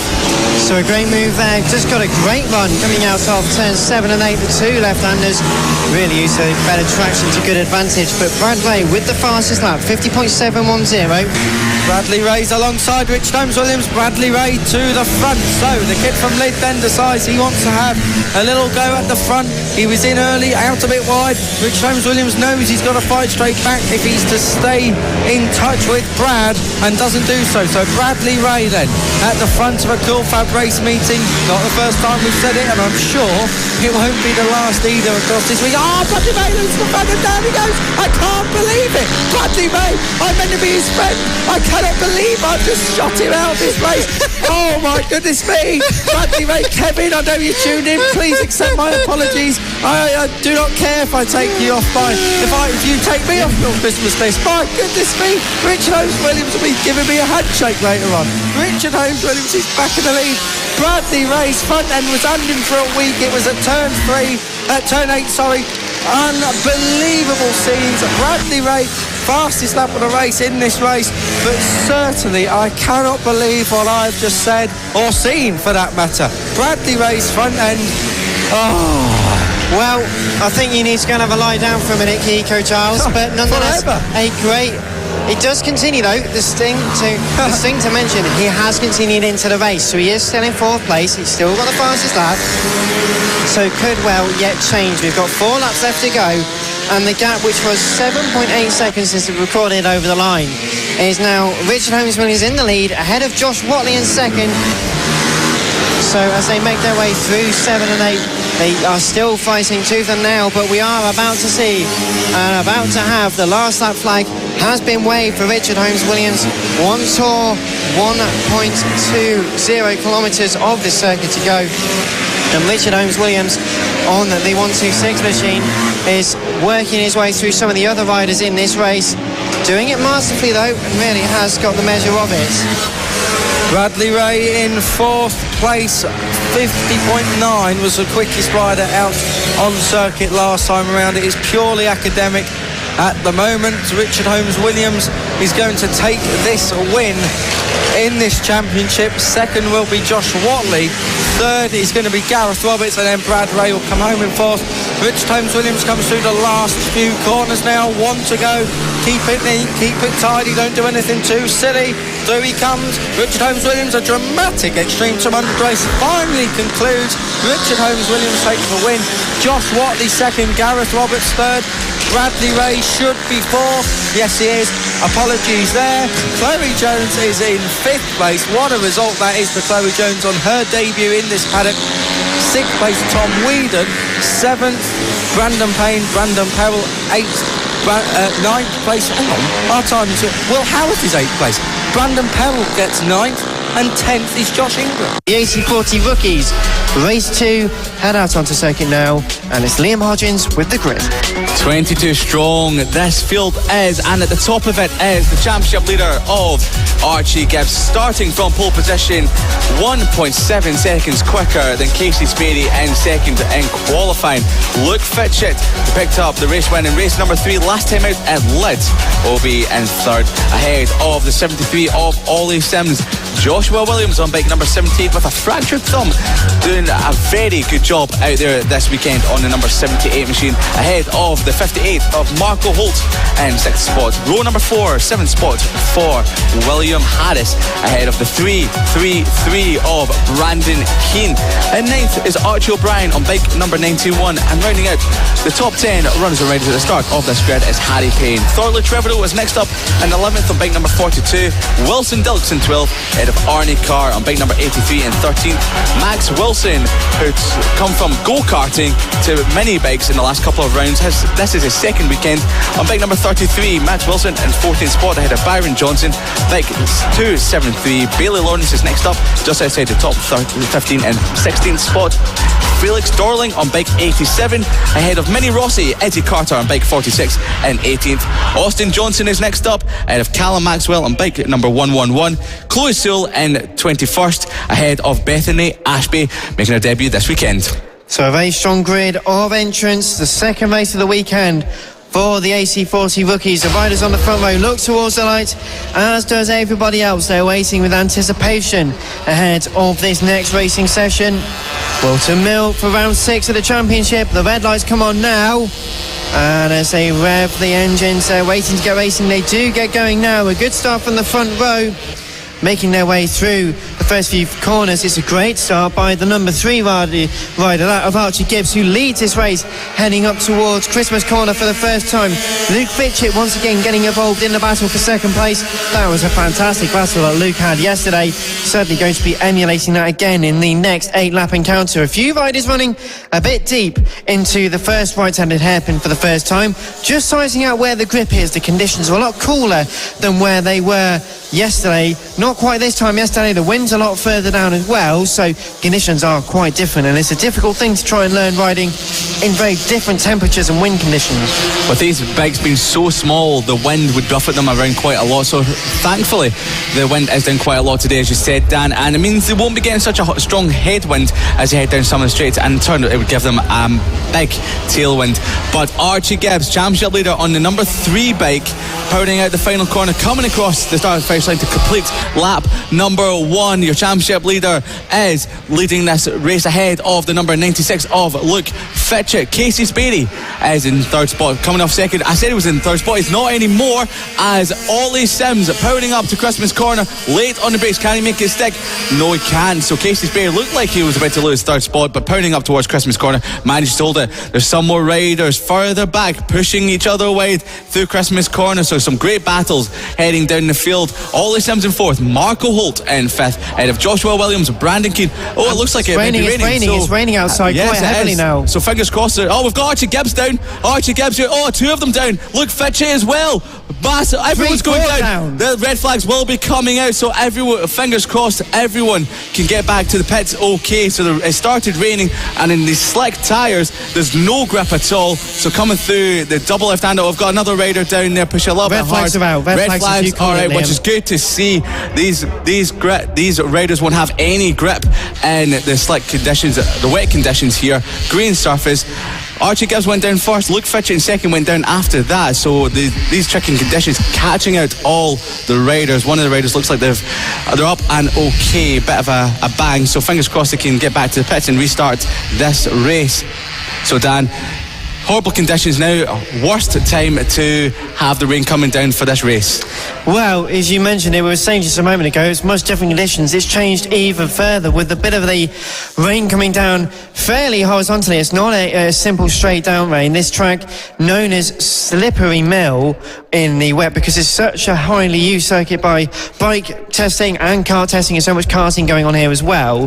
The rubbered inline is a very strong, grippy part of the course, but when it rains in this greasy conditions, as you saw, so many riders struggle because the grip simply isn't there. So a few riders going to prepare their bikes for a wet session, which will mean probably taking the tyre pressures down a little bit and doing a few tweaks just to offer a bit more grip. The rain getting ever heavier, really, really tricky conditions out there, as you mentioned there, Liam, for these young riders, the youngest riders in the field. It's a great learning experience, but it's a challenge nonetheless. With 8 laps in prospect, the rain pattering down on the grid. Umbrellas out, making sure everyone stays nice and dry.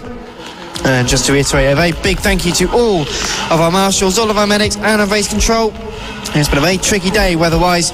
We simply couldn't go racing without you guys and girls out there persevering through the rain. So a big thank you to all of you.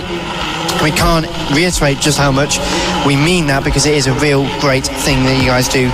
Voluntary efforts for many of you out there. So as the rain gets heavier and the race is about to get underway, everyone's just making sure they're ready to go. These air-cooled bikes, it's pretty cool out there temperature-wise, so it's tricky to get them in the right operating window. Just make sure they're all still running, which is why there are a few marshals and assistants out on the grid just to make sure, Liam, that they're all revving up, ready to go. They are indeed, and I think they're just making sure that a lot of the parents are there, just making sure that their kids are ready to go and they'll be nice and safe on circuit. But there's a lot of rain out on the circuit. The rain, every time we look out the window, and for the visual viewers at home, every time we look at it, it seems to be coming down even heavier, so it's lashing down, but it looks like we're going to get underway nonetheless, Dan. Race start then for race 2 of the AC40 Rookies. They look towards the red lights, they pick out, they look up, you look, but don't take too long staring. The red lights on, it's out pretty quickly as well. Good start from the front row. Ollie Sims and Luke Fitcher making a pretty good start. They had a good one in yesterday's first race, but as they make their way through turns 1 and 2 for the first time, it's going to be tricky to make sure absolutely everyone filters through. But touch wood, it seems like they've all managed to get through cleanly. The rain's pouring, you can hardly see the riders in the course in front of you. The rooter tail's pretty big. We've got rider down.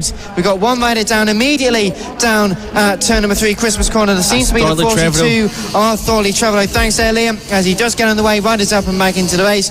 So just a big moment right to the way back of the field. You've got 7 laps to go. Doing this 8 or 7 lap encounter, it's not too long, of which you've got to push, get that temperature into the tyres, but also make some positions. The top 3, including Archie Gibbs, making the best start out of it and leading this first lap. Casey Spadey had a great run at lead in the wet conditions last time out. Race number 1, he's taking the lead of the race now, so he's powered past your championship leader Archie Gibbs, who looked like he might have had a bit of a moment coming out of the corner, and Ollie Sims has moved up into second. So the number 20 of Casey Spadey, his hero must be Fabio Quartararo for the number 20 on his bike.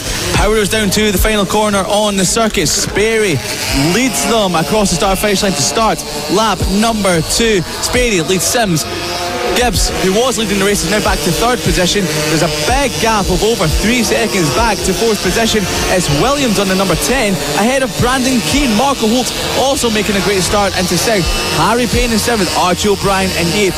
Wilson Dilks in 9th. And Luke Fitcher on the number 96, who's 3rd in the championship, has had an awful first lap. He's dropped down to 10th position as the riders tip their way round the track here, looking like they're going only 2 miles an hour.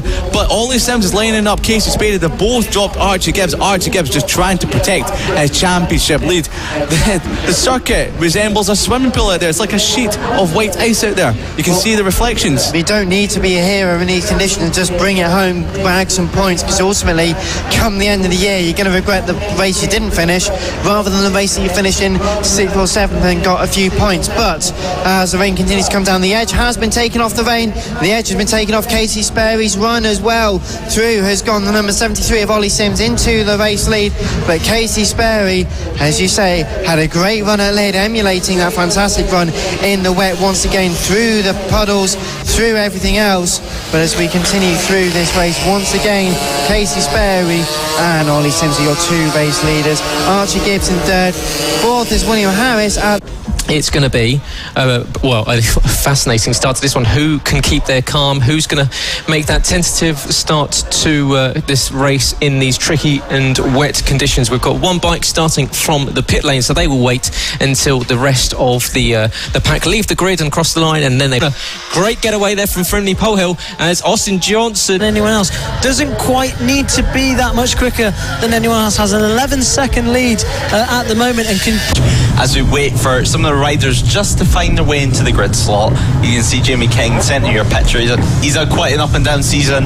In between rounds, he's had to rebuild 2 pit bike engines and a spine. So he's had quite a lot. Blake Ansell on pole position. Alongside him is Scott Ogden, who will get the blast down towards turn 1. Blast off, away it go. It's a good start then from Blake Ansell. He leads down towards the first corner. Scott Ogden just holds up for second place. Meanwhile, an absolute barnstormer of a start for Josh Watley. He's up into 3rd place after starting in 5th position. Incredible getaway from the number 70. He's up into the podium already. Franco Bourne in 4th. Oscar Pinson in 5th place. You'd mistake him for his brother any day of the week on that motorcycle, and you can really see why. He's looking more comfortable than ever. Will he be able to hold on there? And Liam Bassett as well, having a great start. He started in 9th place. He must be up into 6th position by now. That's a blinding getaway for the number 64 on the yellow and black machine. Closely followed by Cameron Hall on the number 8 machine is Liam Bassett, as the riders come through to finish their first lap already. Brilliant to see as Blake Ansell comes across the timing line and already has a distinct advantage over the rest of the field. A second is the gap between himself and Scott Ogden. Franco Bourne in 3rd place. Josh Watley now into 4th place as Bourne has got himself ahead of Watley on that last part of the lap, which is really wonderful to see. So Ansell out in front with a second's advantage. Really great racing going on further down the field as well. Earl Stevenson really lost out, unfortunately, on that start. But we often see there's some great battles towards the tail end of the field in FAB-Racing, and I'm sure that this is going to be no exception. Let's wait and find out how things go. But Ansell out in front, though. He's already heading into the boot in comparison. Scott Ogden is still around about 1.5 seconds, maybe nearly 2 seconds behind now. So Ansell has got the bit between his teeth and could be on to take his first ever victory within the Mini GP 70 class. Let's wait and find out. Will he be able to get the podium position medal? Will he be able to take the glass of cool milk here at Whilton Mill in Daventry? It'll be very interesting to find out. Just 11 riders competing in this, but still some great battles going on, like 9th place between Earl Stevenson and Callum Wybrow. Earl Stevenson into 9th place. Callum Wybrow now down into 10th position. Blake Ansell with the fastest lap last time around. 2 seconds the advantage back to 2nd place. Oscar Pinson in 5th place as well, having a good run on that Mezakip GP70. Bit of a gap back to Liam Bassett and a bit of a gap in front of him as well, up to Josh Watley. And Watley looks to not necessarily have the pace this weekend for some reason or another. I'll just try and chat with him and find out what's going on. But normally he's at the sharp end of the grid every single weekend, but for some reason it's just not all gelling with him at the moment, unfortunately. Maybe they're trying out some new bits on his bike. They've got some new fairies on the bike and they look very smart indeed. A nice grey and blue colour scheme matches his old leathers that he uses, in comparison to the ones he races in Spain with, which are brand spanking new. You don't want to be sending down the road here, that's for sure. Ansell, though, out in front, looking comfortable, more comfortable than ever, more confident than ever. 3 seconds now the advantage. He's putting out at the rate of a second a lap, and his lap times are a second faster, funnily enough, as well, compared to his nearest rival of Scott Ogden. And Ogden has been looking mightily quick, actually, this weekend as well, especially within the Mini GP 50 class. It's a shame it didn't all come together for him due to that poor start that he made, but still plenty of races to come, plenty of time to do it. And a podium position is not to be snuffed at all. Oscar Pinson holding on to 5th place very nicely indeed. 2 seconds separating himself and Liam Bassett. Cameron Hall, meanwhile, is less than a second behind Liam Bassett, so I'll have to keep an eye on that battle as it continues onwards. Meanwhile, the old battle of Felix Hearn and Callum Wybrow, that's been going on all season long, and you can't separate them on track at all. And here is no exception at all at Whilton Mill. They are so close on circuit. Across the line comes Callum Wybrow in towards the first corner, closely followed by Felix Hearn on the number 28 once again. All a learning curve for these riders. A lot of them, it's their first year within the Mini GP 70 class. Most of them competed within the Mini GP 50s last year, or perhaps another class, or perhaps have come over from another series. Really great to see them making a lot of progress as well. More fantastic racing on the way, of course, in Cool Fab Racing. Let us know who you're supporting today at Downforce Radio on Facebook. Anyway, other way around, at Downforce Radio on Twitter, facebook.com/Downforce Radio. If you want to get in touch with us via that medium, let us know that you're listening in this afternoon. It really would be wonderful to hear from you. You can get in touch and chat to us. Tell us who you're supporting, tell us who you're cheering on. Use the hashtag CoolFabRacing as well. It makes us that little bit easier to find your tweets and your mentions and the like. And if you're on Facebook as well, why not have a look at our live video stream? You can look at my face in the commentary box and hear the fantastic stereo audio quality of Cool Fab Racing, thanks to our sound producer, Lester Forbes, who is standing to my right-hand side. If you're on the stream, you'll have seen that. If you're not and you're watching at the circuit, then you won't have seen that, obviously. But nonetheless, back to the racing in hand. Josh Watley, personal best lap last time around, 53.7. In comparison, the fastest lap from Blake Ansell, 51.9 rather, I should say. And his fastest lap last time around was still 0.8 of a second quicker than Scott Ogden's, even though it wasn't a personal fastest lap for Blake Ansell. Incredible, just incredible pace that Blake Ansell has got. His consistency this weekend has been in a different league. We spoke to John Ansell, Uncle Ansell, recently, and I can see him watching trackside, and he will be very, very proud of his nephew if he can finish in that position. And Blake Ansell, every lap, I'm sure, will feel like the longest lap in the world. Meanwhile, Felix Hearn gets himself ahead of Callum Wybrow. Finally, those who have been battling ding-dong for 10th place over the last couple of laps. And that is a great, great race to be able to see. And my apologies, actually, because it's Felix Hearn actually unlapping himself, unfortunately, because Callum Wybrow has actually completed 7 laps, whilst Felix Hearn on my timing screen apparently has only completed 4. So some kind of an issue that Felix Hearn has suffered with. Hopefully he'll get that sorted by the time the race is done.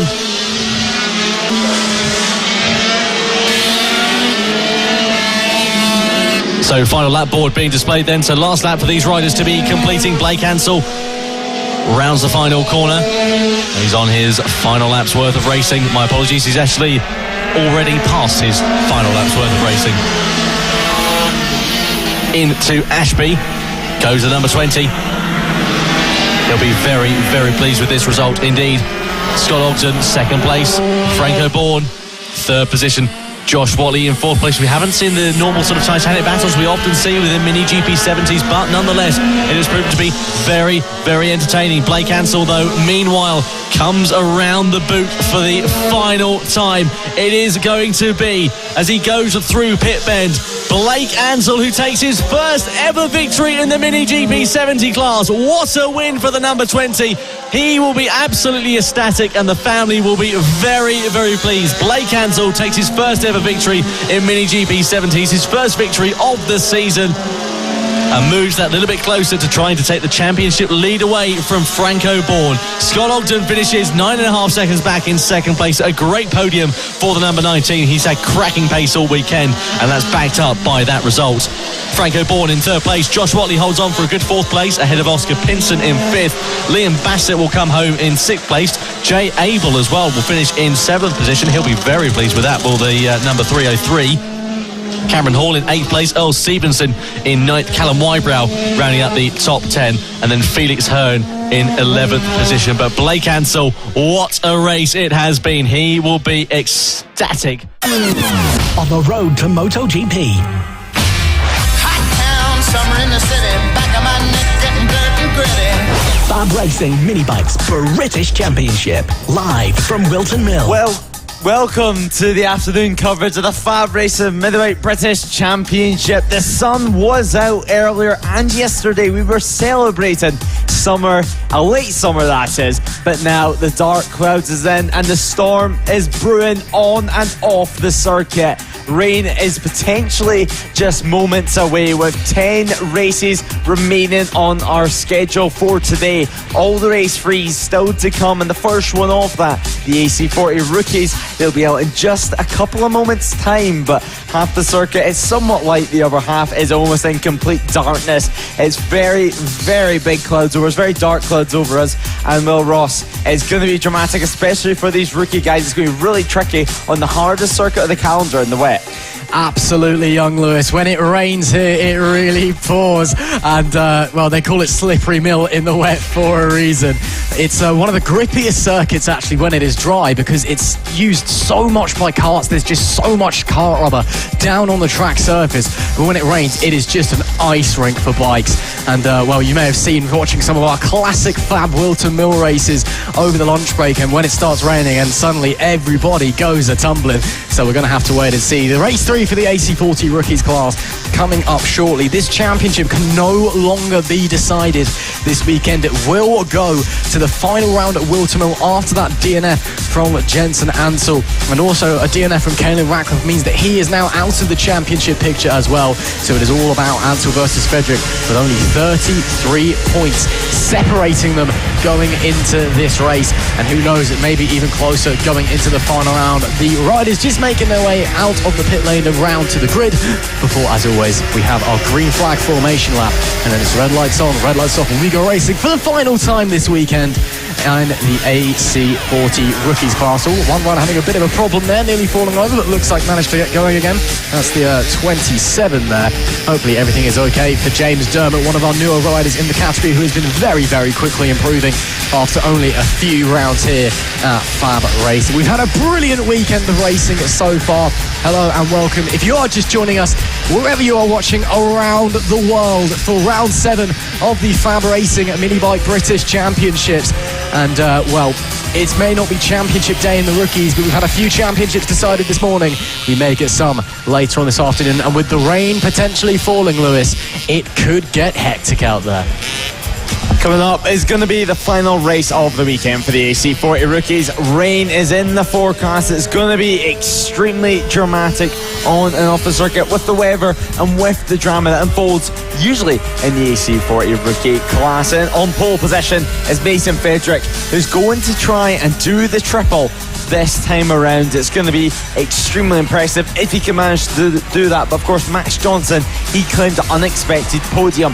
He had a blow up on race 1, then he had no engine for the rest of the weekend. So luckily, Caelan Ratcliffe's family stepped in, gave him an engine to go racing, and then we went racing once again. Well, Max Johnson managed to go racing once again, but in this class, Jensen Ansel, he leads the championship, and he did get involved in a crash on the race start. Luckily, I guess somewhat luckily for him, the race was red flagged. He managed to do a full restart from his normal grid position and get going again. So Jensen Ansel, he was somewhat saved by that for championship point-wise, so hopefully no sorts of drama this time around. But you can see final couple of riders such as Henry Brodie coming into their grid slots. Absolutely. Jensen Ansel was saved by that red flag after that first corner pile-up in race 2, but then again getting caught up with a back marker, another crash for him and a DNF. That means the championship is down to 33 points between himself and Mason Frederick, who has been phenomenal the last few rounds. One warm-up lap to go. The flag marshal Lee Clowes will wave them on through, and it's one green flag, warm-up formation lap, whatever you want to call it, and then it's time for race 3. The huge grid of 25 riders making their way around on the final warm-up lap for them of this Whilton Mill weekend. And again, it's all eyes on Mason Frederick and Jensen Ansel. Frederick starts from the pole with Max Johnson alongside him. Kai Hawken is P3 and championship leader Jensen Ansel in P4. Can he maybe try and extend it a little bit further going into the final round? Caelan Ratcliffe is 5th alongside Henry Brodie in P6. Arthur Rich starts in 7th with Jensen Cedrus in P8. Samuel Whitaker and Daisy Polden round out the top 10, while row 6 of the grid is made up of Tommy Williams and Austin Dilks. Nelly Newth starts 13th with James Rich alongside him 14th. Ethan Bayliss is 15th with Emerson Oakley in 16th. Freddie Taylor starts 17th with Finney Styles alongside in 19th. 19th is James Dermott, and Reed Saxelby is in P20. Leverson Usher starts in 21st with Oliver Wilson 22nd. Tyler Schiraldi is 23rd with Daisy Grayson 24th. And Casey Reeson rounding out our grid of 25 rookie riders in P25. That is just a phenomenally large grid. Again, this is the first step in the young riders' motorcycle racing career. Many of them, this is the first race they've attended, full stop. So it's great to see so many riders out there. Mason Fedrick, the man on a mission. He's managed to get the championship gap down this weekend from 90 points to 33. Obviously a bit of bad luck for Jensen Ansel, throw that in the mix, and suddenly the championship is closer than it has ever been this season. And Jensen Ansel, he's got to be feeling the pressure a little bit, the momentum potentially against him. And as we head into the final race this weekend for the AC40 Rookies, the final riders making their way onto the grid. This is it. It is the big one. Can Mason Fedrick close the gap in the championship any further? Can Jensen Ansel give himself a bit of breathing room before the final round at Three Sisters at the start of October? It all comes down to this. Waiting for the final checks from the parents and the roving marshals, and we look to Lee Clowes, the flag marshal, who points to the lights. It's time to go racing. Lights out, we are underway. It's a strong start from Mason Fedrick, but there goes Jensen Ansel up to the inside. The championship leader takes the lead coming into turn 1 at Oblivion. The perfect start for the number 22, exactly what he wanted. But here comes Mason Fedrick from the pole position on the run up the hill into Christmas Corner. He's got the inside and he has the lead straight back off of his close rival. This is going to be a battle for the ages between the two. Only 33 points separating them into the championship, heading into the final race of the weekend, the penultimate round of the season in 2023. It will be Mason Fedrick that leads from Jensen Ansel in P2. As it stands, if they finish like this, as there's battles all throughout the pack, the gap will come down to just 28 points heading into the final round. It's going to be interesting to see, does Jensen Ansel have the confidence knocked maybe a little bit after a hectic race 2, or is he getting his visor down and is he absolutely going to go for it? Looks like Max Johnson in P3, followed by Kai Hawkin in P4. No, Kai Hawkin in P3. He's managed to get past Max Johnson heading through the boot section. Lap 1, led by the number 5 of Mason Fedrick. He continues his dominant charge this weekend. It's a dramatic start to the race, and Jensen Ansel has been given a jump start penalty. So 3 seconds will be added to his time at the end of the race. So the rider led the way into turn 1, currently in second position. He will have 3 seconds added to his time. So extremely dramatic stuff. That will drop him all the way down the order to 7th position. So it's already been applied on the timing monitors at the moment. So he has to stretch out a massive gap, and that's the hope. Mason Fedrick can run away and just tag on to the back of him, or he has to do all the work himself. But one thing we've seen so far this weekend, the AC40 Pros, it's one of the closest classes that we have here at FAB, at the Whilton Mill circuit. Kai Hawkin, though, second position at the moment, third position on the road. He's following Jensen Ansel, and he will have no clue that Jensen Ansel has that time penalty. So he'll still be pushing on, still trying his hardest, only to realise the man that he has to overtake to battle for the race lead has a penalty in front of him. But 6 laps remaining in this race, and it's Kai Hawkin who sets the fastest lap of the race as Jensen Ansel goes round the outside there all the way out to the curb. He was bouncing over it, but towards Christmas Corner behind Mason Fedrick. He's starting to push on now, so potentially maybe a hand signal was done to tell him that he's got that 3 second penalty, or potentially might already know that he has that time penalty that will be applied with him creeping on the start. But Mason Fedrick leads away at the line, 6/10 of a second, and you can't really ask for more. AC40 Rookies, dramatic once again. Well, Mason Fedrick won't know that Jensen Ansel, has a penalty. So as far as he's aware, he is just fighting for position with the championship leader. But just Jensen Ansel, his disappointing weekend just continues as he has a look up the inside of Mason Fedrick, and it looks like potentially a few spots of rain starting to fall here at Whilton Mill. This is something we were not expecting at all. There we see it. It is raining. The slippery condition flag is out. Red and yellow stripes. That mean the track surface is slippery. The rain is falling, and that's Jensen Ansel running very, very wide up the circle. We've seen him pushing so hard through the right-hander at Crook and running super wide heading through there every single time this weekend. It's a very peculiar line, and this time he's bitten off more than he can chew, and he'll drop down to, I believe, 3rd place on the road. I'm not sure where that puts him with his penalty applied. It should be 4th or 5th place in the rain. It is now starting to fall. You can see it on your screen. Oh, eyesight! That's Jensen Ansel. Red flag is out. Jensen Jensen Ansell high side, red flags out for the rain. We've been here before at Whilton Mill. We know that when the rain starts falling at Whilton Mill, it gets bad and it gets slippy. Red flag waving. We are stopping this race. Jensen Ansell after a high side. Maybe just giving him a lifeline after that jump start penalty as well. We just saw over the lunch break digging into the FAB Racing archives in 2019 when it started raining in an AC40 Pros race, and every single rider hit the deck almost instantaneously. We're trying to avoid that here again. Whilton Mill, when it rains, it is an ice rink for the mini motos out there. Red flag immediately waves. They're being sent straight back to the pit lane. That is potentially a lifeline for Jensen Ansell after a high side again. With his penalty applied, he was looking at maybe only having a 15-point advantage heading into the final race weekend of the season at Three Sisters at the start of October. And with Mason Fedrick riding in the form of his life, well, that'd be a bit nervous for the young Jensen Ansell, but the riders coming into the holding area now. Red flag out here for the weather. It is raining heavily here at Whilton Mill. And, well, when it rains here at Whilton, it pours and it gets slippy. Now then, pandemonium in the paddock. Parents running back to the paddock to try and get tyres changed as quick as possible on these motorcycles to make it out for the restart. But we might have to wait a little bit of time to see if this rain is just going to be a quick shower or if it's going to stay here for a long time. So I believe we're going to wait 10 minutes until we see what the weather does and then see what the track conditions are like. So it's going to give people a little bit of time to make a decision wherever they want to change onto wets, wherever they're just going to wait it out. Hopefully the weather will clear and then we can go racing hopefully pretty soon. But the AC40 Rookies, tough conditions for any class to go out there racing, never mind the youngest class, the least experienced class that we have here at FAB Racing. But that was a dramatic start to the race before the rain even started, with Jensen Ansell getting a jump start penalty, and there you see one of the riders up on their feet. That's James Dermott there, yeah. Yeah, James Dermott getting carried back to the paddock in the pouring rain. But of course, once again, marshals, the Roman marshals, the parents doing a great job at keeping everyone safe and helping everyone out, of course. But that seems like the rain's fallen definitely heavier than what it was a couple of minutes ago. Yeah, it is starting to come down here at Whilton Mill. No one expected this weekend. You can see no umbrellas, no raincoats in sight for the crowd watching along on top of the pit building.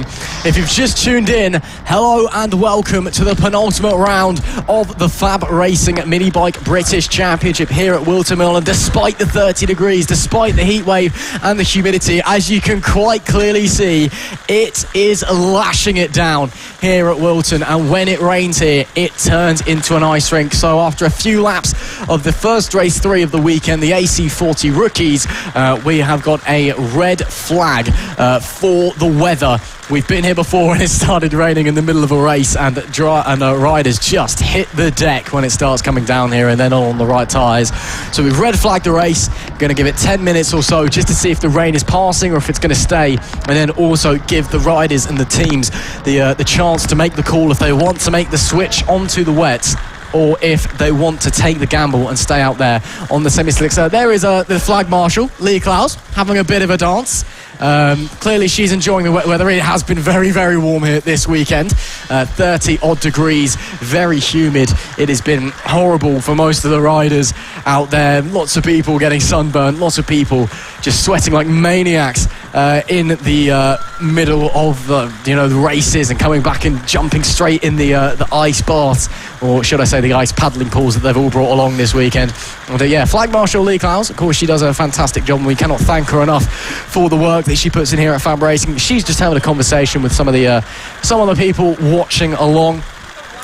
Of course, Lee Klaus, a Motorsport Award nominee last year for Marshal of the Year, one of those multiple nominee as well. So yeah, she did very well on that. Maybe she'll win it this year. Who knows? Tune into the Motorsport Awards at the end of this year to see what happens. There we see,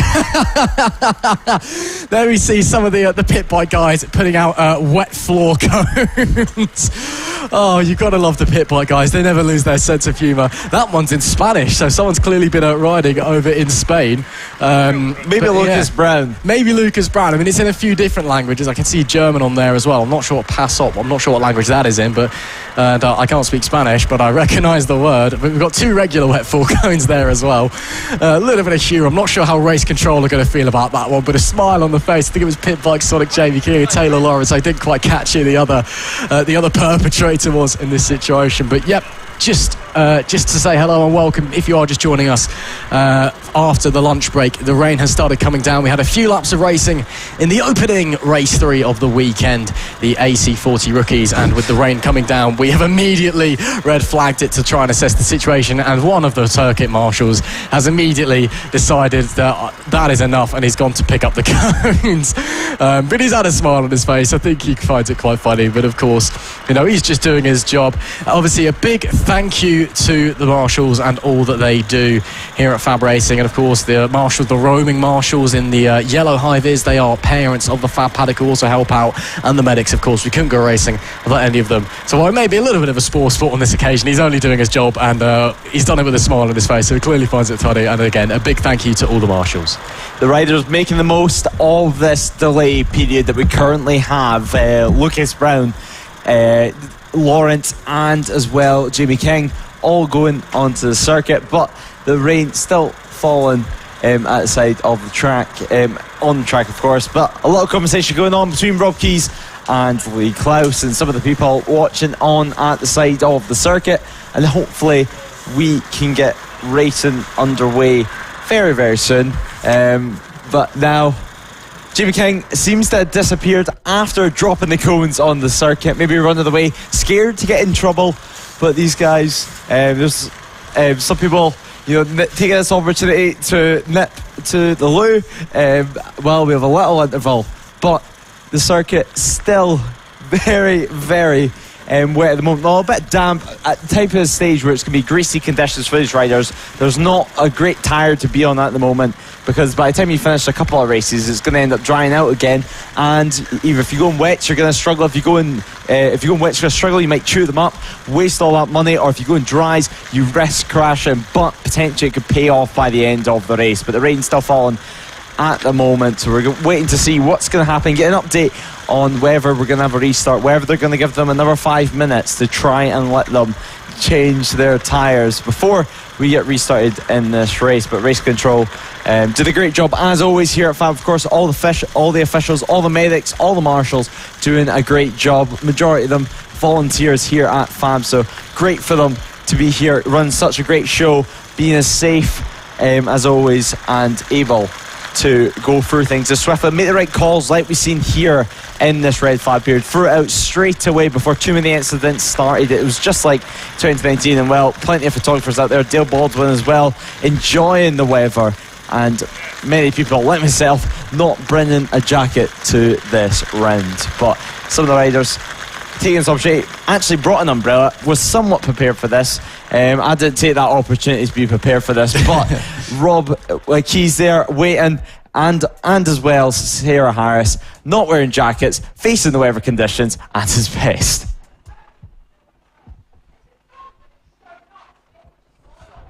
On the road to MotoGP and the feeder series to the British Talent Cup and RedBull Rookies, live from Whilton Mill, this is FAB-Racing Minibike's British Championship. The rain is falling here at Whilton Mill. Hello and welcome to Sunday afternoon at the penultimate round of the FAB-Racing Minibikes British Championship.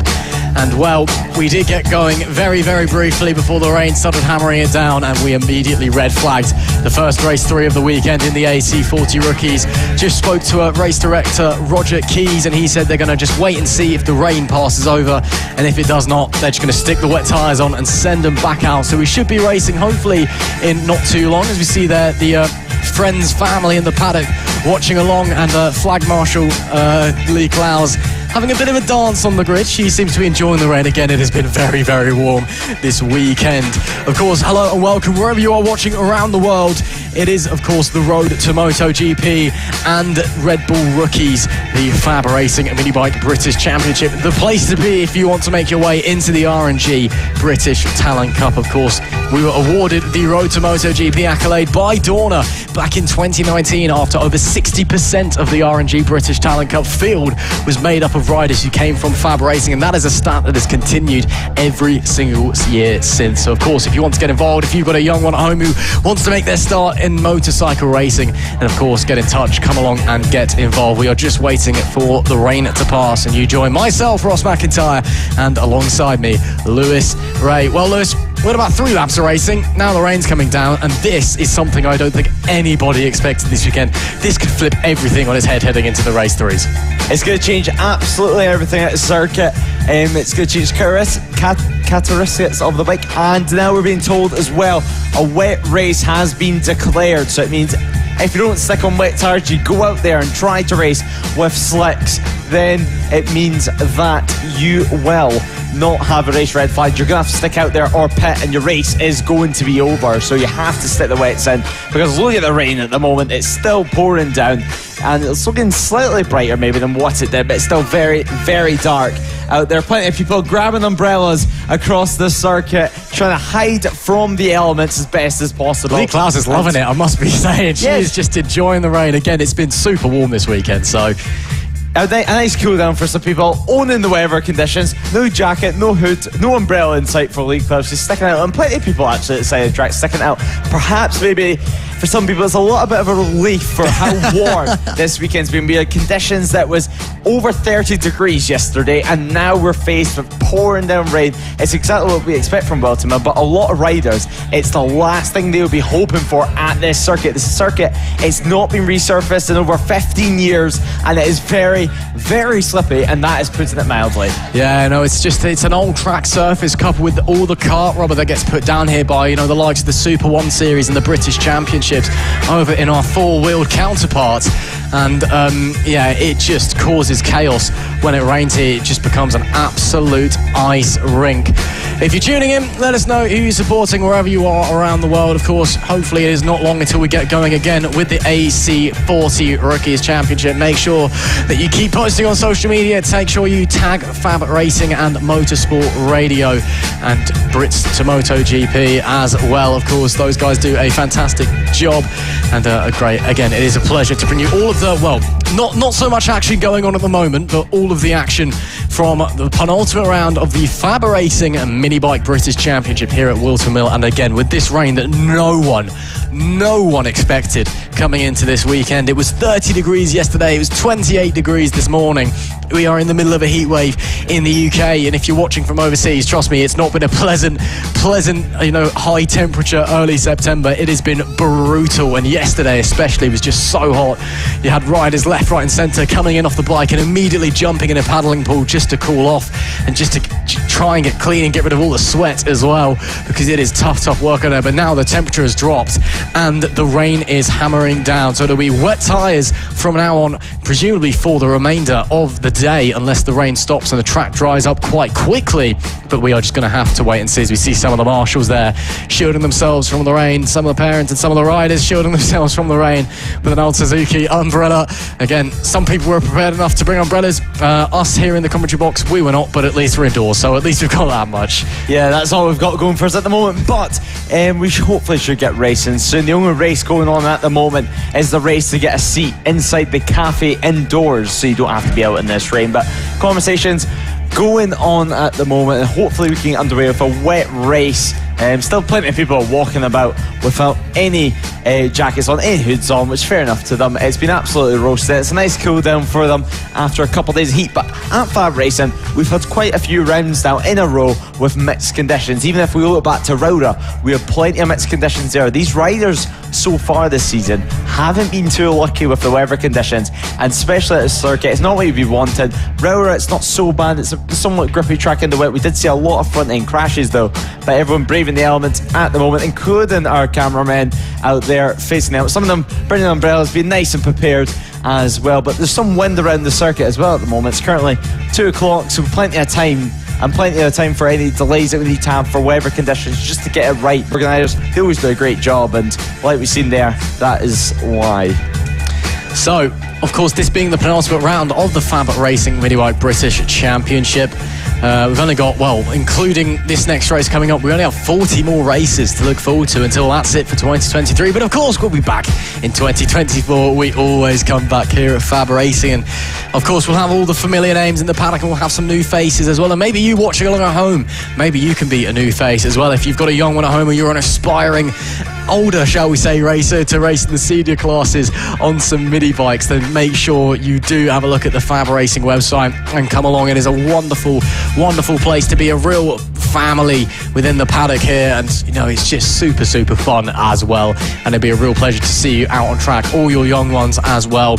And as you can see, just waiting for the rain to pass. Hopefully less of that next year. I think we've had 4 or 5 wet dry rounds this year, which is just absolutely incredible, and especially today when you consider how warm it was this morning and yesterday, and suddenly it is raining very heavily and the wind is picking up as well. There's a few awnings in the paddock that have got flags, and they've all been pretty still most of the weekend. There's not been a lot of wind, and there's one in particular that looks like it's about to snap in half. The wind is so heavy. So suddenly very tricky conditions for the riders at what is without a doubt the most tricky circuit in the rain of the season. Restart is at 2:15 for the AC40 rookies. Presume they will either have a total restart, or we will start from the order of the previous lap. We'll get that confirmed for you. But 2:15 is the time we're aiming for the restart. So enough time for the rookies to suit up, get back out there, stick some wet tyres on the mini motos, and then we can go racing with all of our race 3s this afternoon. And well, yeah, it's just the rain. I don't think anyone expected it. I mean, all the different weather apps were saying different things. We thought there might have been some rain coming in once the day's racing was done, and suddenly we've just been hit with this downpour, and I don't think anybody expected it. I mean, Lewis, obviously, as a retired motorcycle racer now, your career has come to an end up at Knockhill, but I'm sure, being Scottish, you've had your fair share of experiences racing in the rain. You know, what's the difference between the dry and the wet? I know it seems kind of simple, but you know, when you're out there on the bike, it must be a totally different experience. Yeah, it's a totally different experience, mainly for me because I was further up the grid whenever it was wet.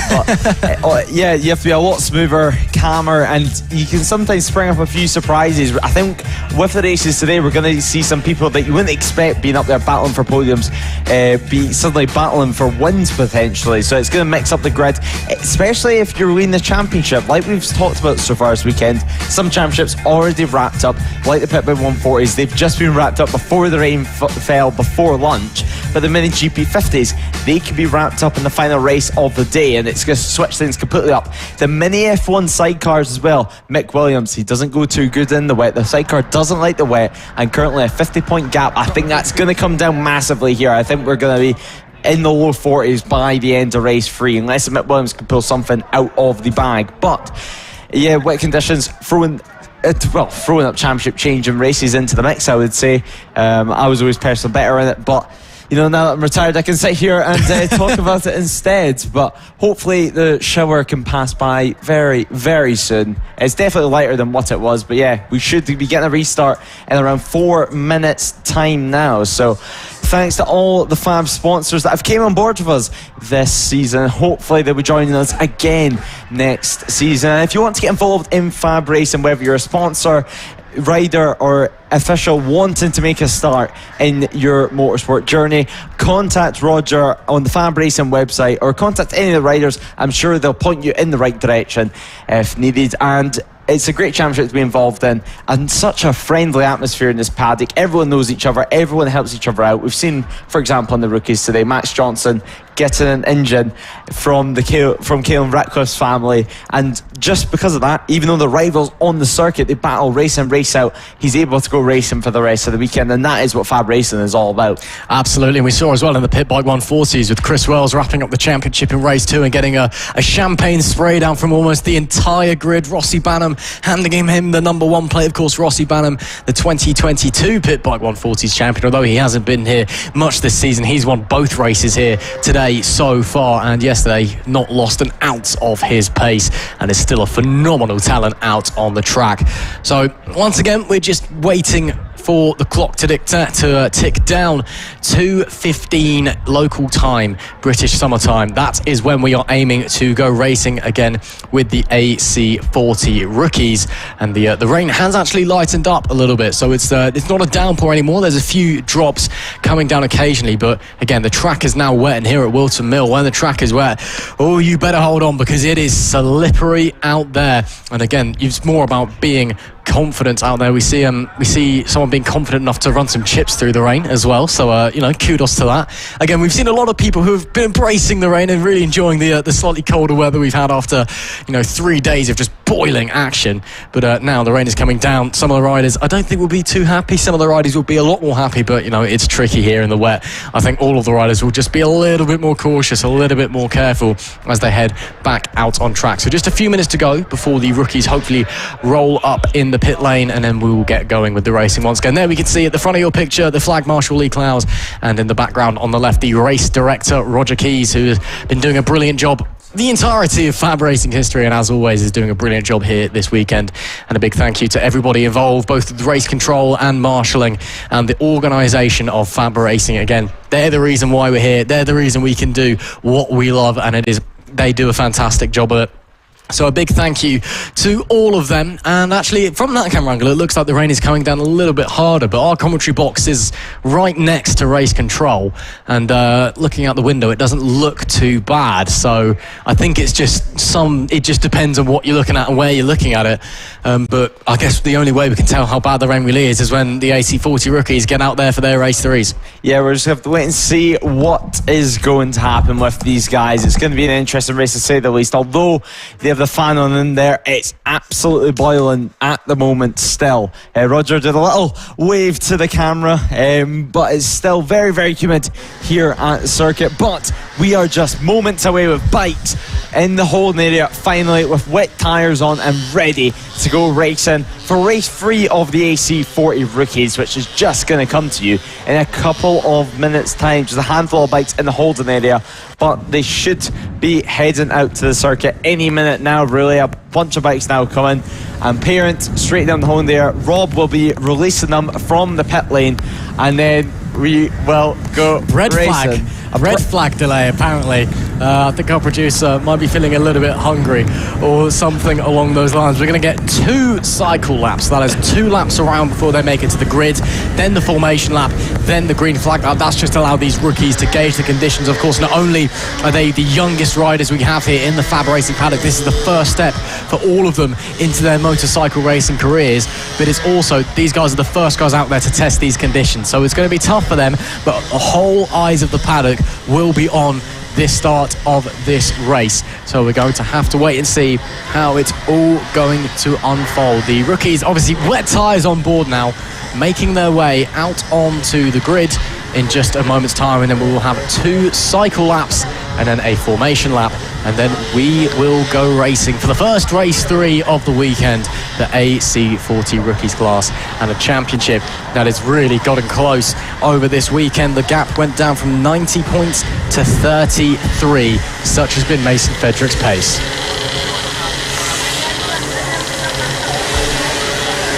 Race 3 for the AC40 Rookies about to get underway after the rain delay for the red flag. The wet tyres are on the mini motos. We are going to get 2 cycle round laps, then a formation lap, and then we'll go racing just so they can gauge the conditions a little bit more. And they're the first guys out there in these wet conditions that nobody expected here at Whilton Mill, and when it rains here, it is very, very tricky. So right now, it's all about confidence and how quickly you can get used to this wet track surface. These guys tiptoeing about the circuit at the moment before we can do 2 warm-up laps and then get underway for race 3 and for the restart of race 3. But a lot of the riders put their feet on the ground trying to gauge where the grip is at, how grippy the circuit is, or how ungrippy it is, mainly, to be honest. If they can get their knee down, how hard they can push at certain corners. I think at the moment during this first race. These are the first riders to hit this wet circuit. It's just going to be a race of attrition and just trying to stay on the motorcycle. Mason Fedrick, he's won 2 out of 2 so far, but completely different conditions this time around. Who's it going to be? Could it be someone like Kai Hawken that is going to come up there and battle for the victory this time around? Maybe someone like Max Johnson with a new engine, slightly less power, it might help him. Or one of the Rich brothers, or Daisy Polden. It's going to be an interesting race. It's going to be an interesting class as always. Jensen Ansel leading the championship. These are the conditions you'd be dreading for at Whilton Mill. There's a lot of paint on the circuit as well, especially on the start-finish straight, so you have to try and avoid it wherever you can, or at least have the bike completely sat up, because it's extremely slippy. It is indeed. They call it Slippery Mill when it rains for a reason. Jensen Ansel has got to be feeling the pressure, of course. He's not had the best weekend. The 2 crashes in race 2, including the red flagged restart from the turn 1 pile-up, and just not been his weekend. The championship gap back to Mason Fedrick, only 33 points, and given the form that Mason Fedrick is in, and with Fedrick starting from pole while Jensen Ansel only goes off a 4th place, you've got to think it has got to be tough conditions out there for the number 22. He's probably feeling the pressure as they head off on the first of 2 formation laps in order to gauge the wet conditions out here at Whilton Mill. You can see the riders just tiptoeing around on this opening formation lap. They are really, I mean, they're the first guys out there in these wet conditions after a weekend of 30-degree heat and blazing sun. So it is really paramount they get on top of these wet conditions as fast as they can. But Mason Fedrick, he'll start from the pole position. You know, we've got to say, he has been phenomenal. The last 2 rounds, you know, here at Whilton Mill and 2 weeks ago, around round 6, as we've already got a rider down there, that is the number 2 of Jensen Cedrus, who's gone down, coming around the top end of the circuit, and looks like the bike has stalled as well. So hopefully everything is okay. Again, there's 2 formation laps, so he can hopefully get it restarted and get back on. A little bit of a bent handlebar as well, unfortunately. Hopefully the roving marshal can punch that back into shape. But Mason Fedrick, he's been on such form the last couple of rounds. He's really piled the pressure on Jensen Ansel, with the championship gap now down to just 33 points. This championship will go to the final round at Three Sisters at the beginning of October, and this is a perfect opportunity for Mason Fedrick to give himself the best chance to maybe get the jump on championship leader Jensen Ansel come the end of the year. Now they will come around the final sector now before they go on their final warm-up lap before we go racing in extremely tricky conditions. The riders trying to gauge whatever they can at the moment, and certainly the first riders that are going to gauge this in racing conditions is going to be the likes of Mason Fedrick, who lines up in pole position. Max Johnson alongside him on the front row of the grid with Kai Hawken, and Jensen Ansel, our championship leader, on the second row. Keelan Ratcliffe and Henry Brodie will start in 5th and 6th position, with Arthur Rich. Jensen Cedras, he hopefully will be starting in 8th position after a tip-off on the warm-up lap. Samuel Whittaker and Daisy Polden will be starting in 9th and 10th, with Tommy Williams and Austin Dilks behind on the 6th row of the grid. Nelly Nuth and James Rich will be starting in 13th and 14th, with Ethan Bayliss and Emerson Oakley on his Ducati livery replica bike in 16th position. Freddie Taylor and Finlay Styles will be starting on the 9th row, with James Dermott and Reid Saxelby rounding out the top 20. Leverson Usher and Oliver Wilson will be on the 11th row of the grid, with Tyler Scraldi starting in 23rd and Daisy Grayson starting in 24th position. And finally, the grid, the 25 bike grid, will be rounded out by Casey Reeson. And now the riders actually are being pointed towards the pit lane instead of the grid, and that is the championship leader Jensen Ansel crashing on the warm-up lap. So perhaps the riders the officials not wanting the rookie riders to be the first class out in these wet conditions. Well, there was a bit of chaos the first time around the came. There was a bit of miscommunication. One of the riders stopped thinking it was only 1 formation lap and got clattered into the back. And he went down, and the medics were quickly over him. He was quickly taken from the circuit and with his bike, obviously hoping he's okay. But then all of the rest of the riders just pulled over to check if he was okay. So that's why there was a lot of chaos on the grid. just a bit of miscommunication, and one rider just unfortunate to get it wrong and stop, and other riders just not able to stop in time. But we're just waiting for everyone else to come around. It's a very empty looking grid out there at the moment, but I think we are going to go racing in just a moment's time. This is the first race of the race 3s. It's the AC40 Rookies, and it's the first race in these wet conditions at Whilton Mill, and the rain is coming back down hard again. And as we're waiting to get going, and we just have to wait and see, Lee Clowes points the lights. It's time for race 3 here at Whilton Mill in the AC40 Rookies. Lights are on. It's lights out. We are underway in the rain here at Whilton Mill, and it is a good start from Mason Fedrick, and you can see how hard it's going down as we get going. Fedrick inherits the lead from Max Johnson in P2. P3 looks like that's Jensen Ansel, who's managed to get past Kai Hawkin. They're almost 3 wide up the front as they on the run up to the most difficult corner of the track, Christmas Corner. This is going to be interesting to see how the riders negotiate it. You can see how cautiously they're taking it through. They're 3 wide on the run into. This is already chaos out there at the moment. It is so wet here at Whilton Mill. It's conditions that nobody expected. Challenging at the inside to Mason Fedrick. That looks like Kai Hawkin was having a look there, but unable to make the gap appear, and you can just see how slowly they're riding. Barely any lean angle heading through the corner. Super smooth on the throttle, super smooth on the brakes. This race is all about who gauges the conditions the fastest. Tommy Williams having the battle further down the field at the moment with Austin Dilks, but at the front of the race they're tiptoeing round the circuit. Is a little mistake there from one of the Rich brothers, but Caelan Ratcliffe, he's the man who looks the most confident at the moment, and Jensen Ansel. You would think Jensen Ansel's battling for a championship, because look at him go. He's put everything on the line, but Mason Fedrick continues to lead the way, although he looks a little bit more tentative. Max Johnson dropping down the order on that first lap. Of course, green flag waving at the moment, so overtaking and racing can resume. But there we have it, 4 riders battling for the race lead as Caelan Ratcliffe dives down the inside and takes the race lead. Jensen Ansel trying to dive down the inside as well of Mason Fedrick, but Fedrick taking back the race lead.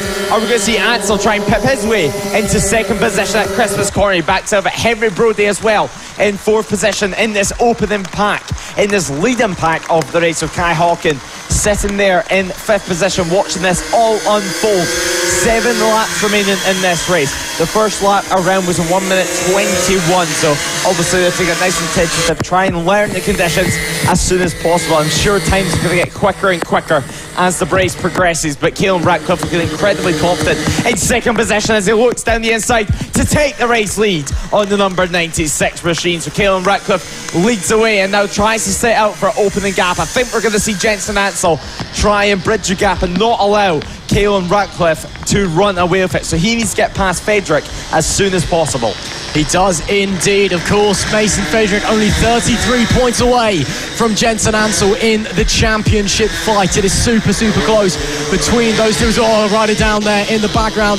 Hopefully everything is okay. And that's Jensen Ansel. That's the championship leader. He's gone down at the final corner at Pit Bend, and he was looking confident with 6 laps left to go. It's another disaster for Jensen Ansel. It's been such a disappointing weekend for the number 22. He's dropped down to P8 out on track. Mason Fedrick trying to have a look up the inside on Caelan Ratcliffe for the lead of the race, unable to make it happen for the time being. But that is Mason Fedrick's now starting to get really confident. They've got some back markers here as well that they're having to negotiate. Again, no blue flags here at FAB Racing. You have to fight your own way through. But Jensen Ansel, it has just been a nightmare weekend from you. Your heart has to go out from him. He came into this weekend with a 90-point gap in the championship. He could have won the championship this weekend. At the start of this race, it was down to 33 points, and now he's fallen off again, and he's dropped down the order again. It's going to be even closer coming into the final race, as down there one of the other riders having a moment. That is a real shame. And it sounds, according to what I hear, it sounds like Mason Fedrick may have a transponder issue, which is why he's not appearing on your screen on the timing tower. But he is out there. He's currently leading the race out on track.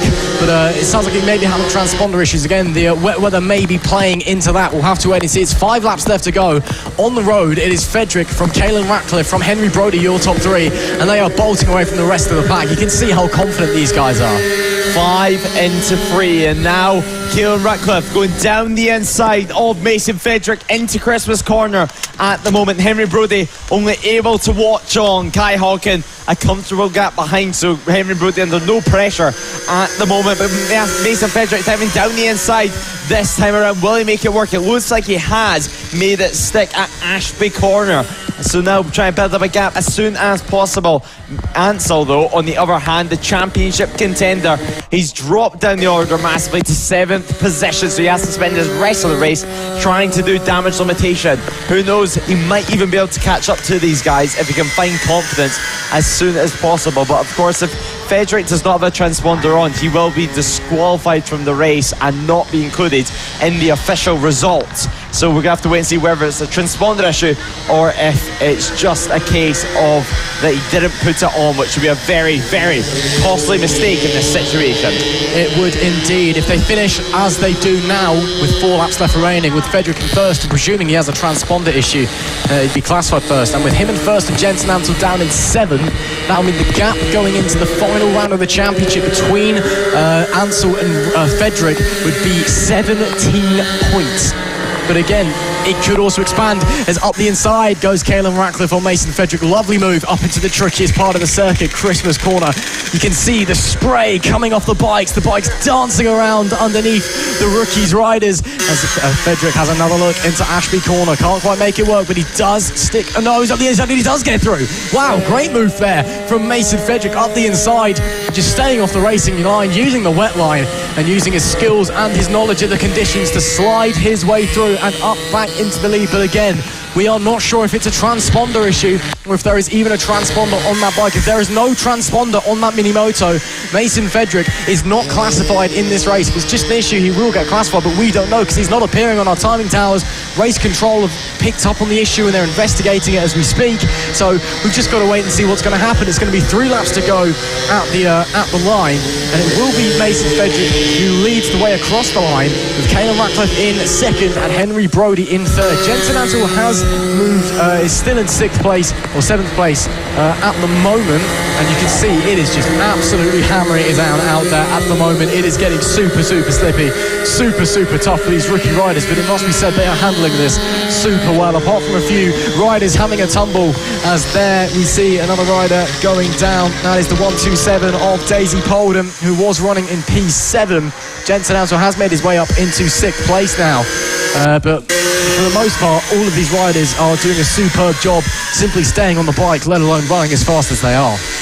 At the front, they continue to battle. We have just 3 laps remaining. The yellow flag is out in this sector, so no overtaking will be done. But Caelan Ratcliffe in 2nd position at the moment as a rider up on his feet, is retiring from the race, it looks like, and he has an issue with his visor. Potentially his visors just became unclipped once he's hit the deck, but easy fix to be done, so they're just doing that at the side of the circuit as Mason Frederick continues to lead the way with potentially no transponder or a transponder issue. So now they come around the final corner just to make it 2 laps remaining. The more back markers are ahead of them now. It's 2:30 in the afternoon and racing is as tense as ever. We have Henry Brodie sitting behind at the moment in 3rd position, in 3rd position I should say, to come upon Freddie Taylor now. So Mason Frederick trying to get past his teammate in this championship in the Brixton team, and he does perfectly. Will Henry Brodie be held up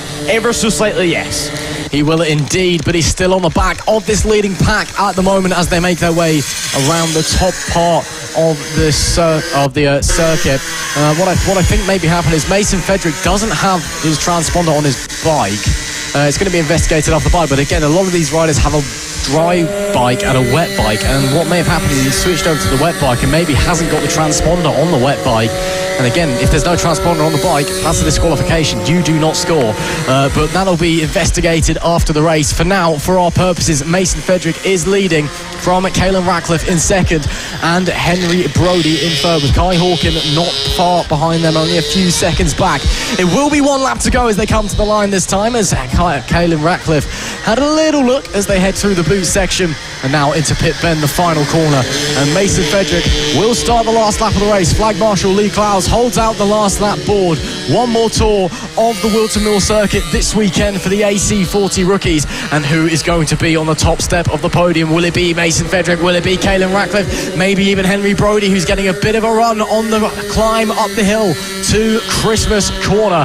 And actually looking up the inside, here goes Caelan Ratcliffe to the inside, but no, wasn't quite able to make the move appear. But as they come round on the back down the hill and into Ashby Corner, the final race of the weekend for the AC40 rookies. It's been a hard-fought weekend if it isn't just the transponder issues for Mason Fedrick.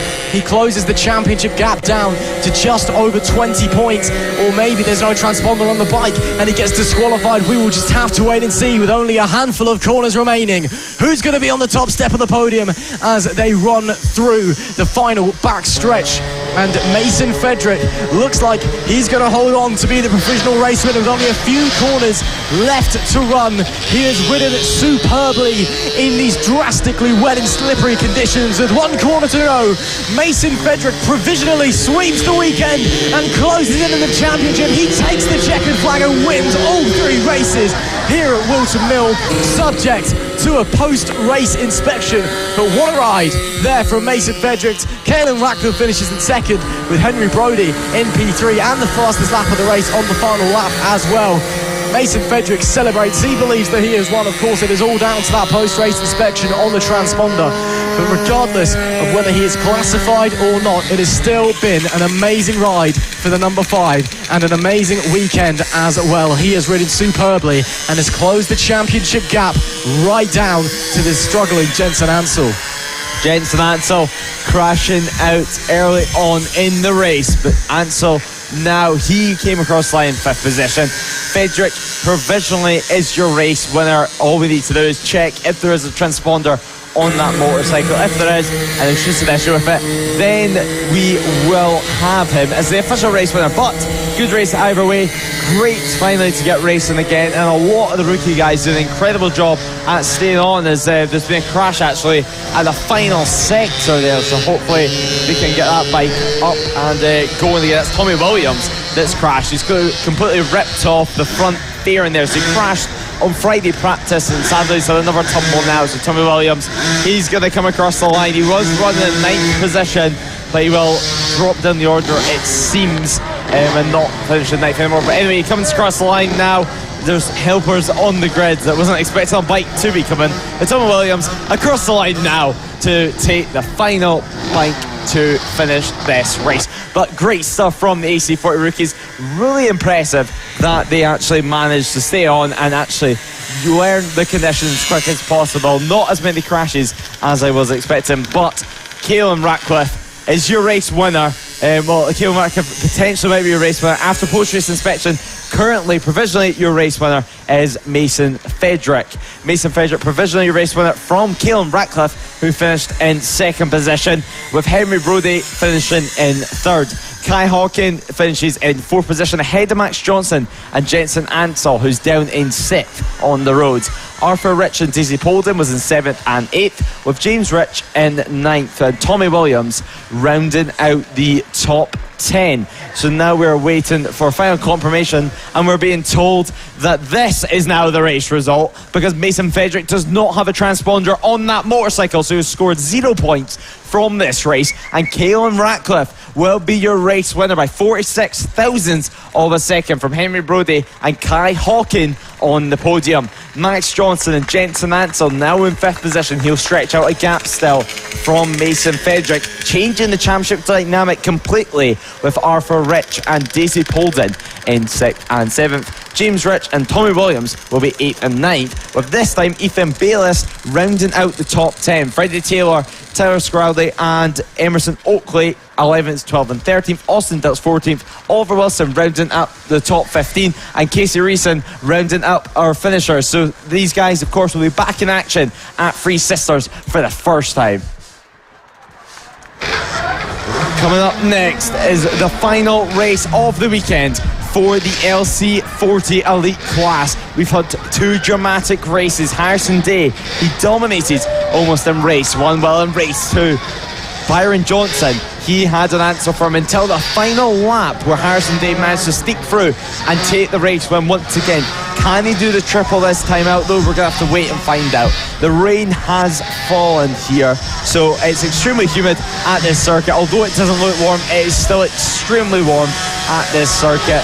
Rain just spitting at the moment, but the track is extremely wet. So Harrison Day, he'll be the man on pole position for this one. But Taylor Tomlinson, he first of all, he won't win the championship this season. He will potentially never crack it in next year, but he's going to want to try and take the honours in this one. Of course, you have some wet riders which always exceed everyone's expectations in the wet conditions. So who knows?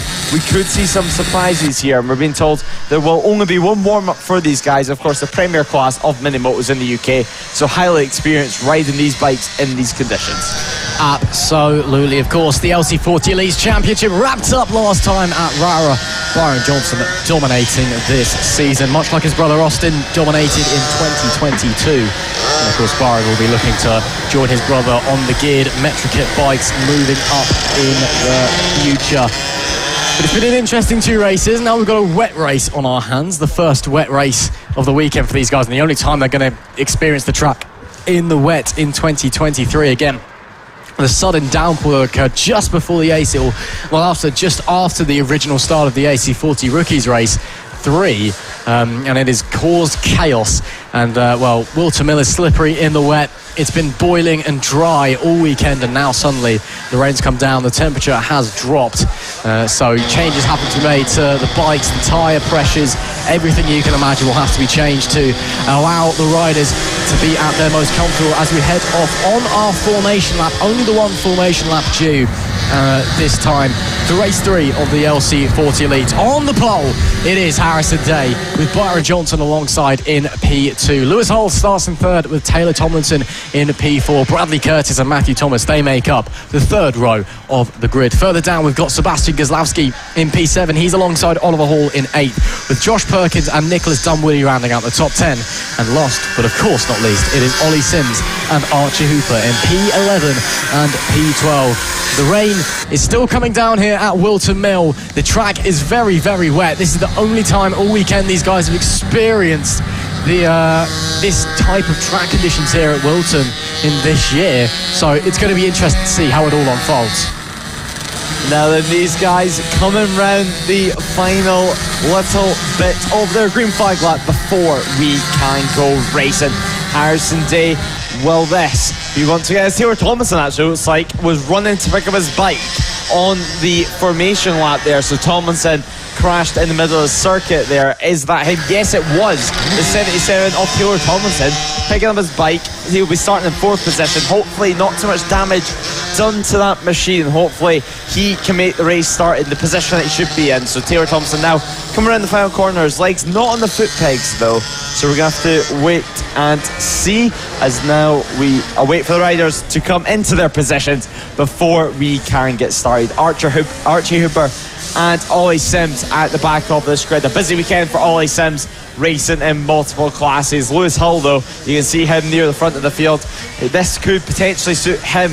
He has much more body weight to use in the corners and easy to plug himself about, but we're moments away from going racing. Final check's been done on Taylor Tomlinson's machine, but this is the final race of the weekend for the final time for the LC40 Elite. So let's go on and we go racing for race 3 of the LC40 Elites. Harrison Day leads the way once again. Bradley Curtis, he's one to look out for in 3rd position. He's extremely quick in the wet weather conditions, as now Bradley Curtis gets into 2nd place past Byron Johnson as Oliver Hall looks down the inside on Matthew Thomas, and Bradley Curtis hits the front of the field. Harrison Day crashing out his bike going to the middle of the circuit. Hopefully everyone can avoid that as well at the back of the field. Archie Hooper having his own crash on the 12 machine. So both riders on their feet picking up the bike. Ollie Sims almost having a crash, trying to avoid Archie Hooper as well. So 3 crashes at Christmas corner there, but at the front Bradley Curtis leads the way from Byron Johnson. Lewis Hull in 3rd. Fantastic reactions there from all of those to avoid the crashing riders in front. Amazing that no one was collected in those incidents, but it did hold quite a few people up. Matthew Thomas especially, he got massively held up, having to avoid Harrison Day's bike, which was just skirting down the circuit. Of course, Christmas corner, it's slightly downhill, it's very wet as well. As there we see, so there's Byron Johnson and then Lewis Hull and Taylor Tomlinson there with Oliver Hall just behind Taylor Tomlinson. A good start there from Oliver Hall. He's struggled just a little bit this weekend in the LC40. It's not been quite where he would have wanted to have been. Currently running in P5 though, that is great stuff from him. But Bradley Curtis is 6 seconds ahead of everybody else at the end of lap 1. That is ridiculous. Byron Johnson in P2. I mean, there's Bradley Curtis and there is no one else. I have no idea how this man has pulled 6 seconds on one lap. Of course, there was a slight crash behind him. You've got to factor that in. Everyone else had to take avoiding action. But if he's genuinely running at that pace, that is ridiculous. Byron Johnson currently holds on to P2 with Lewis Hull just behind him in P3. And Taylor Tomlinson and Oliver Hall not far behind them. And Sebastian Goslavsky is also in the mix in this fight for second place as it stands. Oliver Hall again, what a great start he had on the number 3 machine. He is flying and ravishing in these wet conditions here at Whilton Mill. There is Bradley Curtis, your race leader on the 71. He rounds the final corner now to make it 7 laps left to run. And you can see just how far behind everybody is. We'll have a look at the timings as they come to the line this time. Bradley Curtis's last lap was a 1 minute 6.238. Let's see how Byron Johnson did. He did a 1 minute 10. Bradley Curtis is lapping 4 seconds faster than anybody else. The gap is 10 seconds. We've been racing for 2 laps. Bradley Curtis, of course, not from Scotland, but he did race in the Scottish Championship for a couple of seasons, and this has allowed him to be able to get a lot of experience in the wet conditions and perhaps surfaces which aren't that grippy. But right now, Byron Johnson, second position at the moment on the 37 machine, with this battle forming behind with Oliver Hall, Lewis Hull, and Taylor Thompson diving down the inside on the 77 machine. A very, very late move. He pulled out at the last minute and somehow made it stick. So Bradley Curtis, fastest lap of the race, 4 seconds quicker than this group here. So impressive to see with 7 laps remaining in this race. The helpers watching on, seeing if anyone is having any kind of troubles out there. But Taylor Thompson in the middle of this group, he's under pressure from Lewis Hull, who's having a consistent ride. But there's a crash from Oliver Hall. Oliver Hall has crashed out of the race, but Daniel Hall straight away picking up the motorcycle, bashing the handlebar back into place, and the bike luckily is still running. So Oliver Hall, seconds after crashing, is back in this race once again with 6 laps to go. Oh, what a shame though for Oliver Hall. A great start, having possibly his best race of the season so far, running in P3 there, and a quick down. Who dropped down to 7th place, but there's still 6 laps to go. Still time for us there. Another rider goes down. That is Nicholas Dunwoody on the number 35. And Daniel Hall quickly needed again to get the bike. So again, it is so wet here at Whilton Mill. And the riders very much struggling out there. Yellow flag still waving in the final sector. But yeah, what a big shame there for Oliver Hall, of course. You know, it's all part of the learning experience. Unfortunately, when you're this young of a rider, you're occasionally going to have a crash, especially when it's wet. But it's still disappointing when you're running that strongly. That does promote Taylor Tomlinson on the 77 up into 3rd place, though, the 2022 Rookies champion, who's also been having a great championship fight in the AC40 Pros. And that, of course, he'll be out later fighting for his championship. That will go to the final round at Three Sisters. But Tomlinson doing a good job at the moment. Bradley Curtis has just eased off the pace a little bit. His last lap was a 107.5. I think he's realised that he is about 15 seconds ahead of everybody else. He's actually 18 seconds ahead of everybody else. With 5 laps left to go, Bradley Curtis can finish this race blindfolded. He is on another planet in these wet conditions right now. Clearly, Lewis, racing in the Scottish Championship in the wet and rainy stuff up there, it's done him a world of good, because he is just absolutely flying out there at the moment. He's still lapping 4 seconds faster than anybody else out there. And he doesn't even look like he's pushing particularly hard. He's just got so much more confidence in the corner. He's just able to find grip everywhere he looks. And he is absolutely ragging this LC40 Elite machine round here at Whilton Mill. And he is dominating this final race of the weekend. We have not seen a performance like this in a long time. Bradley Curtis doing a superb job. Let's have a look at the gap. He comes to the line now to make it 4 laps left to run. Last time round, Byron Johnson was 18 seconds away. If we give it about 18 seconds, and then we'll tell you how close Byron Johnson is. That is another crash there for another one of our riders. Harrison Day crashed. That is Harrison Day. That's the second crash he's had in this race.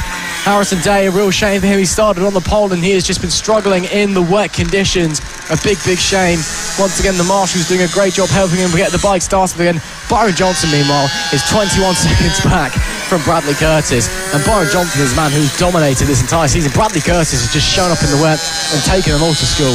21.2 seconds lead, and now Archie Hooper coming onto the back of Harrison Day. So Harrison Day, our race 1 and race 2 winner, has crashed for the second time in this race, and now he's battling for positions outside of the top 10, it seems. But these riders continuing to battle on. The weather anyway looking slightly brighter around the circuit. Not as many dark clouds. Potentially it was just a shower. As there is Archie Hooper down once again. So Archie Hooper on the number 12, crashing out of this race, trying to get the handlebar bent back into place once again, and then hopefully the bike's still running, which it is, and then they'll get him safely back on and rejoining back to the circuit. Lewis Hull flying past there as he enters the circuit behind Matthew Thomas. But the race leader at the moment, Bradley Curtis, the 71 machine, of course with the bright yellow helmet, he continues to lead the way by a massive gap, and he's came across the line just moments ago, and there he is, flying through with a 22.3 second lead at the moment, constantly building a 108.4 last time around. Byron Johnson to the 109.5. So the guys behind starting to match his pace, but it's too little, too late. It is too little, too late. Bradley Curtis just having that confidence that little bit earlier, and that is the difference that it's made. 22 seconds ahead of everybody else, as it has been a complete race of attrition. Multiple top riders just getting caught out by the tricky conditions here at Whilton Mill, while Bradley Curtis has put on a masterclass. He makes his way onto the penultimate lap now as he rounds the final corner, and it has been a phenomenal ride so far. Of course, he's still got to keep it on the black stuff. There's still 2 more tours of the circuit to go in race 3 of the LC40 Elite. But my, oh my, the 71 has been in an absolute league of his own in this race. Just dominant, and it has been a joy to watch. I mean, if you're this good in the wet at this age, I mean, you should have someone from BSB or MotoGP or something like already on the phone, because that is just sheer talent in the wet weather. A true rainmaster in the making here with Bradley Curtis. And with 1.5 laps left to go, he's 24 seconds ahead of champion Byron Johnson in P2, who himself is actually having a bit of a scrap with Taylor Tomlinson at the moment. They're just having a bit of a fight over the remaining podium places. Of course, this is massive for Taylor Tomlinson, getting that track time out there, as well as Sebastian Goslavsky. The elites here putting on a display, especially Bradley Curtis, and he will have 1 more lap to go as he rounds the boot and pit bend, the final corner. Lee Krause, the flag marshal, will hold out the last lap more, and he just has to cruise on home, as that's Matthew Thomas, who's had a down on the 47. That looks like it's coming out of Christmas corner, the trickiest corner on the circuit. And luckily back on the bike, everything okay. But Bradley Curtis, 1 more lap to go. It has been sheer and utter domination in the wet in race 3. We spoke about it before the race started. Sometimes the rain can spring up a surprise and give you riders on the top step that wouldn't normally be there. Bradley Curtis is no exception to that. We've seen him at Raura in the mixed conditions. He was out there at the front battling for race wins, even claiming a race win. And now here he is once again, the 71 in the wet weather here at Slippery Mill, is leading the way by 25 seconds over the 2023 LC40 Elite champion, Byron Johnson. So if you're watching this at home, you want to get involved, take notice of how this man rides a bike in the wet conditions. Bradley Curtis, 2 more corners remaining around this circuit. 1 more corner to stay on 2 wheels. He just needs to keep it upright, and Bradley Curtis will win in the wet at Whilton Mill by a massive 25 seconds. We'll wait for Byron Johnson or any one of his competitors to come across the line. What a victory it was there from him. No one yet to cross the line still. So Bradley Curtis, he'll be looking and wondering where everyone else is in that field. They led from lap 1 from start to finish. It was an impressive ride. He made that move at Christmas corner to take the race lead, and that was it. Byron Johnson crossing the line now, 24.4 seconds behind, with Taylor Tomlinson rounding off the podium. So Bradley Curtis springing up a surprise once again. Yeah, well, when it rains, you can always rely on Brad in the 71 machine. That was just sheer class. And without a doubt, one to keep an eye on moving forward, especially when it rains. And it just so happens that in these Faroe Isles, it does rain quite a lot. So Bradley Curtis with an absolute advantage. I mean, when we head to Three Sisters, if it's raining there, well, my oh my, he's going to be one to watch out for. Bradley Curtis takes a phenomenal victory here in the LC40 Elite. He was 24.5 seconds ahead of the champion Byron Johnson in P2. Taylor Tomlinson rounds out the podium with Lewis Hull in P4. Oliver Hall, after a very disappointing slip off the bike after running in P3, he manages to finish in P5 with Sebastian Gazlowski in P6. Ollie Sims was 7th with Matthew Thomas in 8th. Josh Perkins was 9th with Nicholas Dunwoody in 10th, and rounding out the top 10 with Harrison Day after 2 unfortunate crashes from the pole. He finishes last and 11th, and Archie Hooper looks like was a DNF but is classified as P12. That is it then for your LC40 Elite this weekend at Whilton Mill. And of course, while the championship is done and dusted, they'll be back in just a few weeks' time when we head to the final round of the FAB-Racing Mini Bike British Championship 2023 season at Three Sisters in Wigan. And what surprise will that show up? Maybe we get some more rain and Bradley Curtis disappearing off into the distance, or maybe we have similar to race 1 and race 2 with the sun beaming down and some fantastic battles all over the place. Race 3 for the senior mini motos, and it is wet here at Whilton Mill. And we know, the seniors, that when it starts raining, they like to have a little bit of fun, don't they? They like to get a bit pushing and they like to get a bit of shoving in there.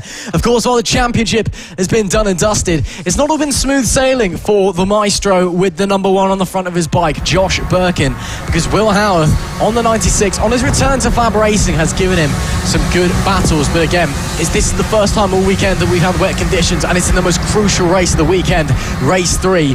It's all about just how quickly you can gain confidence on the bike out there.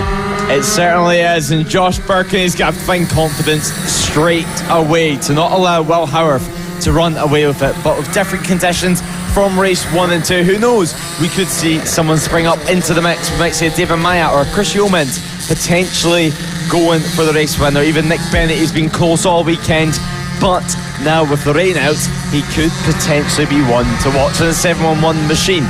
16 riders should be making the start to this race. A great field that we've had so far this weekend in the senior mini moto class. Some riders, though, I'm sure will not be wanting this race to be wet. They would have been hoping they could have all 3 dry races. Although now, though, the sun is trying to peek out as Callum White at the final corner has had a slip off before the race has even started. So Callum White trying to bash his handlebar back into race, trying to get his bike going again, but he's looking like he is defeated with that one. Actually, that might be the mechanical issue. He's got no power by the sounds of it. He's just twisting the throttle and nothing is happening. So Callum White, he's going to be our first retirement from the race before it even started. But on a depleted field for the senior minimos, we will head out on our green flag lap, where it looks like we only have about half the field out there, but hopefully we can have a couple of pit lane starters.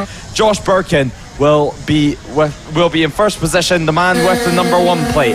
He will be alongside Will Howarth, who has won both races so far this weekend. Nick Bennett on the screen on the 711, he'll be going from 3rd position alongside Keaton Payne on the 2nd row of the grid. David Maya and Chris Yeomans will be in 5th and 6th, with Mark Payne and Holly Harris on the 4th row. Callum White and Lamar Morgan is Nick Bennett. Yeah, Nick Bennett in the grass already before the race started, but Callum White doesn't look like he'll be starting this race either, with Lamar Morgan on the 5th row of our grid, Gary Eldrick and Ross Michael in 11th and 12th, with Isaac Greenstreet and Jerome Richards on the 7th row, and Rob Gentry and Steve Jones rounds out our senior mini motor grid. Now, I haven't seen Will Howarth yet out on the grid at all, so I don't know if Will Howarth has even made it out onto the circuit yet. Yeah, we're just going to have to wait and see. I think there's definitely not 12 mini motors out there, ignoring the fact that, ignoring the fact that Callum White didn't even make it to the green flag lap. An unfortunate mechanical issue for him to end his weekend early. But I think it's just going to be, let's see who's actually racing, because it is, we'll have to wait and see. Someone may be starting from the pit lane, possibly. That could either be Will Howarth or maybe Callum White if he's solved his mechanical issue. But up the front, Josh Birkin, the maestro, sits on his own on the front row of the grid, and it is a very, very small looking grid indeed. But it just shows how tricky the conditions are, but they're going to give us a great display anyway, because it's the senior mini motos, and they always give us a great display. Callum White is desperately trying to get his bike sorted out. The guys on the grid watching along, but we'll just wait and see if he has the time, how long before race control make the call and decide that we are going racing here for the final race of the weekend. It is now Lee Klaas, the flag marshal, points to the lights. It's lights out. We are underway, and it's a great start there from Nick Bennett. He's actually going to get the jump on Josh Birkin, maybe. No. Josh Birkin holds the lead coming through the opening few corners. It is Birkin from Bennett. Just behind them looks like Chris Yeomans. And, very small grid here. No David Meyer, disappointingly. He was very fast starting in race 2. But it will be the number 1, Josh Birkin, who will want to take his first win of the weekend after he's clinched the championship. Last time out of Laura, it's been a disappointing weekend so far, with Will House showing back up and showing him how it's done. But the number 1 leads the way with Nick Bennett. A great start from him. He was unfortunate to get a mechanical retirement in race 2 after a great fight for the podium with David Meyer. But now it looks like with a smaller field, he looks to be the best of the rest so far, but maybe he can even bring the fight to Josh Birkin. We'll have to see. There is 9 laps left to run in this race, and Josh Birkin leads from Nick Bennett in P2. Keaton Payne looks like he's in P3 at the moment. Josh Birkin, you can see he's taking it very easy. As all rider off there, coming through into the boot section of the final few corners.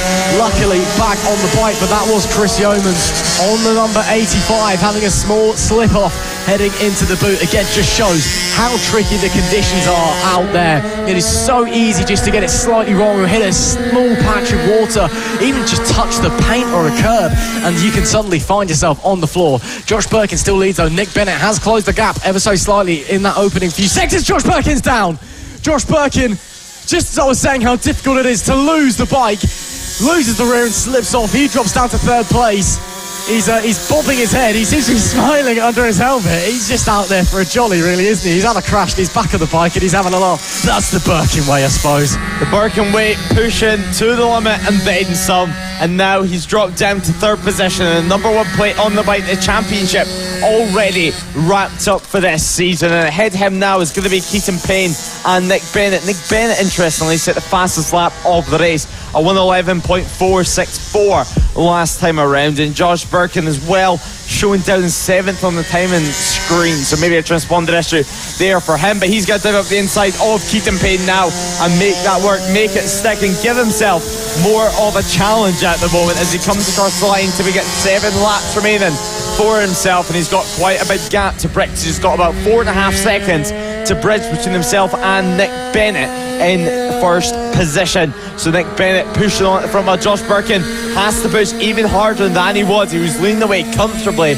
but now he has all the time to make up. As there is Isaac Greenstreet down at the final corner on the tricky curbing out there. Strict track limits here at Whilton Mill due to safety concerns, and trying to keep these guys as safe as possible. Another crash down there. That looks like Jerome Richards having his crash further down in the field on the 88 machine. But now we come across, that was Gary Eldrick, I should say, on the 99 machine. But there is Isaac Greenstreet. Managed to get the bike going again towards turn 1 now. 7 laps remaining. Nick Bennett coming through your picture on the 711 machine. How's the gap going to look this time? He was in a 112 last time around. Josh Birkin, he was doing roughly a 117 after his crash. So this is going to be the true telling lap on whether Birkin has the pace to compete with our race leader, Nick Bennett. Does he have something inside of him left in the cards? Is he going to pull the pin and try to catch up? A 110.1, 4 tenths quicker than Nick Bennett. But if it stays at that, it might not be enough with just 6 laps to go. I bet I've got a bit of a conspiracy theory here for you, Lewis. I think honestly, I've got a feeling that Josh might have crashed on purpose, because his opening lap was 2 seconds faster than Nick Bennett's, and then suddenly he loses a bit of pace, and then he slowly trundles around Christmas corner, drops the rear of the bike, and then gets back on, cheeky smile and a nod to the camera as he's going. And I think he's just setting himself a bit of a challenge. I think he's just trying to go out there and have some fun. I think he's just spun up the rear wheel and dropped it just to give himself a bit of fun. As you see here, a battle going on. That's for P4. I believe that's Chris Yeomans and Gary Eldridge fighting further down the order. But yeah, I'll have to ask him after the race. I may be completely wrong, but knowing Josh Birkin, it's the kind of thing I could see him doing. I've got a sneaky suspicion it's the Birkin way, I suppose. It always is. But Nick Bennett does lead from Josh Birkin in P2. Keaton Payne currently rounding out our podium as Chris Yeomans has since got past Gary Eldridge on the previous lap. So Chris Yeomans having a great race out there so far. Running. Oh, and as I say that, commentator's curse. He's gone down, has Chris Yeomans in the boot section. A bit of commentator's curse there, and now he's going to get overtaken by Gary Eldridge. I do very much apologise to Chris Yeomans there, but he's managed to hold on to fourth place. He was actually battling with Keaton Payne for P3, so he's managed to hold on to fourth place. Keaton Payne regains his podium position, but that is disappointing there for Chris Yeomans. Now he has to fight the 99 of Gary Eldridge, who also had a bit of a tumble earlier on coming out of Christmas Corner, the trickiest corner on the circuit. So easy to drop the bike there. Last lap round, Nick Bennett, fastest lap of 109.833, so maybe my crashing on purpose theory was wrong. Maybe he did actually just crash. Also a very Josh Birkin thing to do on the best of days. But yeah, Nick Bennett, so the gap currently 4.2 seconds for the leaders. The gap between these two at the line last time was a tenth of a second, but Chris Yeomans is now getting his head down. The visor actually slightly open on his helmet. That's it, clearly feeling the heat a little bit under the helmet. Either that or he does have quite a tinted visor on, so maybe he can't see. There is the 711 of Nick Bennett as he comes through the final corner now. He may have just had a slight off, and he has, because Josh Birkin is back in the lead of the race. Nick Bennett's gone down in the final corners. Josh Birkin back to the lead with 4 laps to go. The boot being a hot spot for crashes. Nick Bennett, the bike is weaving underneath him, so tricky stuff out there, but Josh Birkin, number 1 plate, number 1 on the road. Now once again, 5 seconds was the gap between the two of them. Keaton Payne, third position for him at the moment. Chris Yeomans, after that crash a couple of laps ago, he's down in 4th. But Isaac Greenstreet just outside the top 5 at the moment in 6th place, but Josh Birkin still leading the way as there is Isaac Greenstreet battling away and about to get lapped by Nick Bennett. He's managed to get through cleanly, and probably the second time that Nick Bennett's had to lap him after having his crash just moments ago. But Josh Birkin, 4 laps to go at the moment. 2 more corners left of this one though, through the boot. It's so tricky through this final corner and then towards pit bend. We've seen plenty of crashes here as well, but nice and gingerly out on the throttle onto the flat part of the tyre, coming across the line. So we got 3 laps to go, a 108.421 this time around, the fastest lap of the race, and with 3 laps remaining, he's over a second quicker per lap from Nick Bennett. Yeah, Josh Birkin's had enough. He's pulled the pin, put the hammer down, and he is now going. I mean, the gap, obviously, given Nick Bennett's crash, it was going to be a significant gap. It's now 6 seconds, fastest lap of the race, a 108.421, the first time into the 108s for the senior mini motos, which either shows the conditions are improving, or Josh Birkin is just getting that much more confident and or that much just bored of hanging around. Honestly, you can never tell with the maestro, as he now calls himself, as he heads through. A little bit of a wobble there, actually, just clipped the curb with his left knee as he came through the left-hander at Parker Corner. But it's all okay, all smooth sailing for the number 1 machine, who has not dominated this weekend. He's not completely dominated as we used to. Again, Will Howard turned up for 2 races out of 3 and gave him a fierce fight, and actually the 96 ended up winning both of them. If you missed both those races, would highly recommend checking them out. They were very enjoyable. But now, no Will Howard, Josh Birkin can just go out and do his own thing, and he is leading with some style as we come round, and it's 2 laps to go. 2 laps remaining in this race. Josh Birkin, 5-second gap still at the moment, but Nick Bennett slowly clawing his way back, 1.2 seconds quicker last time around. So you'd really have to wonder, what does Josh Birkin have left in the bag? Actually, perhaps maybe the track just starting to dry out as the clouds are still there, but definitely brightened up. There's Nick Bennett on the 711 machine. He continues to battle away. Maybe just realised that it's a bit too much to bridge in just 2 laps to go. So he's just going round nice and careful, it seems, because Keaton Payne, he's a further 20 seconds behind Nick Bennett. So he's got no one really to worry about at the moment. But 2 laps remaining in this race. He'll come round, and there is Josh Birkin coming down the back straight. It's not a long straight for them, not too much time to rest. And they come around here through the boot onto the power, over the slight bit of moss on the circuit, and then over onto the final corner pit bend, and then they make straight, and then they'll come to Oblivion and Crook.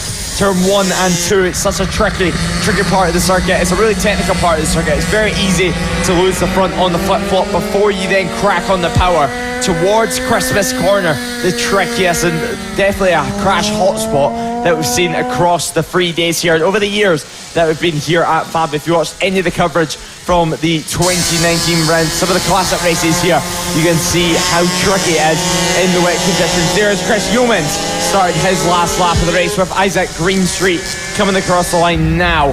But there is Josh Bergen only down the bike actually, so maybe just bringing it home at the moment, just trying to be nice and safe, nice and careful. Something that we've not seen. There's Nick Bennett crashing on the final lap of the race. Nick Bennett crashing out once again. That's the third crash. He had one before the race started and two during the race. But Josh Birkin, one crash to his name, the number 1 plate on the bike and the number 1 plate on the road. He's got 2 corners remaining to get round, and Josh Birkin does it the Birkin way. It's Birkin brilliant. Once again, he'll come across the line in a moment's time to take the checker flag and cheers his way to victory. Lee Klaus laughing away at his celebrations, but number 1 plate on top once again. Will Nick Bennett hold on to second position as Josh Birkin continues his celebrations around the circuit, as now Nick Bennett crossing the line. Second place for him, a further 13.7 seconds back after his crash on the last lap. Keaton Payne as well, he should be coming home in third place after the final lap, and he does ahead of Chris Yeomans. So these guys battling out in circuit conditions better than it was. It's certainly drying up at the moment, but Josh Birkin, your winner once again. He's on 1 out of 3 here at Whilton Mill. Stuff there from Josh Birkin. Crash and win, as you do. And, he knows what he's doing. Visors open, cruising back home. Josh Birkin takes victory from Nick Bennett in P2, almost slaps into the back of him in good measure as they share a laugh. Keaton Payne, meanwhile, nearly rounds out the podium with Chris Yeomans in P4, Gary Aldridge P5, Jerome Richards 6th, Isaac Greenstreet 7th, and unfortunately, we lost Callum White before the race even started. That's it for your senior mini-motos here at the penultimate round of the FAB-Racing Mini-Mo British Championship. But don't be alarmed, they'll be back for the finale in a few weeks' time at Three Sisters.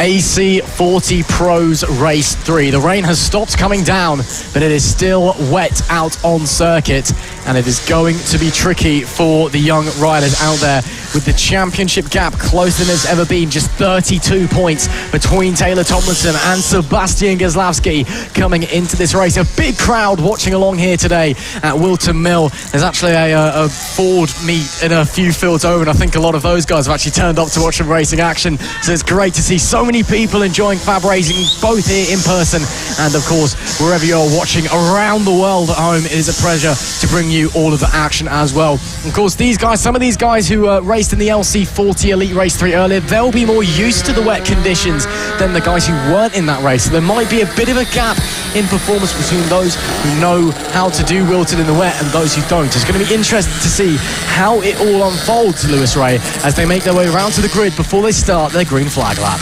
Riders coming through the shortcut before they come around, and the championship has definitely came down. A 43-point gap in the AC40 Pro Championship.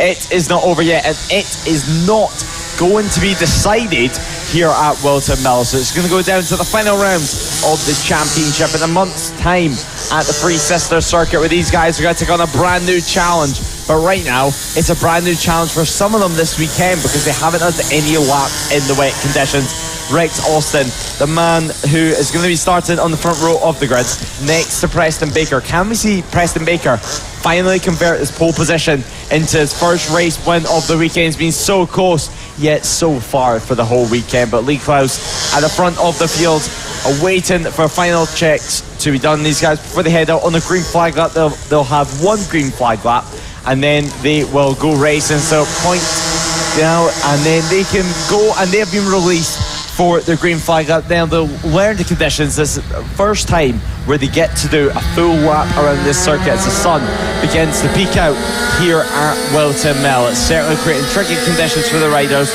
and certainly it's going to be tricky for Preston Baker, who's starting from pole position.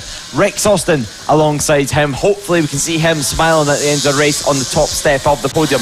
Taylor Tomlinson, he's still battling for the championship at the moment, with Josh Perkin alongside him on the grid. Sebastian Gosowski and Nicholas Dunwoody begins the race from the third row of our grid, with Logan Cousins and Archie Hooper in 7th and 8th place. So just an 8-bike field at the moment. Looks like all of them have managed to make it out onto the circuit, which is great to see. And now the question really lies on who is going to be out on top in the wet conditions. We'll have to wait and see our two championship rivals, yet of course firm friends off of the racing surface, that being Taylor Tomlinson and Sebastian Gosowski. They were both out in the AAC LC40 Elites race earlier, so they're both more used to the wet conditions. However, we also saw Taylor Tomlinson DNF from race 2 here in the AC40 Pros. So that might be a little bit of a confidence knock as he hops off the liquid-cooled bike and back onto the air-cooled machine.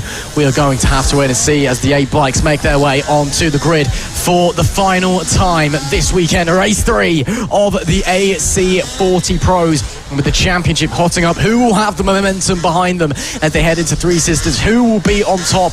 Is it going to be an easy ride for Taylor Tomlinson heading into the final round, or is Sebastian Gosowski going to push and challenge him like he did in the Rookies Championship last year? It's time for race 3, and it's ice to the lights. It's lights out. We are underway. It's a great start there from Taylor Tomlinson, and also a great start from Rex Austin. He takes the lead heading into turn 1. Sebastian Gosowski also got away super well. He slid into 3rd place ahead of his championship rival Taylor Tomlinson. Preston Baker dropping down to 2nd in the process. Also challenging there looks like Nicholas Dunwoody trying to have a go. Josh Perkins there as well. So it's all very, very tight as they head through Christmas Corner for the first time. The track is drier than it has been before, but it is still not perfect racing conditions. Wet tyres are still on these mini moto machines, so it is still about finding the confidence, gauging the conditions, and gauging your own ability. How well can you run in these conditions? As you can see, still a few areas of the track that are damper than others, still a few areas of spray being kicked up. As we see further back, Preston Baker really struggling on this opening lap. He has just dropped backwards. Maybe he's got a problem. That is a shame for him.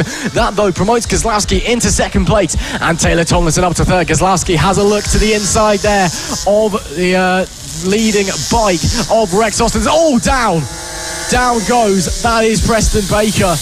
The man who sat on pole position has gone down heading into the boot section. He was really struggling on this opening lap, just couldn't quite find the grip, couldn't quite find the pace, and now a crash. What a disappointing way to start his final race of the weekend. A high side there for Rex Austin. Sebastian Gosowski has to go onto the grass to avoid. That will promote Taylor Tomlinson into the lead.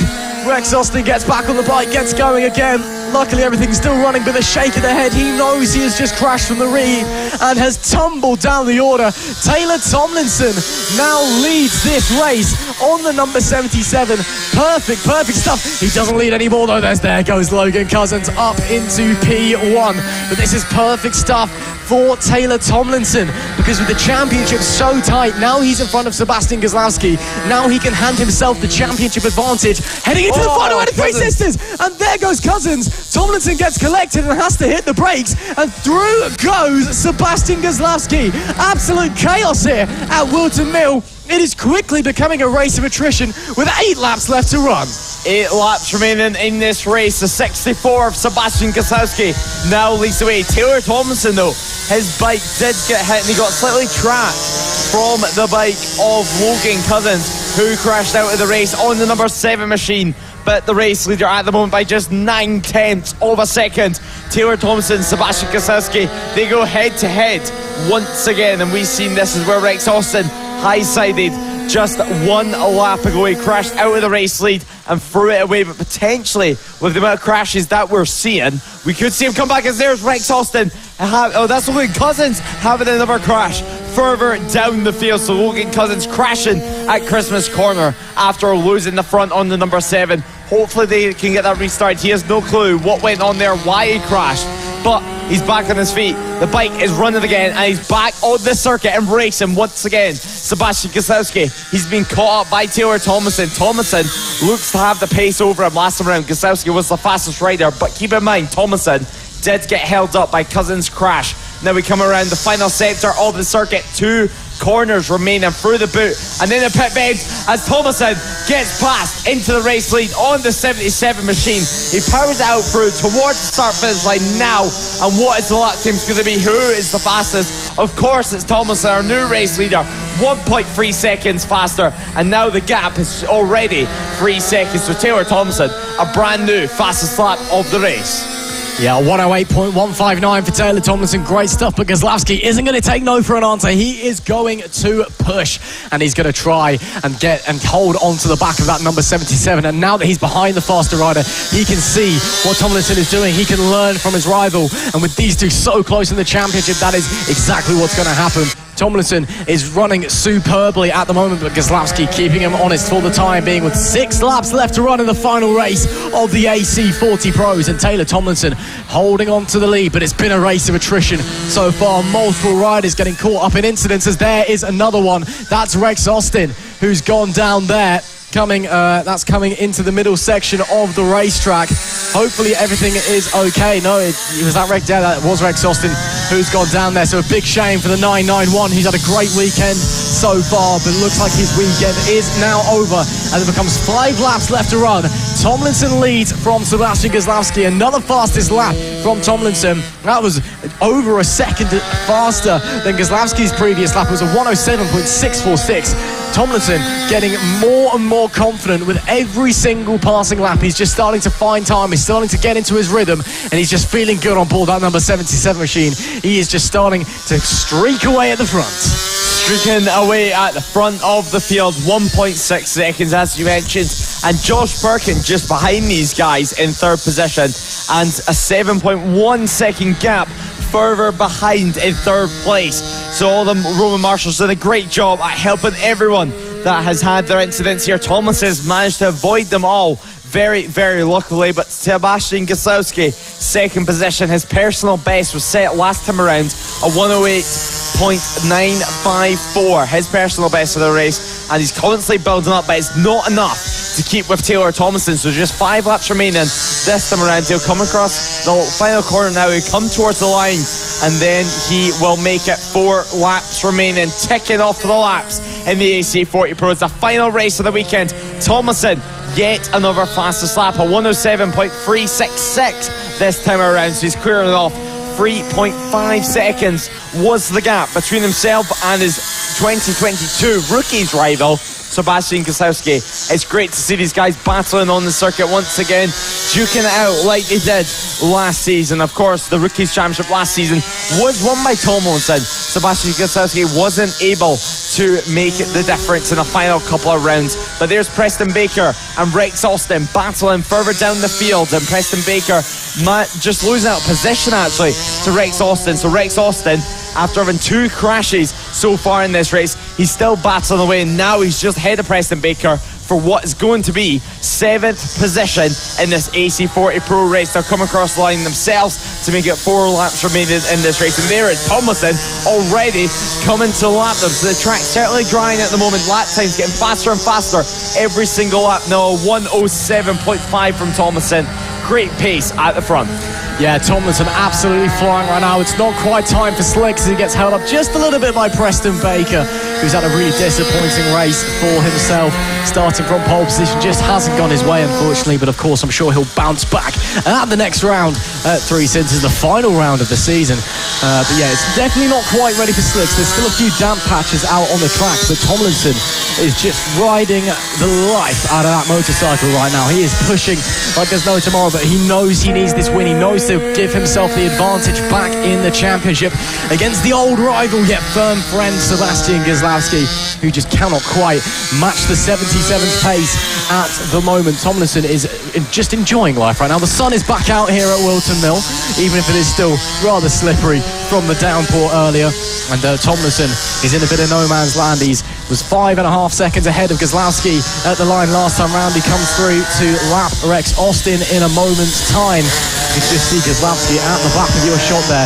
Tomlinson makes it 2 to go here not just in this race, but for the whole weekend for the AC40 Pros. The final mini-moto race of the weekend here at Whilton Mill. And it has been an enjoyable weekend for all of the mini-moto action. Of course, if you missed any, just make sure to go back and check out all of the racing action here at FAB Racing or on the Motorsport Radio channels. It has been a brilliant weekend of racing here at round 7 of the FAB Racing Mini Bike British Championship. And Taylor Tomlinson looking to end the mini-moto action on a high by taking advantage back in the championship fight and giving himself a little bit of a gap heading into the final round at Three Sisters. A new challenge coming at Three Sisters in 1 month's time. Taylor Tomlinson, a new challenge this time around in the wet conditions, and now the track is drying extremely quickly, but Tomlinson is to it like a duck in water. 5.1 seconds is the gap between himself and Sebastian Kosowski now, so constantly expanded, but Kosowski constantly setting his personal best lap of the race. A 108.670 last time around was quicker than Tomlinson by about 7/10 of a second, as now we await to see what lap times are going to be. And it looks like this time around Tomlinson slightly quicker by about half a tenth. So now 77 going down towards the Christmas corners. Rex Austin has had yet another moment. That was to be at the final corner of the circuit. So Rex Austin retiring from the race with just 1 lap remaining. But Taylor Tomlinson, he has 1 more lap to manoeuvre around this Whilton Mill circuit. It's extremely slippy. The sun is out now. The sun will be inside his eyes. Luckily, he has a tint advisory. He's coming upon more lap traffic. How will Tomlinson deal with it? He'll just take his time, use his head like he's done all time around. The 77, Taylor Tomlinson, 5.1 seconds was the gap going on to the final lap. He's played it perfect this time around. He's stayed on the motorcycle and he's used his head. He's shown how mature he is for his age. Taylor Tomlinson comes round the final corner to see the checker flag and wins race 3 of the AC40 Pros. Taylor Tomlinson wins from Sebastian Kosowski in second place. Sebastian Kosowski a further 5 seconds behind, with Josh Perkins yet to cross the line. He looks to take third position. The Macarena for the 77.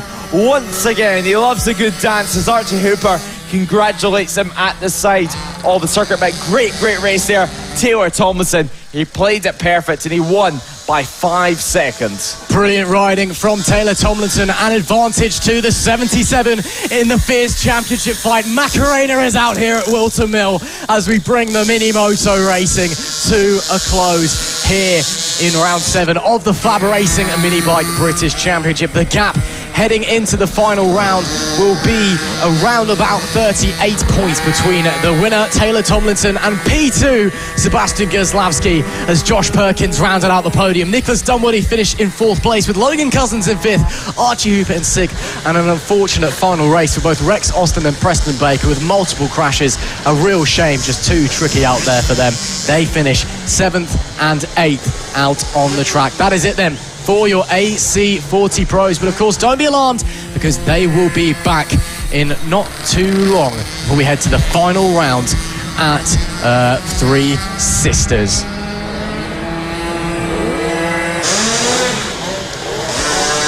Coming up next is the final race of the weekend for the LS2 Helmets Mini GP70 British Championship. It is the big one here, and it is very impressive to see what season they have had so far. We've had a good grid, a good entry this time around to the series, and we have in total 13 riders lining up and will be making the start of the race. Archie O'Brien, the man who qualified in pole position, all of them it seems to be on wet tyres, understandably, but joining me for this one, for the final race of the weekend, the Premier Class here at FAB, it's going to be Sylvan Mincy. So Sylvan, how are you first of all, and how do you think this race is going to go with such tricky conditions for them? I think it'll be quite interesting, to be honest. We'll see what they can do. Wow, it is pretty tricky, these conditions. As you can see, it's a little bit wet, a little bit dry everywhere, and we'll have to see who can get their tyres up to heat for the people that don't use tyre warmers, and the ones that do, we'll see them go straight away. But I think this track is all in the head. I think it's not as slippy as people expect. They just don't trust the bike and the track enough. as it isn't that as slippy as you think. It is a slippy track of the calendar, or probably the worst of the calendar, but we've just got to get on with it and see what they can do. I think you'll start to see the heavier riders come out on top, like Austin Johnson, Ollie Sims, Wilson Dilks, Bill Harris. You'll start to see them all coming through, and then you'll see a couple of smaller riders like Blake Wilson, Marco Holt, and a couple of the others that will see whether they've got good racecraft in the wet or not. Well, it's all about building tyre temperatures at the moment for the first couple of laps of this race. But obviously, you've been outside just moments ago before you came into the commentary box. How is the track looking? Is it looking like it might get half wet, half dry pretty soon? Is it already starting to get like that at certain parts of the circuit? I think it's wet, and it's because you can see it's shiny. It's shiny, so we'll have to wait and see, and we'll see whether they're slipping and sliding or whether they're got a ton of grip. But it's all about just taking as much of the advantage as possible, as much as you can. The riders waiting to go out on their green flag lap. They'll have just one green flag lap. Hamish McIntosh at the back doing a practice start and getting ready for the start of this race. It's tricky conditions for these guys, and it's going to be tricky for Archie O'Brien, because he's going to be the rider who starts in pole position and hits the first corner first. Marco Holt will be starting alongside him on the front row of the grid. Luke Fitchett and Blake Wilson will be in the second row of our grid, with Wilson Dilks and Bill Harris in 5th and 6th position. Finley Paul Hill and Jensen Bishop are starting in 7th and 8th, with Austin Johnson and Sam Gardner being the riders who round out the top 10 in this class. Ollie Sims and Harry Payne are on the 6th row, with Hamish McIntosh starting from 13th and rounding out our grid. And Will Sullivan with the riders heading to the grid in just a moment's time. Who do you think right now is looking like the favourite for this race?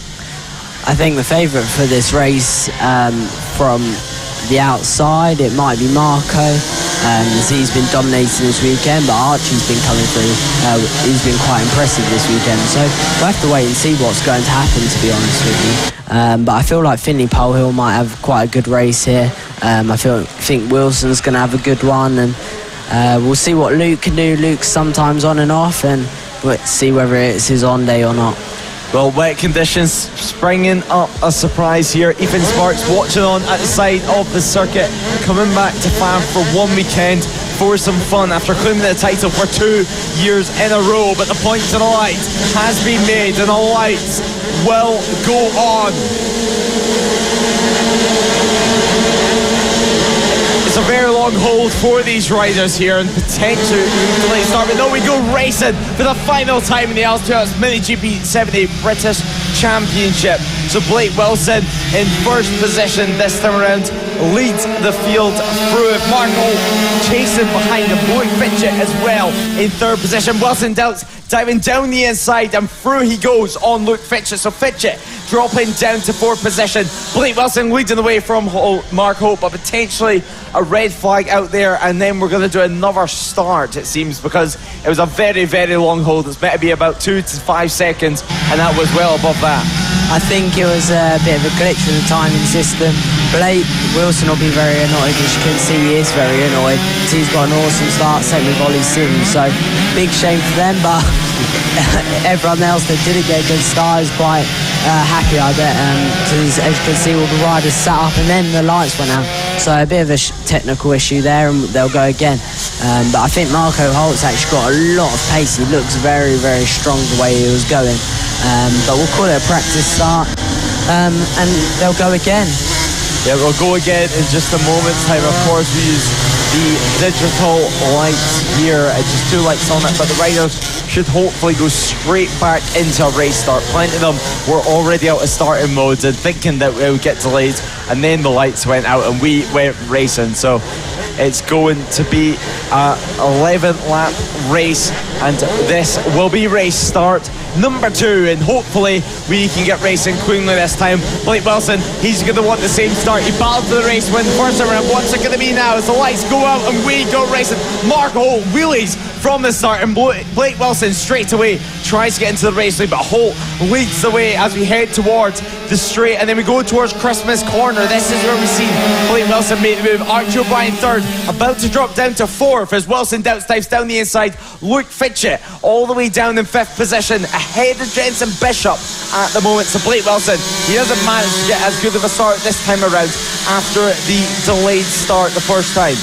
Yes, exactly, and I must say Marco was looking strong at the first start, all on the back of Blake, and he's now pulling away a bit from Blake, but he looked like Blake just reined him in there, so actually it might have changed around. But I think, oh, here we go, Blake has done Marco, so here we go, Marco must be on the comeback now. He's not going to be able to have this. As they come into the boot, Marco goes to the sweeping lines, but Wilson Dilks catches them both up through here, so looks like Blake's got a very good second sector, but Marco's very good in sector 1 and sector 3.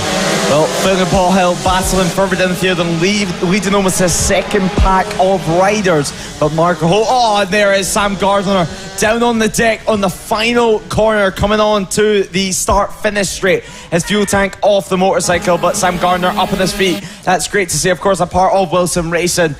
So I'm sure you work with him quite a lot as well. But Mark Holt now demoted to third position, and Wilson Dilks in second, as Wilson Dilks is starting to look to go for the race lead. Yeah, well, as you can see, Wilson looks very, very comfortable out there, and here comes Marco lining them up. But I think actually Blake's the one that's holding these two up at the moment. I think Wilson, if he gets by Blake, I think he could go, but Blake does stretch out these guys in sector 2, but then they rein him in sector 1 and 3. So we'll have to see what happens, and he's not very strong on the gas through that section of the boot, and they all catch up to him, so they all bunch up. But here comes Archie O'Brien as well. He was 1.4 off the lead at this last lap, and he is now 1.3, so he has caught them by 1/10. And Wilson Dilks has gone and put the fast lap in of a 1:01.3. So we'll have to see, but here comes Wilson. He might try and line him up. He's going to go for the move, and he's up the inside of Blake Wilson, and he's pushed him wide, and now Blake is back and demoted to second place. And here comes Wilson. Wilson is on a charge and pulling away at the front. Will Wilson Dilks run away with it, or will Blake Wilson manage to hold on at the moment? Marco Holt can only watch on at the moment as he struggles to get past Blake Wilson. And obviously you've raced with Blake yourself this year at Clandell. How difficult is it to get past this number 8 riders? Actually, he looks down the inside for the race lead. Well, they're still young, so they don't have the biggest amount of racecraft, but the way they ride is still very, very impressive, and he is a hard rider to pass, but it's all about the technique of to stop someone to pass, and Wilson's doing that perfectly, and Blake was doing it awesome. But when you're already tight and someone's going up your inside, there's a certain amount, and here comes Marco Hull lining up Blake. He's going to go to the outside. Blake goes tight, which is actually not going to help him stay with Wilson. He's going to run wide. He's going to run wide with this, not be able to open the gas, and as you can see, Marco's all over the back of Blake, and Wilson's going to pull. Marco needs to go for a move, and there it is. He's done the move, and now he's got to catch Wilson. So we'll have to see as he goes onto the curbs there. But he's now already reining in Wilson and feeling comfortable. He does run a little bit wide, and Blake's back up the inside. Good racecraft by Blake, but now they're all on Wilson again. So here we go. Are we going to see Blake up the inside of Wilson Dilks? Not this time around. Not this time around, but it's still 8 laps remaining. There's still plenty of opportunities to make passes. No one's able to break away from this part. We thought Wilson Dilks might be able to make a gap and stretch out this front group, but it doesn't seem like it at the moment. Now we come across the line, 7 laps remaining this time around. Holt still in third, the fastest lap of the race, going down to Blake Wilson, the number 8 in a 58.888, as now we see Mark Holt go down the inside. Blake Wilson leaning on there, trying to stop him making that move at Christmas Corner. These two are really at risk of holding each other up at the moment, as we see Marco Holt still just sitting behind Blake Wilson. He's trying different lines though. He's trying to take wider lines compared to Wilson Dilks, as Holt certainly looking down the inside. None of them though able to make a move, as Blake Wilson does manage to make a move into the race lead. So now the number 8 leading the way, trying now. This is his chance to try and stretch the gap. Mark Holt, he falls through. Maybe he thinks that Blake Wilson is the one to watch, the one that could break this gap. Yeah, well, here we go. And Wilson, he's gone from coming over the line in first to being back in third and actually losing on these guys. So It looks like he might have a problem, or he's just not feeling as comfortable as these guys, as Marco goes and sets the fastest lap of the race. Oh! And Wilson Dilks is down and out of the race in third place, and that has promoted Archie O'Brien up into third. What a shame for him. Hopefully he's okay. It looks like he's hurt his left wrist there. Big shame. He was just losing the back of these guys, and he does look quite injured. I don't know whether this is going to be a red flag as his bike's on the side of the track. He does nod his head to say he's okay, but we'll have to see what happens. So we'll have to wait and see what happens at the moment with Wilson Dilks. So it's just at that point where you're cracking on the throttle, you're still on the edge of the tyre, using all the edge grip you've got on these wet tyres, and it gets into the power band and flicks you off. But now Marco Holt, it's now a 2-horse race at the front. He leads the way by 1/10 of a second from Blake Wilson at the line. At the line last time around, it was Wilson in front. Now it's Holt in front, and there is the second gap in the race, second group I should say, as Finlay Paulhill is ahead of Ollie Sims, Austin Johnson and Bill Harris. So these riders really having a good tussle, a 4-way battle for what is going to be now fifth position. Yeah, well, this is actually, sorry, I've just got so distracted. Like, this is really interesting. It's really good to see that they're in a pack and they're not all just on their own. And where Wilson crashed, it looks like there's a puddle on the inside, so he might have hit that, and which caused the rear to lose grip. But as you can see, there's two big riders here. They've just overtaken each other. Austin Johnson, oh wow, contact with Ollie Sims and Austin Johnson in the second corner on the exit of Christmas Corner. But these two are very strong on the brakes. All three riders are very heavy, other than Finlay Paulhill, who is a little bit smaller than these guys. So these have got a little bit more of an advantage than the rest. 5 laps remaining in this race. This battle continues on for 4th position, and the podium currently locked out by Holt, Wilson and O'Brien. Archie O'Brien kind of in no man's land at the moment in 3rd position, nowhere near Blake Wilson and nowhere near Finlay Paulhill. So now we come across the line. Archie O'Brien 11.5 seconds away from Blake Wilson in front, and now Ollie Sims and Finlay Paulhill are a further 6 seconds behind Archie O'Brien. So in no man's land at the moment as Austin Johnson looks to make a move once again on Ollie Sims. Can he make it work? As you mentioned, the two heavier riders in this field, Finlay Paulhill, though slightly lighter, leading this group away, but Austin Johnson getting pushed wide once he tried to make a move there. Bill Harris, he can only watch this unfold. He's not able to fully get in there and try and make a move on the number 14 machine. Yeah, well, actually, this is a really interesting battle. And there we go, Bill Harris up the inside of Austin. Very nice. Not too aggressive, not too harsh, but not too soft. Just to keep that position. But Finlay Paulhill is stretching out this group now, and now it's left to a 3-way fight. And here comes Bill. Bill is on it on these last 3 laps. And here goes Austin up the inside, and Bill shuts the door on him. What a move by Bill, and what a good note showing his nose. He should have gone for that, shouldn't have Austin. But here you go. Ollie also looks like he's trying to rein in Finlay, but track actually looks pretty dry now. I don't know whether that is just the way the whole track is, but as you come out of turn 2, it actually looks much wetter there. So this might be a dry track or coming dry. And there goes Austin up the inside of Bill Harris. And when I have rode with Austin here on a Tuesday night just training, he is really, really strong at that corner. But he used to miss the corner, so it's really good that he's now able to get it stopped.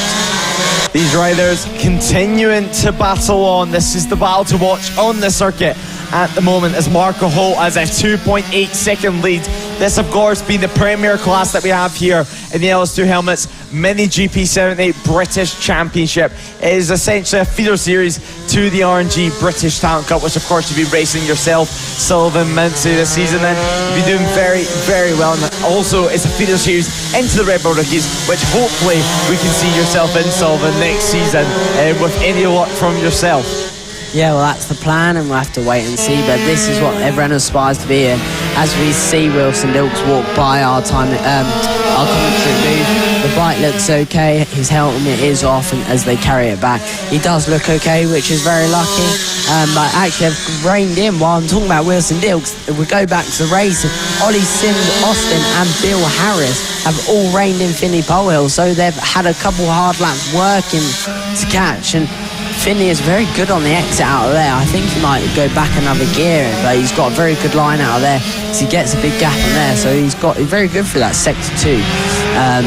But as you can see, Bill's dropping off a bit there, and as we go back to Hamish McIntosh, as Marco Holt starts to catch. And where is Blake Wilson? Blake Wilson has actually lost the back of Marco Holt. So Blake has backed off of the times, as he's done a 58.2 instead of Marco's 57.4. Now, last lap time, and he's going past Hamish McIntosh. He's trying his best. He's trying to go around the outside, then through the inside, undercuts him and gets past. Of course, no blue flags here at Fab. But Marco Holt, the final half a lap, 600 metres left of this circuit of Whilton Mill for this weekend, for the Premier Class here at Fab. But Marco Holt has been unstoppable this time around in the wet conditions. He's on top once again. Marco Holt, he swims himself to the line and he wins the race from Blake Wilson, who's a further 3 seconds behind Archie O'Brien. We'll wait to see if he can cross the line. He was in no man's land all the way throughout the race, but he kept focused and he kept consistent.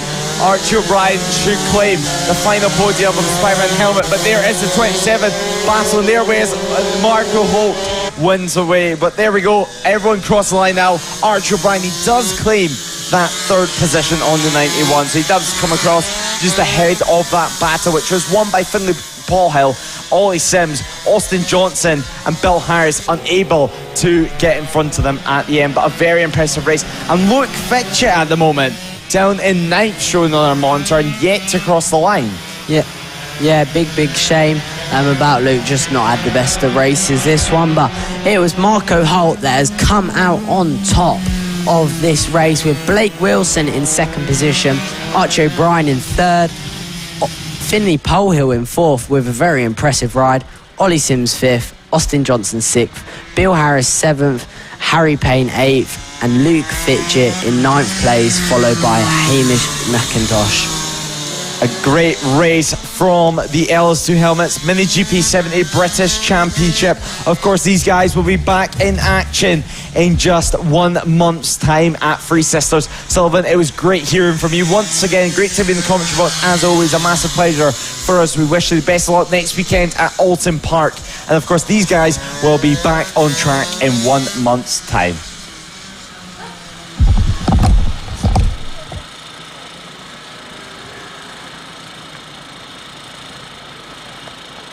On the road to MotoGP and the feeder series to the British Talent Cup and RedBull Rookies.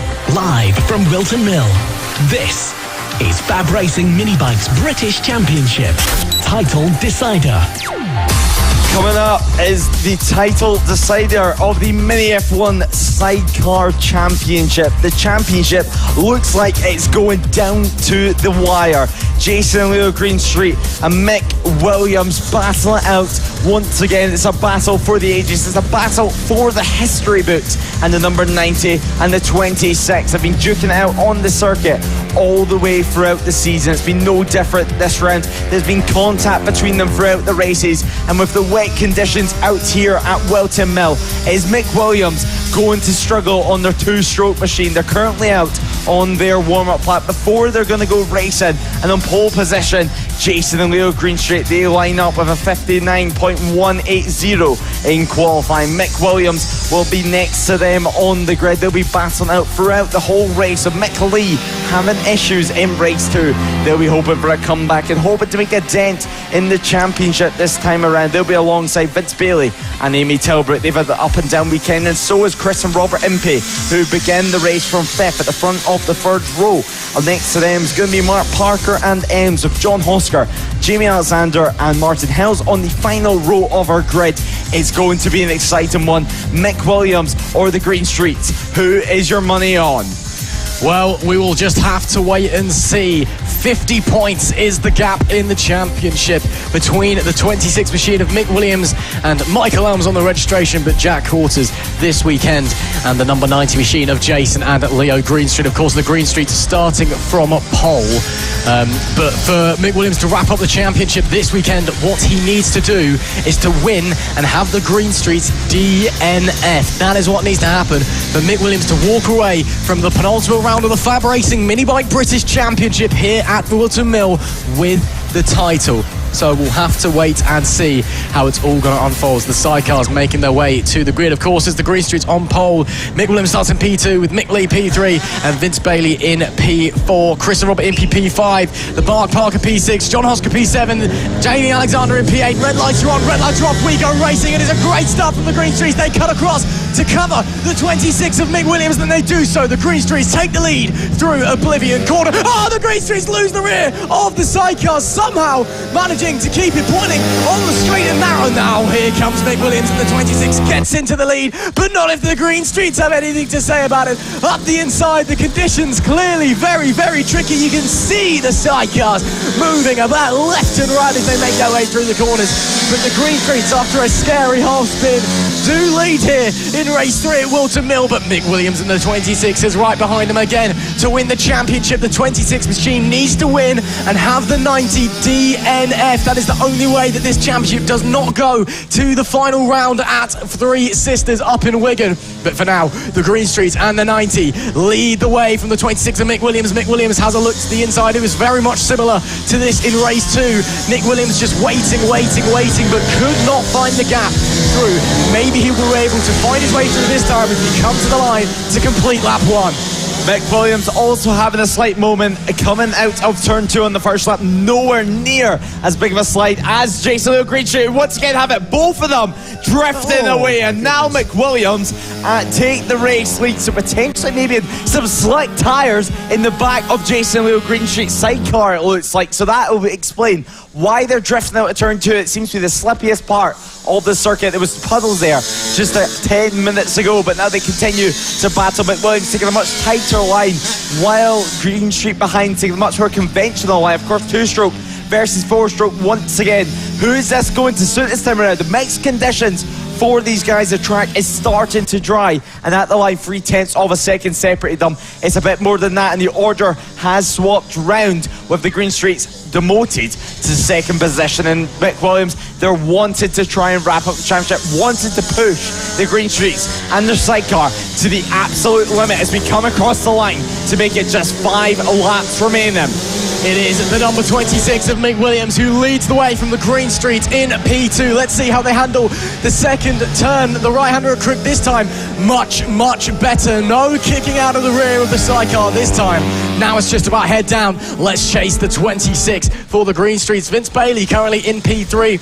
Amy Tilbrook in the passenger seat, the 369. Of course, the showman of the Mini F1 sidecar paddock. Cast your minds back to last time at Rara. Somehow not rolling the sidecar over, pulling off some Tony Hawk Pro skater moves, grinding on the curves with 2 wheels up in the air.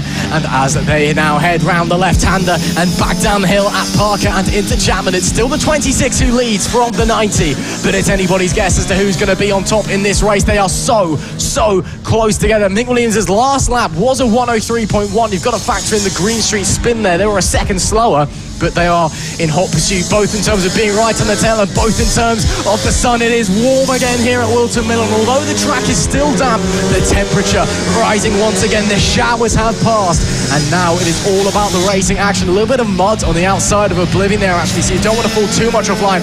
Oh, a big wobble from Mick Williams on the exit of the right-hander at Crook, and darting back up the hill and into Christmas Corner. Mick Williams, he's taking a very tight line on the entry line. I wonder if he's running wet tyres on that sidecar, because he is, of course, Mick Williams with Jack Coulton on board, the same passenger that he had in race 1 and 2. But I think that he may be running wet tyres, because if you just look at the lines that he's taking into the corners, he's not running his typical line. Maybe he's trying to find some water to cool those tyres down. You're going to have to wait and see after the race what the tyres are like. But Mick Williams, whatever the case, they're the fastest on the circuit. They have a 3.7 second lead. Actually, no, they don't. It seems like there was a slight issue with the time in there, but they have a fast lap of the race nevertheless. 1 minute 2.197 last time around. They come across the line now to make it 3 laps. So what's it going to be now, though? As a 101.928 from Jason Leo Greenstreet. They're starting to make the gap smaller and smaller on the 90. They are in chase. Jason Leo Greenstreet, the fastest riders on the circuit, and the fastest lap of the race going to them on the number 90 machine. They power it out through on that 4-stroke motor, trying to extract as much performance as they can from that outfit as they chase the reigning champions for the past couple of seasons. They want to put an end to their dominance, as now side by side, heading into the middle part of the circuit, heading into Parker before we head to Chapman. And now Mick Williams continuing this now, looking down the inside there was Jason and Leo Greenstreet. 3 laps remaining. It's going to go down to the wire in this mini F1 sidecar class. The final time they are out on circuit, and then they're going to have to wait a whole month. So this is the race that matters. This is the race that allows you to have confidence heading into the final round. But now we come across the start-finish line now to make it 2 laps remaining. A 101.5 now from Mick Williams, a whole 1.3 seconds quicker than Jason and Leo Greenstreet. It's going to be an exciting one there, as there's Chris and Robert Impey battling away further down the field. Absolutely, you have to remember that if they finish as they do, Mick Williams, Jason and Leo Greenstreet, if they finish as they do, the championship goes to the final round. It'll only be 55 points separating them in the championship. It needs to be 75 or more for Mick Williams to take the title. The only way the title can go for this race, the only way that Mick Williams can clinch it here at Whilton Mill, is if the Greenstreets retire and the 26 machine wins. You can see just how hard the Greenstreets are pushing through that middle section of the track, though, the previous lap, after backing out of the move on Mick Williams. 2 wheels picking up in the air as well. We'll have to wait and see what it's going to be. Again, the previous race, it was a last corner lunge from the Greenstreets, battering the 26 machine out of the way. A bit of rubbing and racing, but as we make it one more tour of Whilton Mill in 2023 for the mini F1 sidecars, who is going to have the advantage in the championship? Mick Williams spins and rolls. The championship leader spins the sidecar and rolls. Looks like everyone is okay. They're going to try and keep going, but it's beached in the grass. The 26 got it wrong when they didn't need to get it wrong. At the worst possible time, Mick Williams has rolled the sidecar, and it is going to cost him a lot of ground in the championship table. We came into this race with just 50 points, separating the Greenstreets from the 26. And now they have fallen down the order. And with a roll, somehow the sidecar is still running. But the number 90 will somehow win here and take the advantage and become the hunters heading into Three Sisters at the final round. The Greenstreets make it 2 from 3. They win race 3 here at Whilton Mill with a bit of luck on their side. Jason and Leo Greenstreet have just made up monumental ground in the championship to Mick Williams further down the order. This should be the fight for second place, I believe, as we see here coming through the final corners, the 369 against the 127. That is Vince Bailey and Amy Tilbrook against John Hosker, and second place has gone to the 369 of Vince Bailey, who's going to be a drag race to the line. Who gets third? It's John Hosker on the 127. John Hosker on the 127 gets the final podium place, and now we wait to see where Mick Williams comes in. Mick Williams is 6th place. Chris and Robert Impey on the 457, just finishing in front. So Mick Williams has lost 15 points. The gap is 35 points in the championship heading to the final round. Lewis Ray, I mean, they saved the drama to the last moment, Mick Williams and the 26 machine. That is incredible. 2 out of 3 for the Greenstreets. Mick Williams with a roll on the final lap, still finishes in 6th place, but there's only 35 points in the championship heading into the final round at Three Sisters. Coming down to the final lap is what we've came to expect from the mini F1 sidecars. That is a championship changing moment at the moment. But Mick Williams, 35 points, that is it. Going into the final round, just 3 races remaining on the calendar this season. Jason Leo Greenstreet winning from Vince Bailey and Amy Tilbrook in 2nd place. John Hosker finishing the race in 3rd position as they wave and give handshakes to the crowd. Mark Parker and Ems comes home in 4th, with Chris and Robert Impey rounding out the top 5. Mick Williams well, not Michael Williams, Jack Quarters finishes in 6th position, and championship lead comes down massively.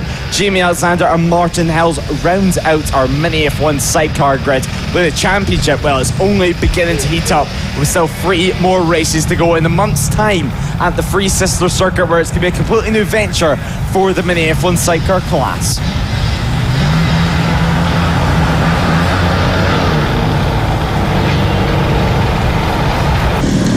Race 3 for the Extreme 200s here at Whilton Mill, the penultimate round of the FAB Racing Mini Bike British Championship. And although the championship is done and dusted, we have crowned Sullivan Mounsey on top of the Extreme 200 World.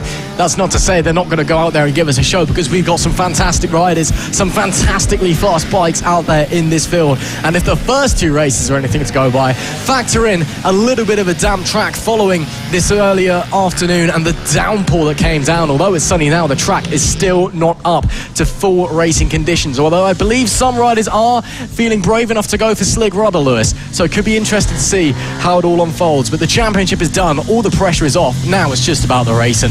Yeah, it's all about the racing on the circuit. A massive field that we have here in the Extreme 200s. It's always great to see the riders turning up, but a lot of slick rubber, it looks like there. Rossi Bannon being one of them, maybe even Charlie Huntingford, but we're going to have to wait and see. We'll be able to tell the first couple of laps. You would think if anyone wants to even go on the wet tyres, there's Sullivan Mounsey as well, pulling up to the grid.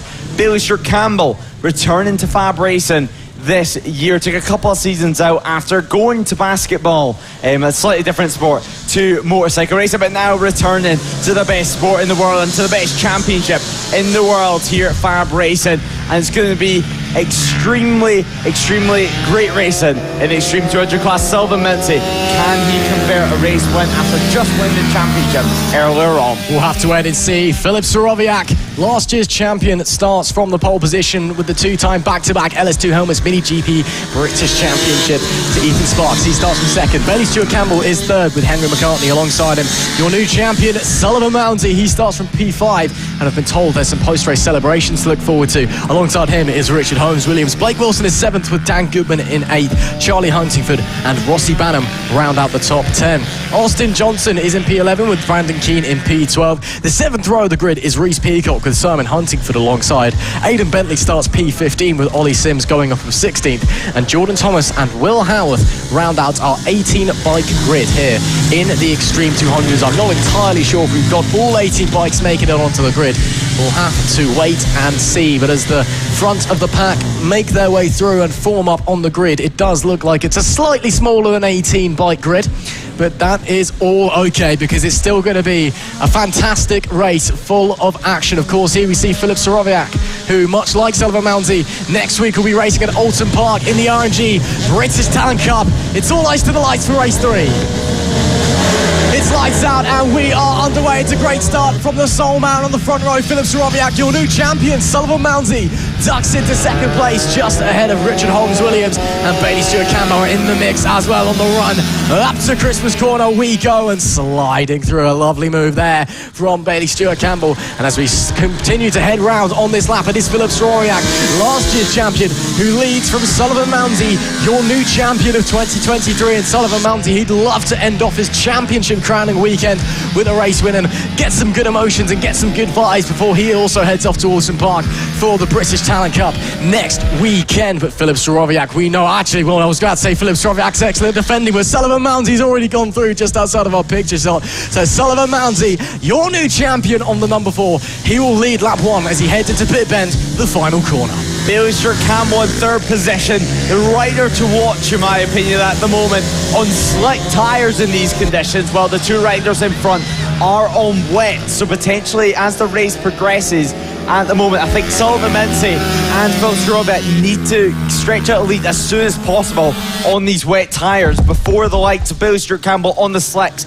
manages to catch up. Rossi Bannon as well, one of the riders on dry tyres as well. So currently at the front, 6/10 of a second was Mounsey's lead last time around on the wets. Bailey Stewart Campbell lurking behind Sorowiak already, so potentially could we see Bailey Stewart Campbell battling for a race win in a couple of laps time. 10 laps remaining in this race. And also further down the field, Ollie Sims making moves on Charlie Huntingford. Only 8 bikes managing to make it out onto the circuit. Some mixed conditions here at Whilton Mill. They power it out through now though to come across the line to make it 9 laps remaining. The fastest lap of the race going to Sullivan Mounsey, a 53.867 this time around. Almost a second quicker than Filip Sorowiak behind, half a second quicker Then Phil Soroviak behind Billy Stewart Campbell as well, about the same pace as Soroviak. So we're going to have to wait and see what that gap and what the lap times are going to be like as the race progresses. We will just have to wait and see, with 9 laps left to run in the final Extreme 200 race of the weekend here. The penultimate round of the FAB-Racing Mini Bike British Championship. Sullivan Mounty starting to pull a little bit of a gap ahead of Philip Soroviak on the number 6 machine. Of course, Harvey Claridge's old bike from back in the day.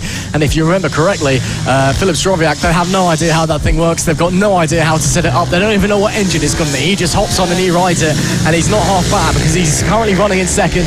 Obviously qualified on pole and has run a fair few races on it this season, I would say, but he is under a lot of pressure from the fast lapping Bailey Stewart Campbell, a 53.333 from Bailey Stewart Campbell, the fastest lap of the race so far. Of course, Sullivan Mounty and Bailey Stewart Campbell, they've been racing against each other since 2016. Those two go back a long time here at Fab Racing, and obviously moving on to the British Talent Cup and beyond. But it is Super Sullivan Mounty, your new champion. He leads the way with a 1.2 second gap back to Philip Soroviak in P2 on the number 6. Elsewhere, Rossi Banham currently in P4 in the 196. A pretty good running from him, with Richard Holmes-Williams pretty close behind in tow. And Austin Johnson having a great run on that Metrokit machine that he's running. It's Mason Foster's old back from 2021. Of course, Mason Foster now off racing in Spain and elsewhere, but a champion of the LS2 Helmets Mini GP 70 British Championship a few years ago. Mounty fastest lap of the race at 52.805 as he will see Ollie Sims and Charlie Huntingford. Those two have swapped places. Huntingford now ahead of Ollie Sims. He's been having a pretty solid weekend so far. He had a few offs earlier on today in the wet, but he's been strong ever since, and he's doing a great job out there on track at the moment with 7 laps remaining. The number 73 bringing up the rear, but not to say he's the slowest on circuit. He is doing a mighty job. It just goes to show the strength of this Extreme 200 field, that when you've got a rider like Ollie Sims at the back, you know everybody in it is quick. Everyone's quick, and right now Sullivan Mounty is the quickest, a 52.8 fastest lap of the race. But to give you a full update on the tyres at the moment, Sullivan Mounty and Philip Soroviak are the top 2 runners in the field, and the top 2 wet runners. Bailey Stewart Campbell is on slick tyres, with Rossi Banham also on dry. Richard Williams, he was on slicks. He was even trying to do a burnout on the grid to try and get some temperature in them. While Austin Johnson, Charlie Huntingford and Ollie Sims are also on the wet tyres. So it's a real mix. We have 3 dry tyre runners. The rest of them are on wet. But there's Ollie Sims pulling into the pit lane and retiring. That was one of our wet rounds. But of course, Charlie Huntingford also racing in the RNG British Talent Cup for the Motors Technic team. He's having a great season so far, constantly learning and improving, as now he's came back here in the Extreme 200 class for the 2nd or 3rd time this season to have a good play out on track, and he's doing a good job of it at the moment, racing with the full-time runner Austin Johnson, racing in 2 classes this weekend is Austin Johnson. Rumour is that he might even have a little go at the LC40L leaks before the end of the season is done as well. That would be certainly interesting to see, but this interesting battle on the circuit continues with Huntingford looking down the inside. This is now the battle for 6th position, while at the front Philip Soroviak sets the fastest lap of the race at 52.002, and now he's right on the back of Sullivan Mounty. That gap has completely disappeared. 9 tenths quicker last lap, and Sullivan Mounty 3 tenths slower than the lap before his best lap of the race. So what is going to happen, as this is also dragging Bailey Stewart Campbell back into the mix? It is indeed. We are very quickly getting a 3-way fight for the race 3 victory on our hands. Who has got the best of it? Is it going to be your new champion, Sullivan Mounty, or can Philip Soroviak find a way past, or can Bailey Stewart Campbell sneak through for a cheeky win? We'll just have to wait to see. It's 4 laps left to run this time at the line, and there is barely anything separating them. 0.6 of a second covering the top 3 as they make their way through Crook and on the run up to Christmas Corner, the trickiest corner on the circuit. I bet these guys are very happy with the fact it is mostly dry up there now, because it causes havoc, that right-hander, when it is wet. Now on the run down the hill and back into Ashley Corner, another very, very difficult corner around here at Whilton Mill, but all clean through so far. These guys all racing very clean, all very respectful, but nobody really making a lunge yet. Sullivan Mounty is not making any big defensive moves, but similarly, Filip Soroviak is just not quite going on the attack yet. I think he's just waiting, being patient. There's still a few laps left to run as Bailey Stewart Campbell, has a look to the inside, heading into the left-hander of the boot. But, you know, they're all just sitting there. They're being patient. They're playing the waiting game. They're just waiting for the last to tick down. Maybe put some pressure on the rider in front. Or maybe, in situations like this, Filip Soroviak perhaps thinking about defending from the riders behind. We'll have to wait and see as we rocket back up the hill, up to Christmas Corner. Such an amazing, amazing piece of track. That is that run from Oblivion and down there. And now Soroviak may be going on the attack on Sullivan Mounty. Does he have a look to the inside into Ashby? No.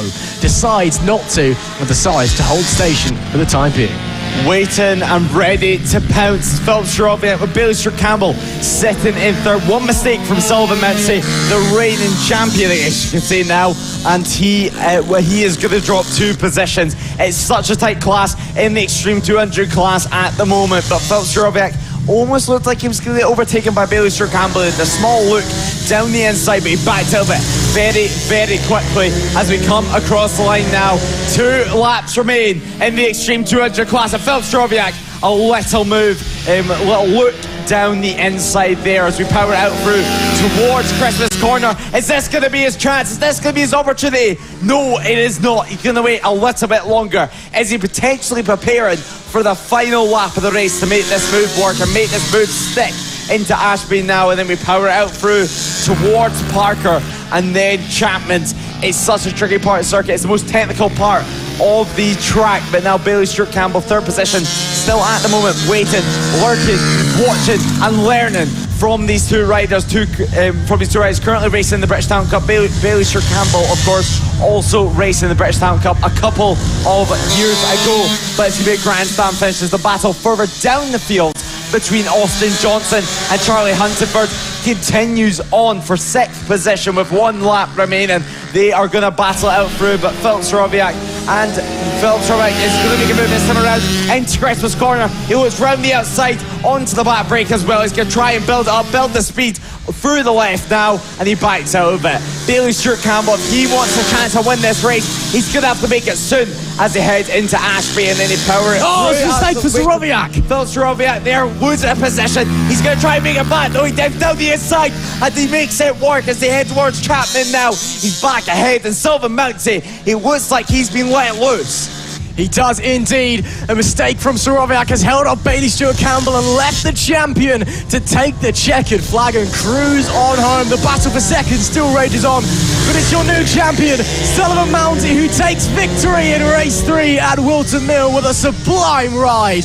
And he will be delighted with that one. Filip Soroviak manages to recover after that mistake on the final lap. He finishes in P2. And Bailey Stewart Campbell, unfortunately, just getting held up by that Soroviak mistake. He had to drop back, and P3 was where he finished in the end. But it's your new champion pointing to the bike. He knows what's happened here. It is this man, Manic Sullivan Mounty, who takes the championship victory. And just for celebration, surely a little championship burnout. Well, trying one anyway. It's still a little bit wet up there, but how about that for your new champion of the Extreme 200s in 2023, Sullivan Mounty. Take a bow, son. You done it. He's done it once again on the top step of the podium, and a nice little burnout, destroying what was left of those wet tyres. But hopefully he won't be needing it at Three Sisters in a month's time. Hopefully we can have drier conditions than what we had on Sunday here today. It's still slightly mixed for these guys. It was mixed in tyre choice anyway. And Sullivan Mounty, he is your race winner by half a second after Filip Soroviak made a mistake on the final lap. Bailey Stewart Campbell, a podium finisher there in third. He does another burnout now as Richard Holmes-Williams and Rossi Banham rounded out the top 5 of the race. Austin Johnson and Charlie Huntingford finishing 6th and 7th, with Ollie Sims DNFing from the race. And he'd be upset about that one, but Sullivan Mounty, he is absolutely buzzing, and he is having a little chat now with Marco Holt. Will he do another one for the fans?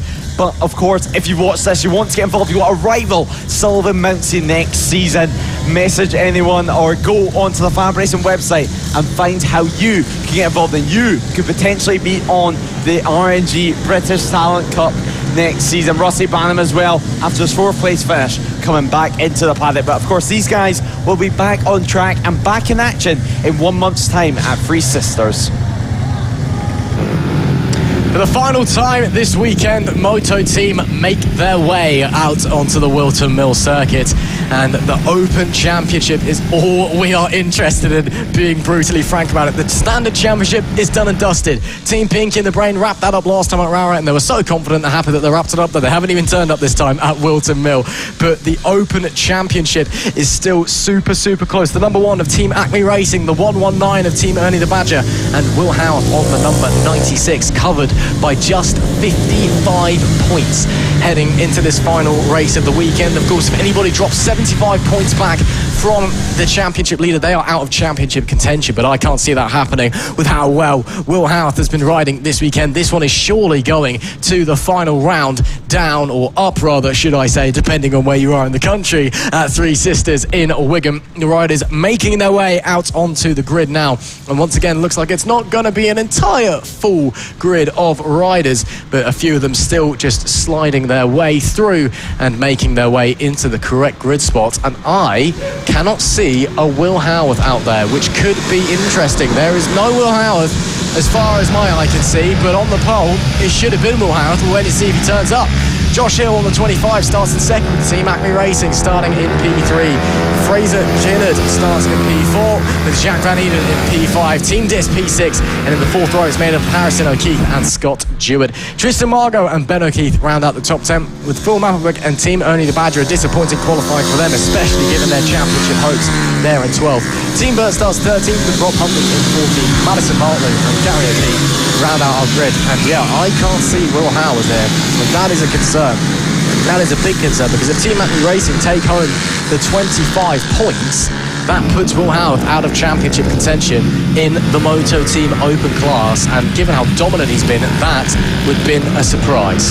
It would be a massive surprise. The Moto Team class springing up surprises once again, and there is no wet runners to my knowledge. There's no wet tyres out in the circuit. They're all on full dries after a rain shower about an hour ago. So the 25 as well of Josh Hill, he's in the standard class this time around, but of course Team Acme Racing in the open class, they're the ones we are going to be watching this time around. So no Will Howarth this time around, so that's going to put him potentially out of championship contention heading into the final round of the championship. Very, very sad to see. It's such a shame, but we are going to go racing anyway. The final O'Keefe, Gary O'Keefe, lines up at the back of the grid. The point to the light has been made where the lights will appear on. And the lights go up straight away, and we go racing. Team Acme Racing having had the best of starts, and they dropped down to 3rd, potentially 4th, as it's Josh Hill who leads the field away and leads the field through of the 191 of Fraser Kennard in 2nd position.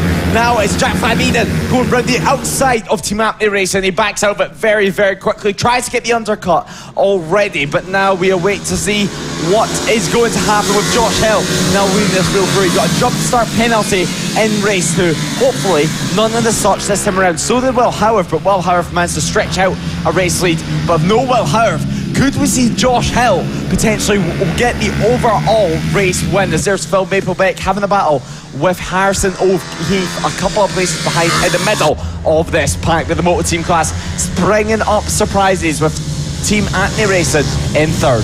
3rd overall, 2nd in class for Team Acme Racing, the 191 Fraser Kinnard with a lightning bolt start away from the light. And well, Team Acme Racing, they'll be wanting to take home maximum points to take this opportunity and try and eliminate Will Howarth from championship contention again. He's decided not to head out for this race. Whether he's had enough and packed up and gone home, or there's a problem with the bike, we're just not sure. But no Will Howarth. And if Team Acme Racing, if they are able to get full points or get the 2nd place in class, which they are on track to do at the moment, then Will Howarth is knocked out of championship contention. And with Team Ernie the Badger down in P8 overall and P4 in class, they are giving themselves all of the advantage heading into the final round at Three Sisters and looking to make it a back-to-back championship in the open class. But up the front, it's Josh Hill leading the standard, leading overall again. Standard championship wrapped up. That was done last time out at Rara. The open championship is the one that we've got our eyes on. But Josh Hill leads the standard class. Fraser Kennedy P2 overall leads the open class, but for how much longer? Because Team Acme Racing goes down the inside, heading into Pit Bend, the final corner.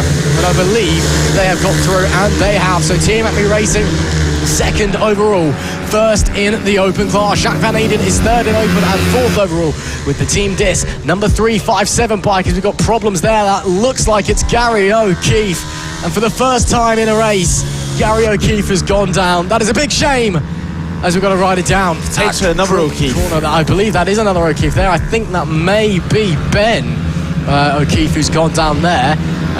Maybe Harrison. It's Ben or Harrison. We can't quite tell from that angle, but another O'Keefe. So the O'Keefe's in drama, and that's a shame, especially for Gary O'Keefe, who's said his main goal every time he turns up to FAB Racing is not to crash, and he hasn't done that in the race yet, so that's a big shame for him. A big shame for Gary O'Keefe. Hopefully he can get the bike restarted and get going once again. 9 laps remain though in this race. Josh Hill, the fastest rider on the circuit at 59.114, 9/10 quicker than Team Acme Racing in second position.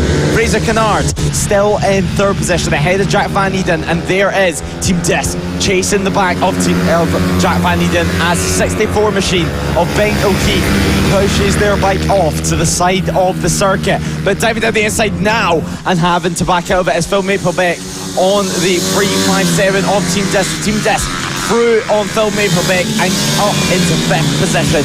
It's a great battle all the way throughout the motor team field.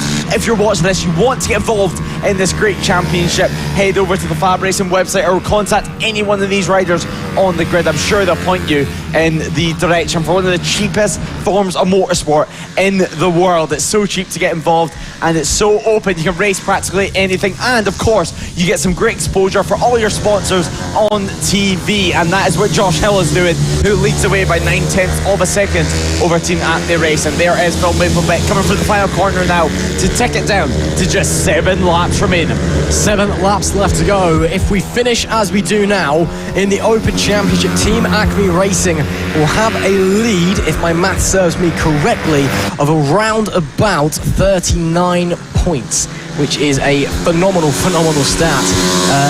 Yeah, they have been absolutely flying, have Team Acme Racing this weekend. Will Howarth, obviously a no-show. Again, as it stands, he's eliminated from championship contention heading into the final round of Three Sisters. And that is a real shame, because you know Will Howarth, he'd turn out and he'd give it a good old go if he was still in the hunt. But it is Team Acme Racing on the number 1 bike, leading the way in the Open Stat Championship and looking to give themselves all of the advantage heading into Three Sisters to make it 2 out of 2 championships in a row. But Josh Hill leads overall and leads in the standard class with Team Dis P2 in standard and P3 Harrison O'Keefe at the moment. Another great ride from Harrison O'Keefe. He was superb last time out at Rara, and he actually took the standard class overall victory last time at Rara, so he did a great job there and looking to continue that form on here at Whilton Mill. And with 6 laps left to run here overall, not just for race 3 in the moto team, but for the moto team full stop this weekend.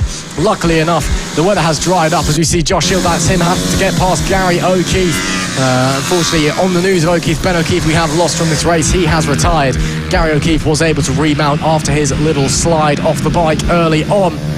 But Josh Hill still leads the way overall and in the standard class, but Team Acme Racing on his tail currently. And of course, you've got to remember that while we care about the classes in the championship, when these guys are on the bikes, they've got the helmets on and visors down, they're not thinking about that. They're just thinking about racing for pride and glory. They don't care that they're in different classes. They're going to push each other as hard as they can until one of them wins or one of them falls off. That's how it is in Moto Team. There's no friends out on track. There's no classes out on track. It's all just racing for bragging rights and personal glory, and we absolutely love it. We love it. We love the motor team class. We love the fact that Josh Hill's first weekend this season with us in this class is now leading the way and trying to show them how it is done. There's Phil Maplebeck still defending from the 357 of Team Dis. Battle's been raging on for about 3 or 4 laps now. They're also getting past Gary O'Keefe at the moment. Jack Van Eden though on the 17. he is in 6th position, trying his best to catch up to the likes of Team Dis. Team Dis have been in the championship for a couple of seasons now, so has Phil Maplebet. They've been constantly near the front, but the 119 of Ernie the Badger, he's down in 8th position is that bike, and not where they would be wanting this tall, where Acne Racing is in the first open bike in 2nd position overall. So Ernie the Badger, they will be struggling in 8th position. They'll be hoping for a better result at Three Sisters in a 1 month time to try and keep that championship hope alive. But Josh Hill is keeping this race winning hopes alive as he sets another fastest lap of the race at 57.211 as the yellow flag waves in sector 1 with Ben O'Keefe's bike still there outside of the circuit. Yes. So yeah, it seems like he's definitely out the race. No restart in that one on the 64 machine, but 4 laps remaining, and the motor team looks like this position anyway is going to go down to the wire. A reminder that if we finish as we do, Team Acme Racing have a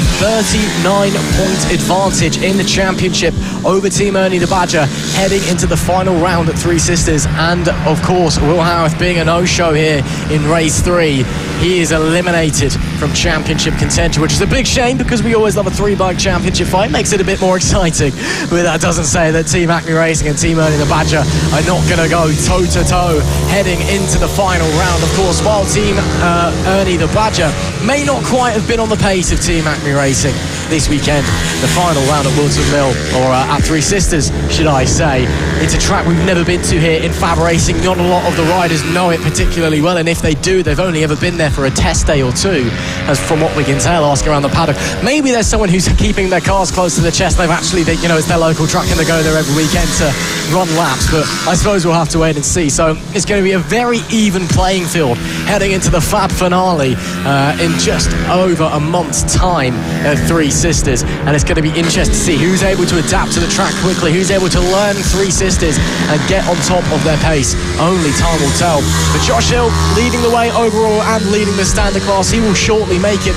2 laps to go in race 3 of the Moto team here at the penultimate round of the FAB-Racing Minibike British Championship here at Whilton Mill, which was briefly Slippery Mill. The old friend showed its face when the rain came thundering down just after the lunch break, much to the surprise of everybody in the paddock, but it has since dried up and now it is all dry running all the way home to the end. And Josh Hill on the 25 has been doing a superb job out there, his first FAB-Racing round as far as I'm aware, and he is out there showing us what he can do on the 25 machine. A quick glance back as he heads through Inkerman's corners just to see where the Acme Racing bike is, but heading on forward, it is currently a 1.5 second gap at the line, and well, it was it's going to be interesting to see what the gap is going to be coming through. It's great to see Josh Hill racing here with us today. Of course, he's one of the many Free-Tech guys who've joined us in the paddock at Whilton Mill, similar to last year when a lot of the Free-Tech endurance guys, they all live quite locally to this area,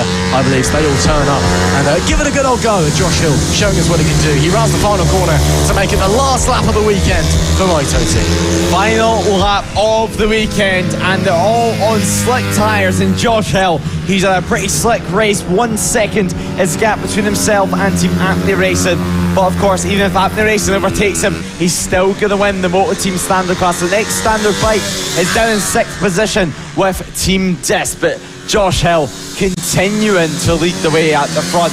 Last time around with Team Acme Racing, they were 4 tenths quicker than them in front. It doesn't look like they're going to be able to catch up with a 1 second gap at the line last time around. They're going to need to find something pretty magical from the 25 machine, but of course, championship still wide open, and Team Acme Racing still have championship points to think about, so it doesn't matter to go for an overall win whenever the bike in front is in a different class, but in a different class to everyone else. It was Josh Hill. He was dominant from the start, he's dominant at the end, and he takes the checker flag for the final time of the weekend in the Moto team class. Josh Hill wins at Team Acme Racing, finishing 2nd overall and 1st in the Moto Team Open class.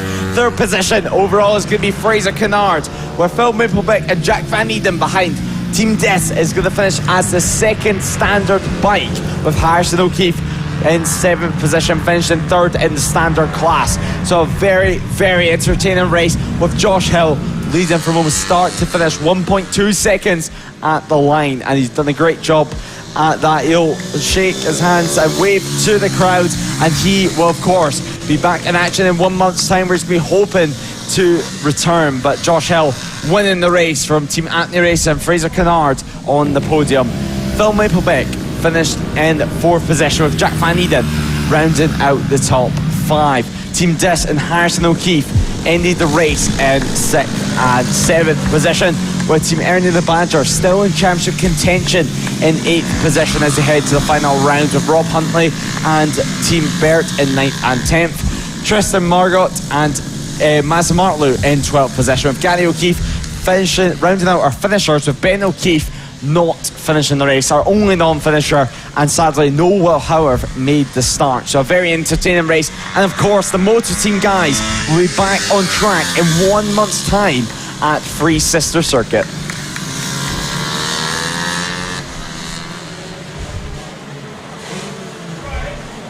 On the road to MotoGP and the feeder series to the British Talent Cup and RedBull Rookies, live from Whilton Mill. This is FAB-Racing Mini Bikes British Championship, title decider.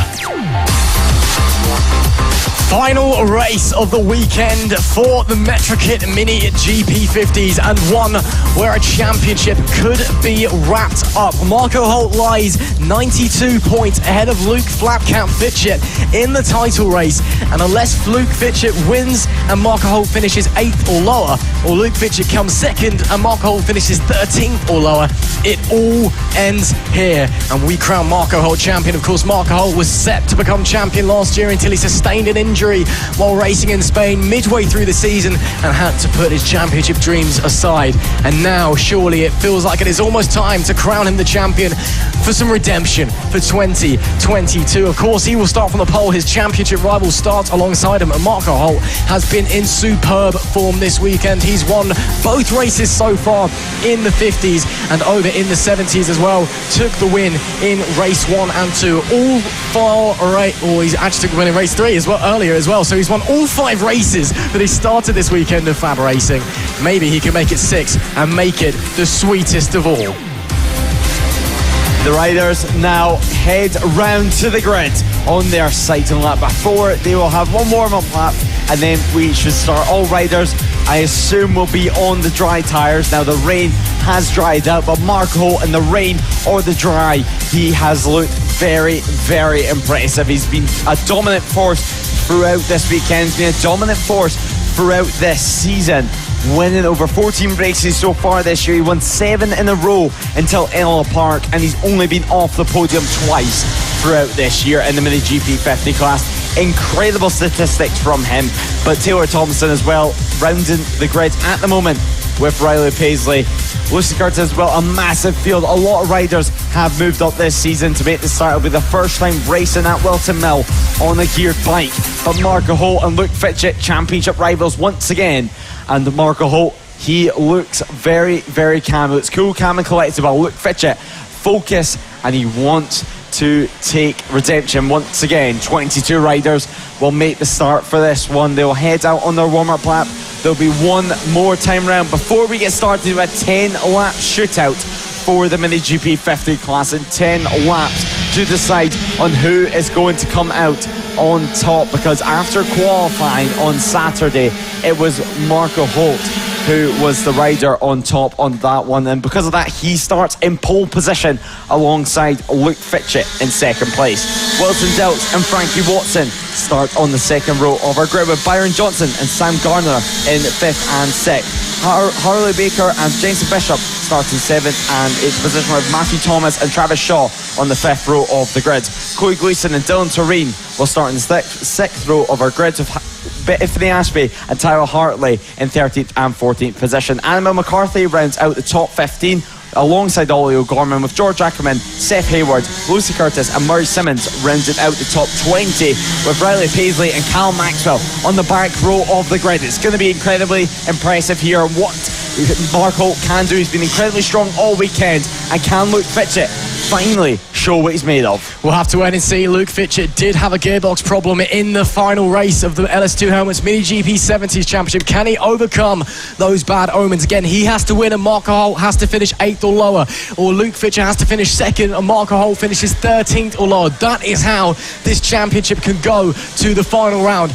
Any other result and Marco Holt is on top of the world. It's almost time for the one we've all been waiting for, the final race of the weekend and the championship decider for the Mini GP 50s. The championship rivals lining up on the front row. We are seeing told we've got a few bikes just a little bit out of line on the grids trying to get an advantage, and they need to be straightened up, so there might just be a slight delay before the red lights come on and off and we get underway. So as we just wait for the flag marshal Lee Clowes to point upwards, it is time to go racing for the final time this weekend. It's lights out, we are underway. It's a great start from Flat Cap Fitchett, but Marco Holt manages to start into second, and that was the fast starting Wilson Dilks as well. It's a great start from Flat Cap Fitchett. That's what he needed to take the lead early on, and now we just need some bad luck to beset magical Marco Holt is on the run up to Christmas Corner. Marco Holt already back through on Flat Cap Fitchett. He's back into the lead on the 50M machine and back where he wants to be. Further down the field, it is Wilson Dilks in third place, with Frankie Watson following him close behind in fourth. Byron Johnson actually got a great start there from fifth on the grid as well. He's slid up and up into fourth place there, so great start there from the 37 of Byron Johnson, but it will be Marco Holt that leads the way coming onto the back stretch, close in tow championship rival Luke Flat Cap Fitchett. Reminder that if Luke Fitchett is to finish second, Marco Holt must finish 13th or lower. This is going to be a tense one the whole way through. Marco Holt leads on lap 1. This is the one everyone's been waiting for at the moment. It's Bethany Ashby trying to get past Travis Shaw further down the field. Ollie O'Gorman battling away with Lucy Curtis at the back of the field, but already Wilson Dilks trying his best to get through on Luke Fitchett as Marco Holt continues to lead this field through after one lap. Half a second was the gap between himself and Luke Fitchett. Wilson Dilks setting the fastest lap of the race so far. He came from quite back in the field straight away after a fast start. Sam Gardner inside the top 5 as well, with these two continuing to trick it out on the circuit. Luke Fitchett, he's looking for redemption between himself and Marco Holt. He doesn't want Marco Holt to have it easy once again. Marco Holt is trying to run away with it every single time, and with a 10-lap race this time around, it's going to be a very, very quick. It's going to come thick and fast here in the Mini GP 50 class. We have 20 riders out on the circuit at the moment. Byron Johnson watching this battle unfold of the championship, changing every single lap, with Wilson Dilks looking round the outside. He backs out of it. He looks down the outside though, and he makes it work. He makes it stick. And Wilson Dilks, he's through at the moment, with Luke Fitchett only able to look at his back tyre with 9 laps remaining. What a move from Wilson Dilks. Super dive bomb up the inside to take P2. And now Flat Cap has a mountain to climb if he wants to keep his championship hunt going into the final round at Three Sisters. Marco Holt is starting to run away at the front of the pack. It was 1.2 seconds, the gap between himself and second place at the last time at the line. They'll come round this time to make it 8 laps to go, and we'll have to check the gap from Marco Holt back to Wilson Dilks is 1.5 seconds. So Marco Holt continues to go faster. Another fastest lap of the race for the championship leader as well, a 52.713. He is flying around here. He wants to make it 6 wins out of the 6 races that he's entered here at Whilton Mill in the penultimate round of the FAB-Racing Mini Bike British Championship, as Matthew Thomas has a brief look up the inside of Harley Baker, but decided not to make the move. We've got a great scrap going on here. Sam Gardner alongside as well, and Jensen Bishop at the back of this pack. Great to see Sam Gardner out here after a big crash in the LS2 Helmets Mini GP 70 British Championship Race 3. Great to see him back on the 50 machine, but this battle very close in the middle of the pack, fighting over 5th place at the moment. Fighting away with 8 laps remaining. Harley Baker still ahead of Matthew Thomas at the moment, but Sam Gardner on the 56 machine, 7th place at the moment. Jensen Bishop watching him. We spoke to Jensen Bishop this morning, who's feeling confident. He's happy with the way he's improving on this Mini GP 50 bike, and also in the 70 class as well, making that step up. It's been interesting to see how many riders in this class that's racing it this season are going to make that step to the 70s next year, with Matthew Thomas diving down the inside there, but he had to back over it very quickly as Jensen Bishop there round the outside. What an impressive move from himself, ahead of Sam Gardner at the moment. So Jensen Bishop managing to make his way ahead of Sam Gardner, managing to make his way into 7th position with 7 laps remaining. That was a very impressive overtake. It was indeed. What a move from Jensen Bishop round the outside at Christmas corner. That is how you show how it's done. Just brilliant stuff there from the number 11, Marco Holt. Another fastest lap last time by, a 52.211, and now 2.5 seconds back to Wilson Dilks in P2. But this battle for P5 still rages on. Very, very close between these four riders. Harley Baker just holding on at the front for the time being. Matthew Thomas got a run up the hill into Christmas corner last time. He's going to try a similar thing again. I think he might. Does he duck into the toe? Does he brake a little bit later? No. Harley Baker able to hold on for the time being, but Matthew Thomas looks like he has a lot of pace on board that number 47 machine, and we've seen that awe-inspiring overtake from Jensen Bishop as well. We know what he can do, so it's only a matter of time before moves start being made in this mid-pack battle. There is Harley Baker doing a great job on the number 24 machine in P5, just holding off the riders behind him at the moment and absorbing all of that pressure in fantastic fashion. Another fastest lap for Marco Holt of 52.073, and just 5 laps separating the 58 from the Mini GP 50s 2023 championship. Can he keep his cool, or will he succumb to the pressure? Only time will tell. Another great defensive effort there from Harley Baker as Flat Cap Fitchett has got past Wilson Dilks, but is it too little, too late in the season for the number 7 to keep his championship hopes alive? Surely it's great that he's up into second, but he needs Marco Holt to finish 13th or lower in this position. So the pressure is on for Luke Fitchett. He's just got to keep it on the black stuff. It is up to Lady Luck now. Now they power it out through. Luke Fitchett, can he keep his championship hopes alive? 3.5 seconds was the gap last time around between himself and Marco Holt. You have to say he's waiting for Marco Holt to make a mistake, or he's going to have to put in some magical lap times very, very soon and very, very quickly. But once in doubt, drop into that third position last time around. Super impressive weekend for him. He's been great at starting it, as there is that battle still continuing. Sam Gardner at the back of it, Harley Baker at the front with Jensen Bishop and Matthew Thomas in the middle, as there is the battle for second position as well. 4 laps remaining in this race, and the gap between with Byron Johnson in the middle of those two groups. He's in kind of a ghost town at the moment by himself in the middle of the circuit, but now they power it through towards Chapman. Does Luke Fitchett. So Fitchett on the number 7, chasing away and trying to defend from the number 85, hoping that Marco is going to make a mistake. Harley Baker there defending from Matthew Thomas. Matthew Thomas now looking like he's going to make a move very, very soon. On the brakes though, Harley Baker seems to have the advantage over the likes of Matthew Thomas. Of course, he's still learning after moving up to the class, but Sam Gardner also making a move behind these guys, and he had to back out of it on Jensen Bishop, as there's Taylor Thomason on the grass. He did well to keep that up there on the slick tyres in the wet grass, in the damp grass anyway. But 3 laps remaining in this race, and Harley Baker is defending for Matthew Thomas. He is indeed. Matthew Thomas looking racier and racier every single lap. He's got a great run up the inside this time as they rocket up to Christmas corner. Surely no. Harley Baker still holds on to that P5 position. Unbelievable. He's doing a superb defensive job at the moment, as Matthew Thomas just cannot find a way through that number 24, even with clearly having the superior pace at the moment, and that's now allowing Jensen Bishop to close up to the back of Matthew Thomas as well. So it's all to play for as we've got a rider down there. That is Ollie O'Gorman. That has gone down. What a big shame for him, as it is 2 laps to go at the line this time for this group here, and still Matthew Thomas unable to find a way through. Matthew Thomas unable to find a way through on the brakes at the moment, but in the outside there, cutting off almost his front wheel was Harley Baker, and that is why it's so tricky.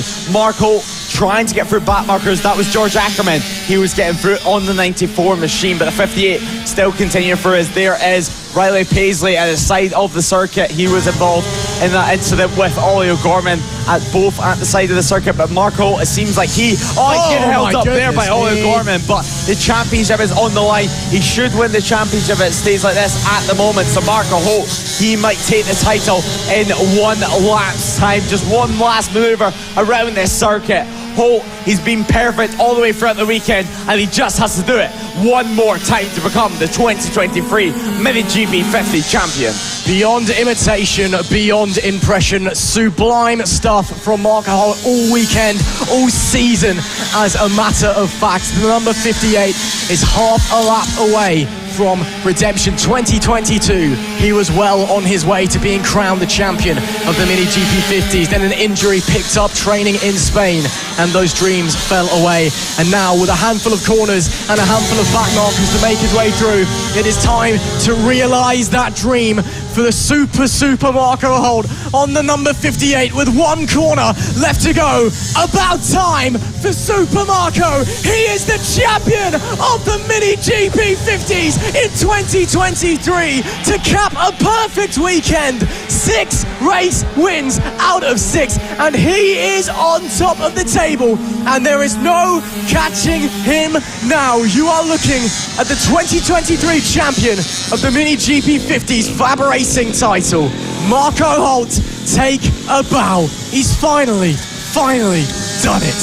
He's done it, and is he going to celebrate? Yes, he is, and putting on a special championship winning t-shirt. Get his dad to help him take off his helmet.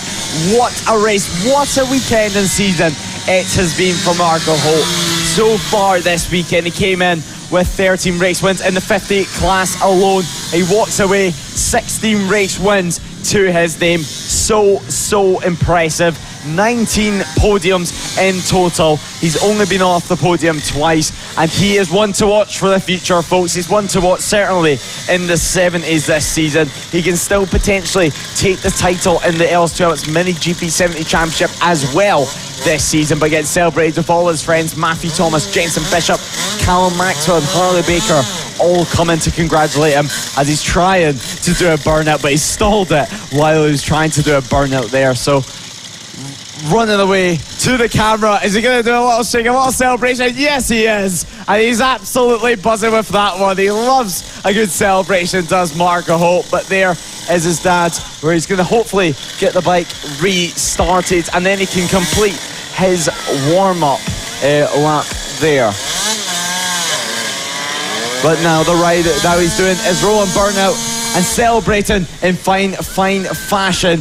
But now he goes away with a great race win. 2.1 seconds at the line, and the monster on the helmet used to be the Minion. He was the monster on the circuit this weekend, winning 6 out of 6. Everyone waiting, of course, outside of the circuit. But celebrating with him, I'm sure. Marco Holt celebrating with his family tonight. A couple of apple juices will be consumed for Marco Holt, and a little cuddle between himself and Luke Fitchett. They've been championship rivals for over 2 years now, battling away with it, and now it is great to see Holt on top. Yeah, apple juices for Marco Holt, maybe some other beverages for the older members of the family. But there you go. Marco Holt takes the victory and the championship with a perfect weekend. You have to feel for Luke Flatcap Fitchett, getting so close and yet just missing out on the title. He finishes in P2 with Wilson Dilks rounding out the podium. Byron Johnson, a great result there for him in P4, with Harley Baker holding on to P5 in the end there, despite the attacks from P6, Matthew Thomas. Jenson Bishop was 7th, with Taylor Tomlinson in P8. George Ackerman was 9th, with Seth Hayward in 10th. Callum Maxwell 11th. Ollie O'Gorman was 12th. And unfortunately, we lost Sam Gardner, Chloe Gleason and Beth Ashby. That is it for the Mini GP 50s here at Whilton Mill, and that's it for the champion as well, as Marco Holt takes the title. And of course, he is in the hunt for the LS2 Mini GP 70s British Championship as well. So maybe the double championship winning season for Marco Holt. We've never seen the likes of that before in the Metrokit classes, so potentially history awaits for the number 58. What a fantastic result for him there as he makes his way back into the pits. Marco Holt is champion in 2023. As they make their way back into the pits, there is just a slight delay. There was a crash at the final corner in the previous race. We will get going with the final race of the weekend shortly, the race 3 of the Pit Bike 140s, where the championship has already been decided, so now it's just sheer racing action with all of the riders making their way back into the pit lane. And Lewis Ray, what's Marco Holt feeling right now? He's got to be feeling ecstatic. Yeah, he's going to be feeling the mix of emotions, be feeling relief, happiness, And I'm sure he will be sad that he knows the season is coming to an end, but he's done it around early. So Three Sisters in 1 month's time is going to be extremely interesting. So it is, because we are going to have Mark Holt being able to unleash absolutely everything. Although in that race, it didn't look like he left much in the tank, as he's done all weekend, to be honest. He's been pushing on for the whole weekend, and you can see plenty of people watching on at the side of the circuit. Of course, all the marshals, the medics, the officials doing a great job here at FAB to keep everyone safe and keeping the event running very, very swiftly. But now we're just going to have to wait and see what is going to happen. But plenty of people watching on. Plenty of people have turned out this season to watch the championship, and plenty of people have turned out to watch this event and watch this event unfold, thanks to the brilliant marshals and medics and the officials. Without them, this couldn't go ahead. But of course, plenty of people came to watch this racing here today, and no wonder, Ross, because we've had awesome racing on and off the circuit. Of course, we've had rain, we've had sunshine, and we've had mixed conditions for these guys as Annabelle McCarthy walks away with one of the medics. Absolutely. Obviously a crash on the final corner there late in the race. A big crash. Annabelle McCarthy looking all okay, just going for a checkup. Yeah, luckily to see everyone is all okay. But what a great year it's been in the Mini GP 50 this year, Lewis. Although the championship wrapped up a month early for some people's taste. You know, Mark Holt, he's been so sublime again. He's got that redemption that he wanted, as we can see the crowd watching on, waiting for the final race of the weekend. They're just in front of our commentary box, actually. But what a race it's been for Mark Holt. What a season it's been for Mark Holt, and the 50s as well. You know, it's been such a large championship this year. We've had so many riders. It really has been such a joy to follow. Yeah, it's been one of the best championships we've seen in a long time, especially the amount of numbers that have entered the class this season. 23 riders started the race this round alone, and it's been consistent numbers all the way throughout the season, through the low 20s, and we compare that to last year. Some rounds we were lucky to even get 10 bikes on the grid, and now we have well over 20 every single round. It's extremely impressive. I actually am wondering next year, if we get any more numbers than this, how are we going to fit them on the grids? We've seen last round they were starting round the corner at Roura, but still, of course, these guys have 3 races left in total this season, and they will be back out at Three Sisters for the first time ever in a month's time. On the road to MotoGP and the feeder series to the British Talent Cup and RedBull Rookies, live from Whilton Mill, this is FAB-Racing Mini Bikes British Championship. Hello and welcome. You join us at the final race at the penultimate round of the FAB-Racing Mini Bike British Championship here at Whilton Mill, as Dale Baldwin, the series photographer, just setting up his camera, getting ready for some snaps of the pit bike guys. They're heading out for their final race and the final race of the weekend before we all wrap up. Just waiting for a quick delay following an accident at the end of the last race. Everybody is okay, just some cleaning up required, and then we shall get going with the pit bike 140s, where, of course, Lewis, we have crowned a champion in race 2, Chris Wells, on top of the world, and he will be wearing that number 1 plate ceremoniously handed over to him by 2022 champion Rossi Banham. But now all pressure's off. I'm sure Rossi Banham, starting from the pole, is going to do that Rossi Banham thing where he just disappears off into the distance and is wheeling halfway through the race because he's bored.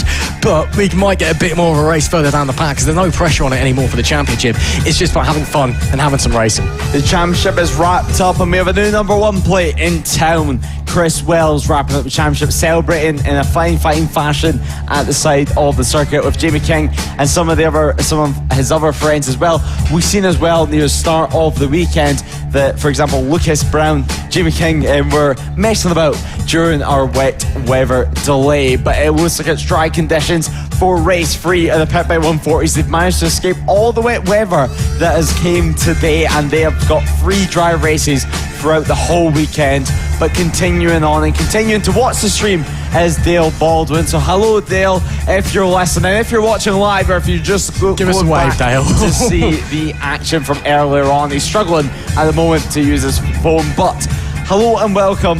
If you're just joining us, you've joined us at the perfect period, and Dale taking some pictures of some wildlife out this sim at the moment. But from wherever you're watching in the world, it's great to have you watching with us, no matter where you are, and let us know down below on who you're supporting and what you cannot wait for the final round of the championship at Three Sisters. But it's going to be a great last race of the day, is this one. Sometimes the highlight of the weekend is the pit bike 140 class. Rossi Banham on pole position, as you mentioned. He might just go all out for this one, all guns blazing, or perhaps with no pressure on his back, he might go nice and calm for the first couple of laps, have a fun race with Taylor Lawrence, and then clear off into the distance with a couple of laps to go. But we've seen with a couple of laps to go in race 2, he was literally wheeling, looking at the cameras while wheeling and messing about on the circuit. You could tell he was just a bit bored. He wanted to showboat, and he was very, very lucky. He did get the race win. Otherwise, a few people would still be taking the mick out of him.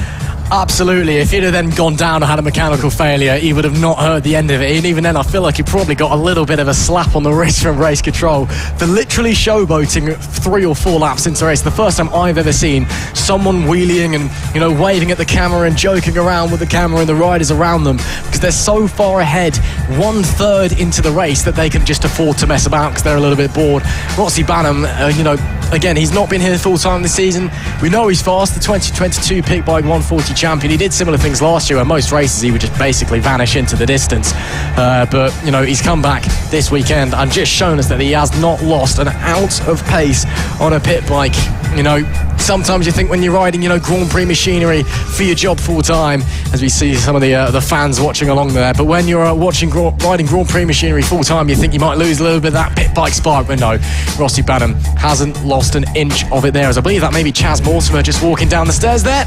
And there, great to see Chaz back in the FAB Racing paddock. Of course, Ethan Sparks is here this weekend. Chaz Mortimer, of course, a Grand Prix racing legend, managing Ethan Sparks this year over in Spain, and also a member of the Danny Webb GP Cam team, one of the largest teams we have here at the FAB Racing paddock. And as we just wait to get going, but yeah, great to have Chaz back here in the paddock. It's been a little while since we've seen Chaz, so great to see him here and supporting his rider and supporting the Danny Webb GP camp as well. Danny Webb isn't here this weekend, but he normally is, so yes, Chaz has come in his place, but still great to see him. As there we see Lewis Ray, one of our commentators, walking out of the commentary box there. He's on the hunt for somebody, I believe. Lewis Ray, of course, and myself, Ross Mack. So bringing you the commentary for the final race of the weekend. Hello and welcome if you are just tuning in, wherever you're watching from around the world. Unfortunately, you join us just in time for the final race of the weekend. We're experiencing a short delay, but we hope to be underway with race 3 of the Pit Bike 140s shortly. And there are the pit bikes over in the holding area. As you can see, Chaz Mortimer having a quick chat with somebody there. And yeah, we are looking like we're not too far off getting ready to go racing. As into the commentary box, looks like, and as the ride is waiting and ready to go out, and it's all good, and yeah, it's just hanging around, chilling, waiting for the final race of the weekend here at Whilton Mill. And there is Taylor Lawrence, your 2021 Pit Bike 140 champion, having a chat with some of his colleagues. Pit Bike Sonic, the Blue 76. Jay King, a 3-time champion in pit bikes, a 4-time champion in FAB Racing. He is racing royalty around these parks. And the pink helmet with the black leathers, that is Rossi Banham, the man going off of pole position, hopefully in a few moments' time. And hopefully he won't be streaking into the distance like he normally is. I'm joined in the commentary box by a very special guest. It's Finley Powell. Hello, Finley. How are you doing? I'm all right. It's been a good weekend so far, and I'm looking forward to this new race. Yeah, it should be very, very exciting indeed. So tell us a little bit, tell the audience at the home a little bit about yourself, how your weekend's gone, how your season's gone overall, and just generally how you're feeling, especially now looking forward to the final round at Three Sisters in a month's time. Yeah, it's been a pretty good year. I've had a couple of DNFs this year. It's been a bit of a shame, but yeah, I turned 11 a couple of weeks ago. Happy birthday. Yeah, and I know. But yeah, so it's been, aside from a few DNFs, it's been overall a pretty positive season for yourself. You're improving every time you're getting on the bike, you're learning and you're rolling, and again, that's all part of what FAB Racing is about, coming out here. And, if you were to say to anybody at home who maybe fancies coming in, giving it a go, maybe someone around your age or a little bit younger who is maybe interested in joining in FAB Racing, what would be a piece of advice that you'd give to them? If you want to have a go, certainly start off with the mini motos, because some of the people that like go onto the pit bike straight away start to struggle when it gets higher up in the classes. That's fair enough. And as well, obviously, you made your start on the mini motos quite some time ago now, given that you're a big boy of 11.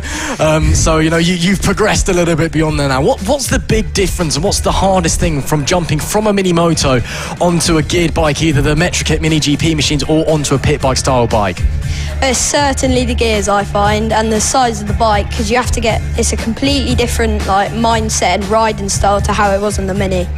Do you think it races the same as the mini as well? Because obviously on the mini it's twist and go, it's very small, you can get right up and close with the other riders. The bigger bikes, they're a lot faster, especially through the corners as well. So do you have to maybe race it slightly differently, let alone just ride it? Or is it just kind of the similar thing, you hop on the bike, your right hand goes backwards and you go forwards? You have to be a lot more careful on the MetroKits, as there's a lot more riders around now I'm riding. And on the minis, it's a bit smaller and you can kind of control the bike a little bit easier than the MetroKit. That is fair enough. And, next year I assume it's going to be a similar thing. Expecting to see you back here in the Fab paddock. I'll be very disappointed if you don't.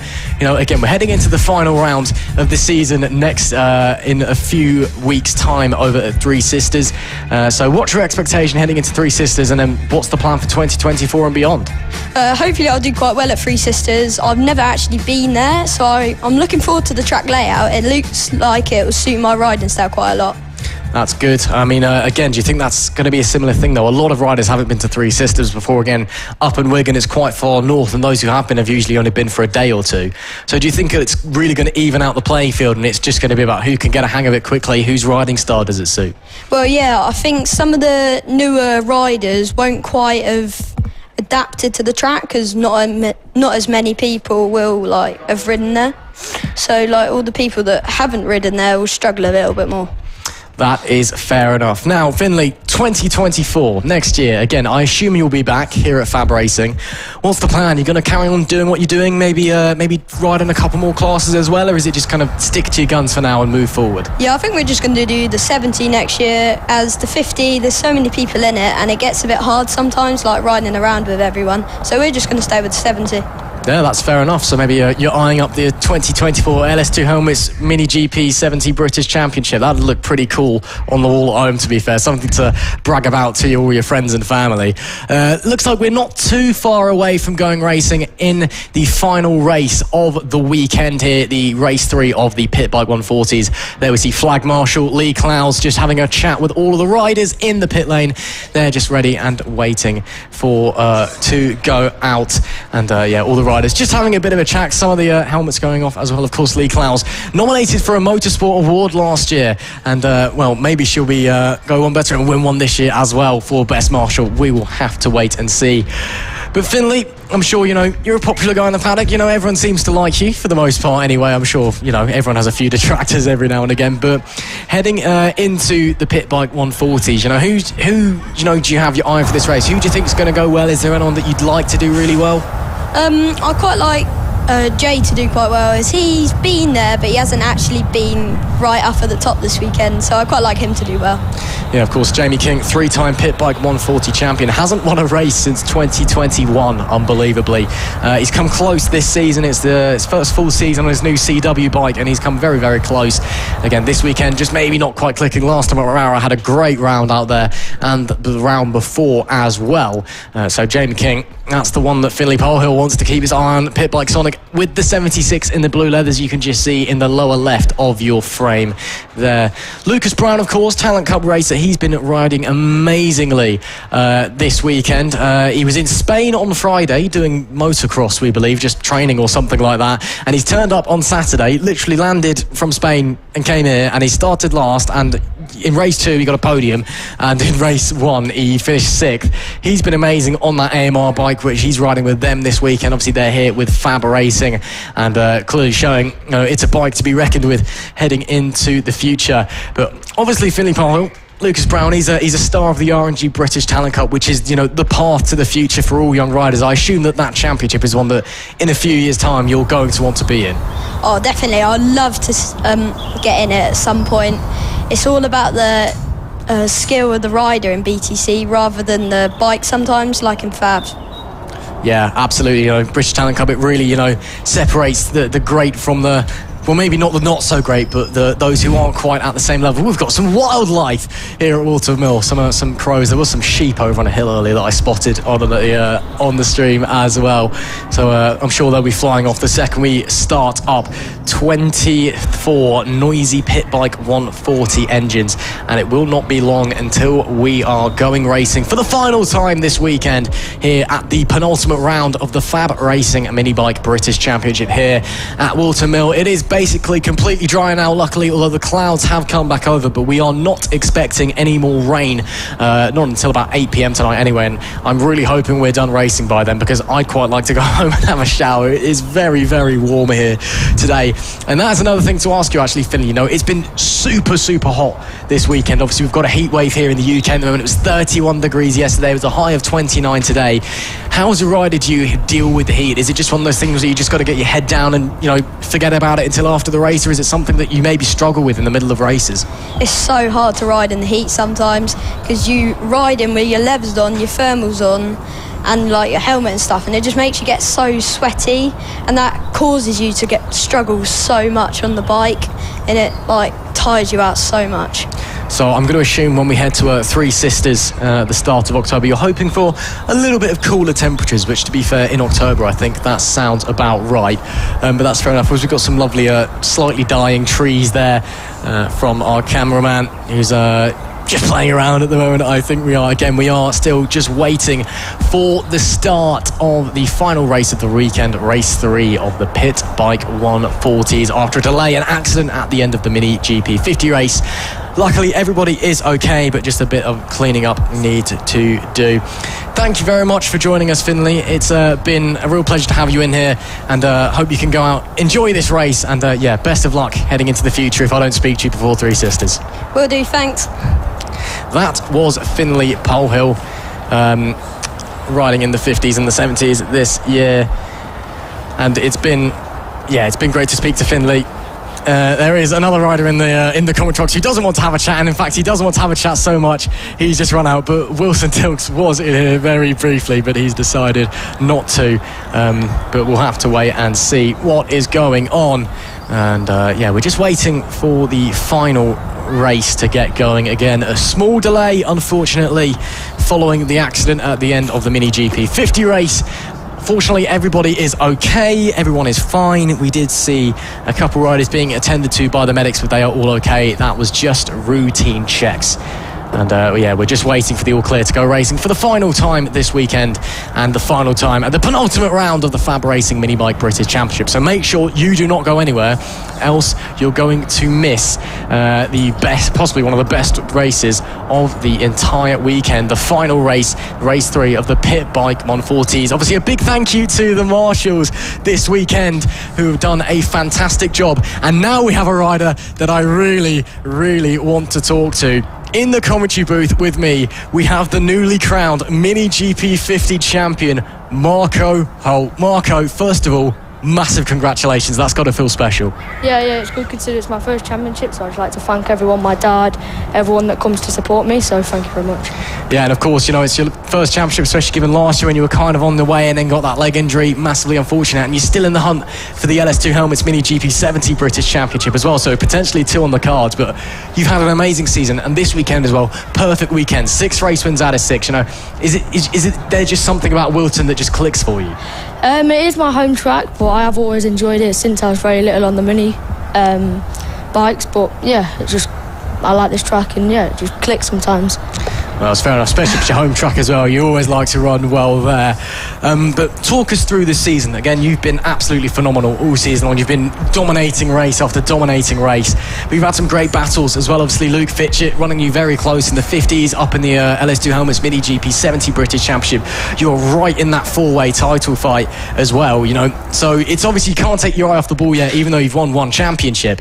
But, you know, looking forward, are you just ready to get going at the final round? Are you looking for a couple of days of relaxation following picking up the 50s? I think a bit of training would help, but I think we just got to ride how we normally do. So it's a little bit less of the championship and just ride, really. Yeah, and I take it you probably haven't been to Three Sisters before, have you? I have in a B&B round. But nice track. Fast. Okay, yeah, no, because most of the riders we've been speaking to this weekend have never been there ever, so it's just kind of a lot of people are going in. It's a totally new experience. So interesting to hear that you've been there. So that may be a slight advantage heading into the championship final. But obviously, looking at the LS2 Helmets Mini GP70 British Championship, you are about 30. Actually, no, you are in the championship lead now. I do apologise. So you took the championship lead at the end of race 3, but there is 33 points covering the top 4. That's yourself, Luke Fitchett, Blake Wilson and Arch O'Brien. It's incredibly close between you guys. And, when you're out there racing each other on track, is it one of those things where there's a championship on the line, or are you just racing your mates out on track? Racing my mates out on track, because I don't like to think too much about the championship, because I think it almost gets into your head and it plays about with your head. So just go out and ride, really. That's fair enough. And again, a perfect weekend this weekend. You've had a fantastic season. 2024, what's the plan? Are you maybe planning to just go out and try and get the 70s again, try and get the 50s again, or is there other things in the works? No idea yet, really. We're just waiting for my dad to see what we can do, and then go from there, really. That's fair enough. Check the budget and all of that. Maybe back to Spain as well. That could be another possibility as well. And then maybe in a few years' time over to the RNG British Talent Cup. I assume the lure of the British Talent Cup's got to feel quite nice. Yeah, it'll be really nice to get there, meet a few of the riders, and Well, we'll have to wait and see what the future holds. I mean, you're in the right place to go there, of course. Over 60% of the RNG British Talent Cup field made up of FAB-Racing graduates. Looks like we are not too far away, he says, from going racing for the final time this weekend. So obviously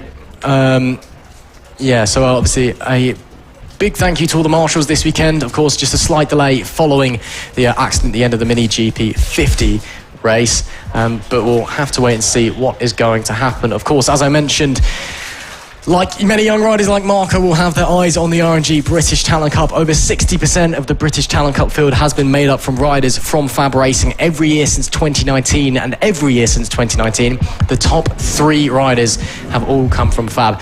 Thank you very much for joining me in the commentary box, Marco. It's been a real pleasure to have you here, and congratulations once again on the 50s championship, and best of luck for Three Sisters and fighting in the 70s. Thank you very much.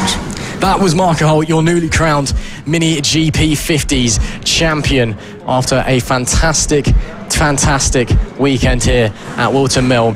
It's almost time to get racing for the final time this weekend. And we'll just have to wait and see what is going to happen. Lewis Ray, the final race at the Pit Bikes 140, coming up next. On the road to MotoGP and the feeder series to the British Talent Cup and RedBull Rookies, this is FAB-Racing Mini Bikes British Championship. It is time to go racing for the final time this weekend. Race 3 of the Pit Bike 140s as they make their way out onto the circuit. We have already crowned a champion in race 2. Chris Wells cannot be caught in the table. He will now proudly bear that #1 plate on the front of his bike. But who's to say that any of the excitement has gone away, because now the championship pressure is taken away. They could just go out there and have race and have fun. Rossi Banham on his return to FAB Racing, the 2022 Pit Bike champion. As you see him there, back with the 91.96 on the front of his bike. He has dominated both of the races so far this weekend. In race 2, he was pulling wheelies and waving at the camera about halfway through. That's how confident he was out there. Maybe this race, Lewis Ray, someone can get a little bit closer and challenge him just that little bit. We're going to have to wait and see. Rossi Banham already wheeling on the side-down lap. You can't really ask for more. He's a real showboater, but we love to see it here at FAB. He's getting ready to go racing for the final time this weekend. 2 warm-up laps there. Lee Klaus was telling him, so we should get 2 warm-up laps and then go racing for the final race of the weekend, and the final race for the Pit Bike 140 guys. Of course, they will be back in action in warm-up time, but still plenty of action to come here today. 10 laps remaining for the whole weekend, actually.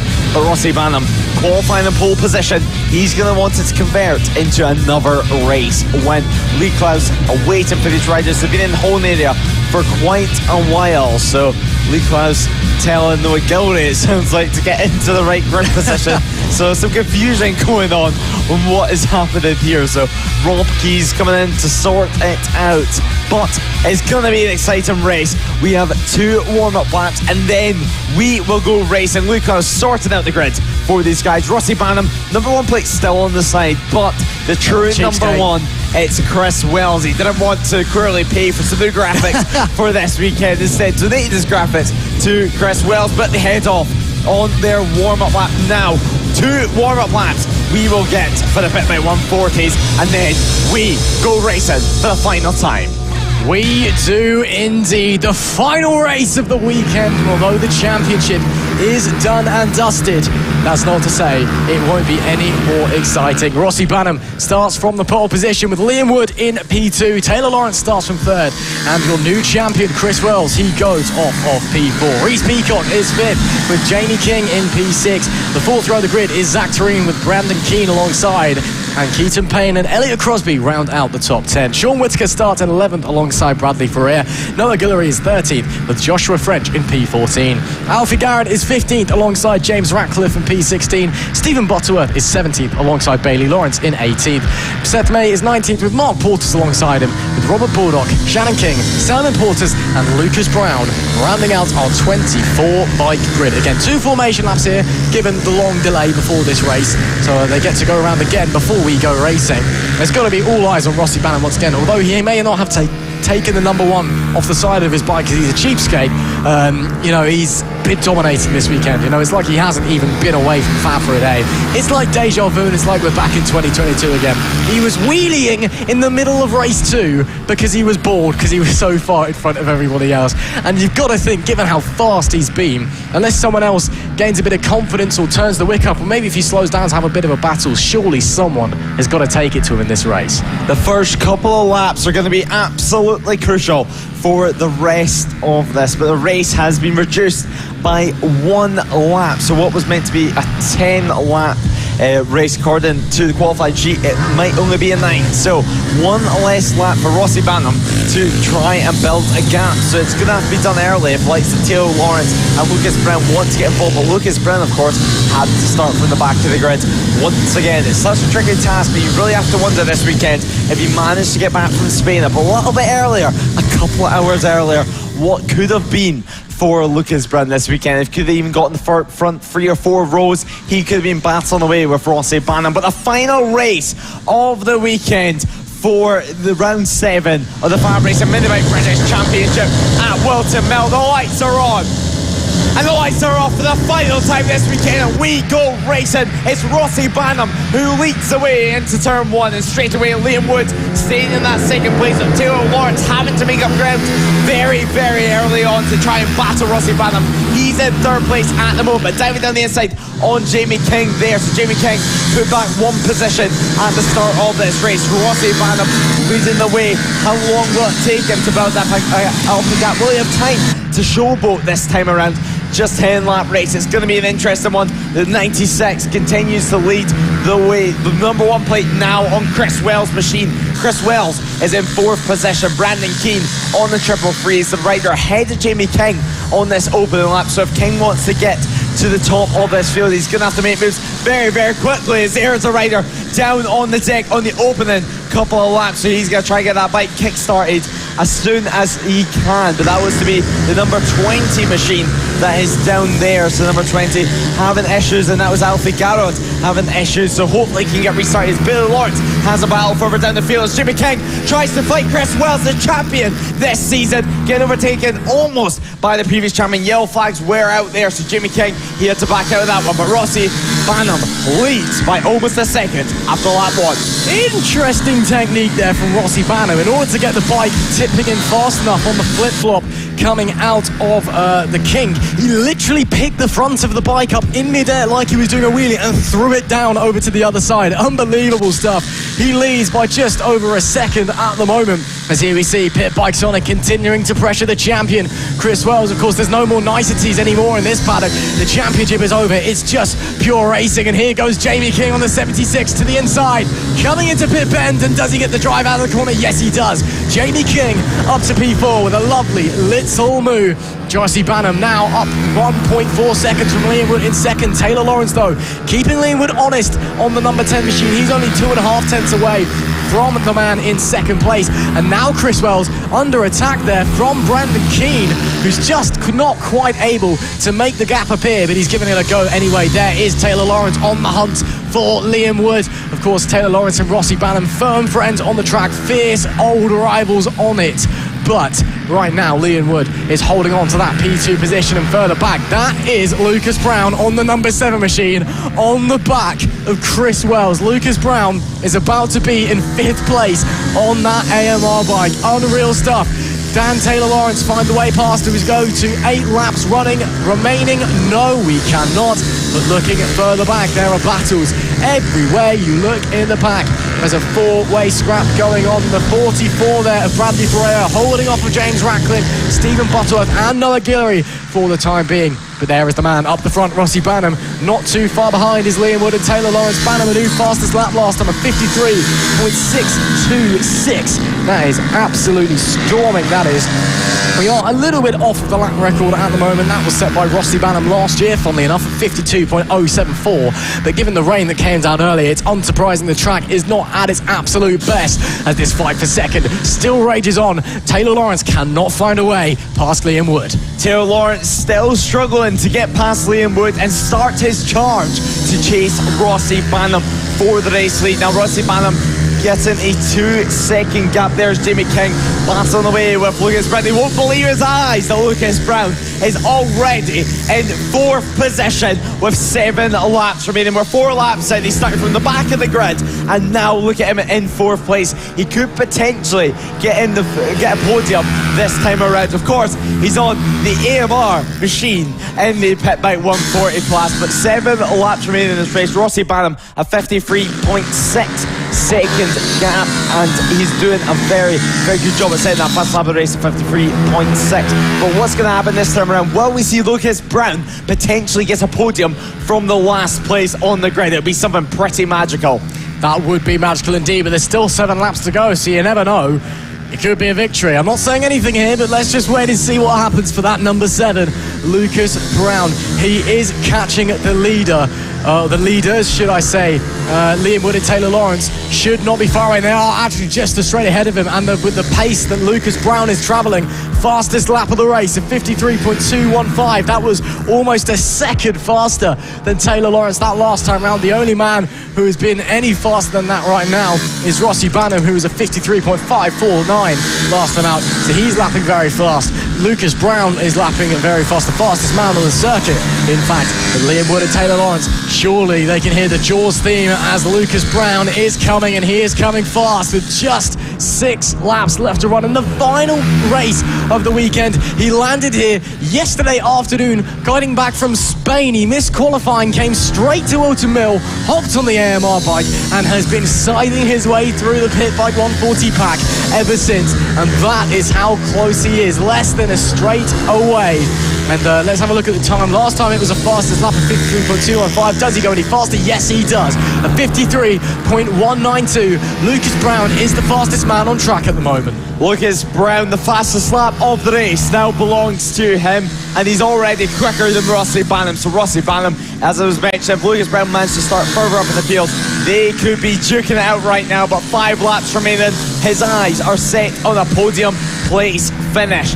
Taylor Lawrence and Liam Wood, if they continue to battle out with Taylor Lawrence still unable to get past Liam Wood, then we could see a shootout here at Whilton Mill in the final laps of the entire weekend as Taylor Lawrence dives down the inside on the number 10, but he has to back up it very, very quickly, and Liam Wood managed to hold his ground on the 94 machine. There is Lucas Brown. You can see the gap closed so much in just one lap, visibly closed in just one lap, but now they power it out through and make it 4 laps remaining for these guys. It's a 53.1 this time around from Lucas Brown. It's even quicker once again, so never fastest lap of the race, and he's catching by 1 or 2 tenths a lap.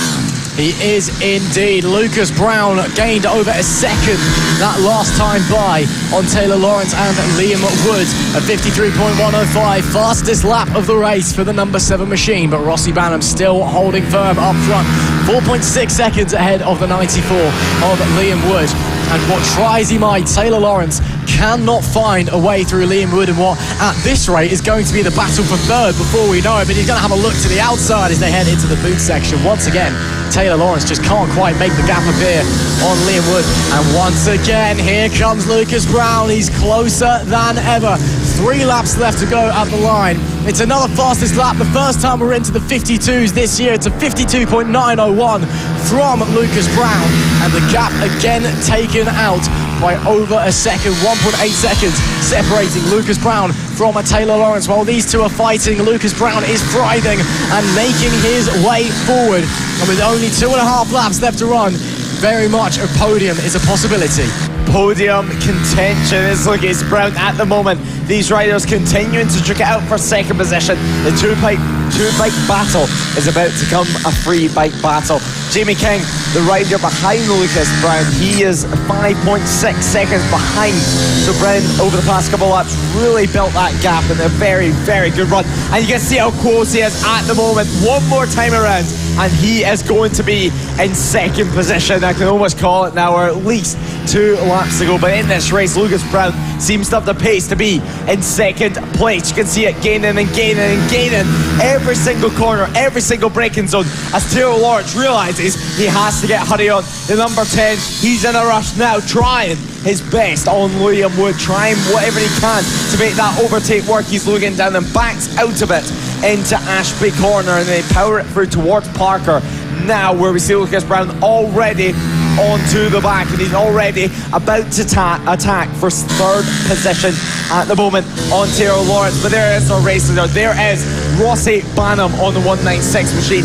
He's had a good year so far. He's had a great round. He's had a spectacular round with a spectacular riding style. The last lap starts now for Rossi Banham, Liam Woods, Taylor Lawrence and Lucas Brown. Now free wide almost into turn 1, a freeway battle for second position.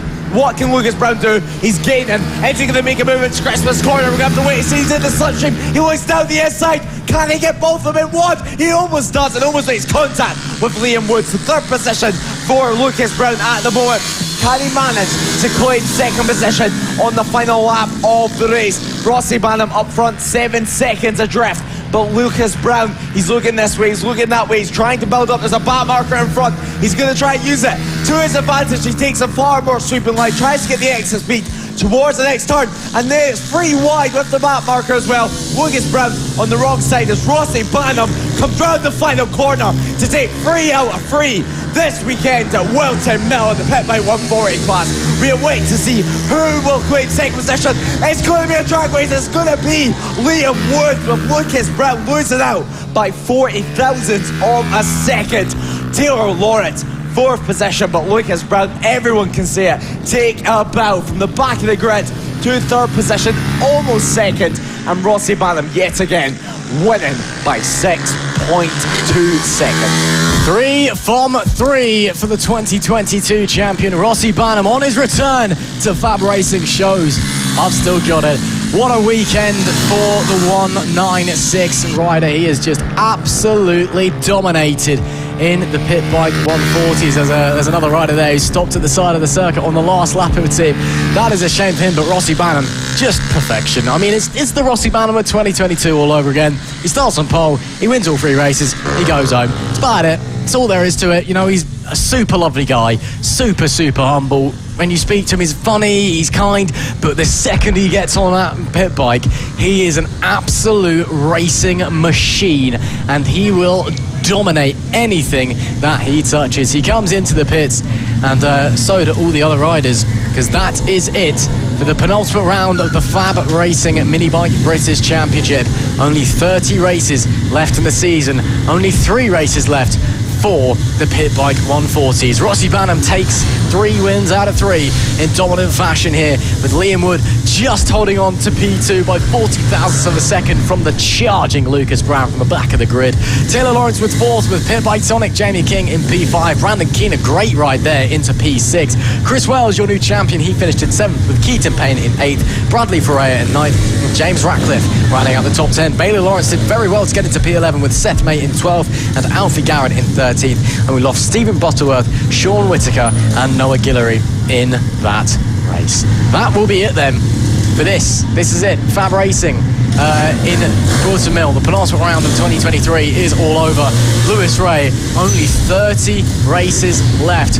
1 race weekend left this season, and then we move on to 2024. So close to the end, it's such a shame, but still a lot of exciting racing to come our way. It's been extremely exciting weekend. We've had mixed conditions. We went from over 30 degrees weather, extremely sunny, extremely humid, to then today it was almost 30 degrees, 28, 29 degrees, only for the rain to pour just after lunch as well. So mixed conditions for them this weekend. The sun is already beginning to set here at Whilton Mill as the marshals, Dale Baldwin, all the officials start to make their way back to the paddock to end their day of hard work. Thanks to all the marshals, all the medics, all the officials, and well done to all the champions that were crowned today. Still some championships to be taken on the final round of the championship, which is going to be coming in 1 month's time at Three Sisters, where the crown jewel of Fab Racing, the LS2 helmets, Mini GP 70 champion, is still yet to be decided and still yet to be crowned. So make sure you join us then at the start of October. It's been a fantastic weekend for us here. Extremely warm, extremely sweaty for everyone, but another thanks to everyone, to the marshals, to the medics and the officials for a great facility as well at Whilton Mill, like usual. But it's been an incredibly impressive weekend for them, and they've had a tough weekend in the heat, in the rain or shine. They always do a great job for us here at Fab. So of course, 1 month's time, join us back in the same places on the Fab Racing YouTube and Facebook page, and the Motorsport Radio Facebook and YouTube page. Join us then at Three Sisters, where a new challenge awaits us as we head there for the first time. It is goodbye. On the road to MotoGP. Live from Whilton Mill. Fab Racing Minibikes British Championship.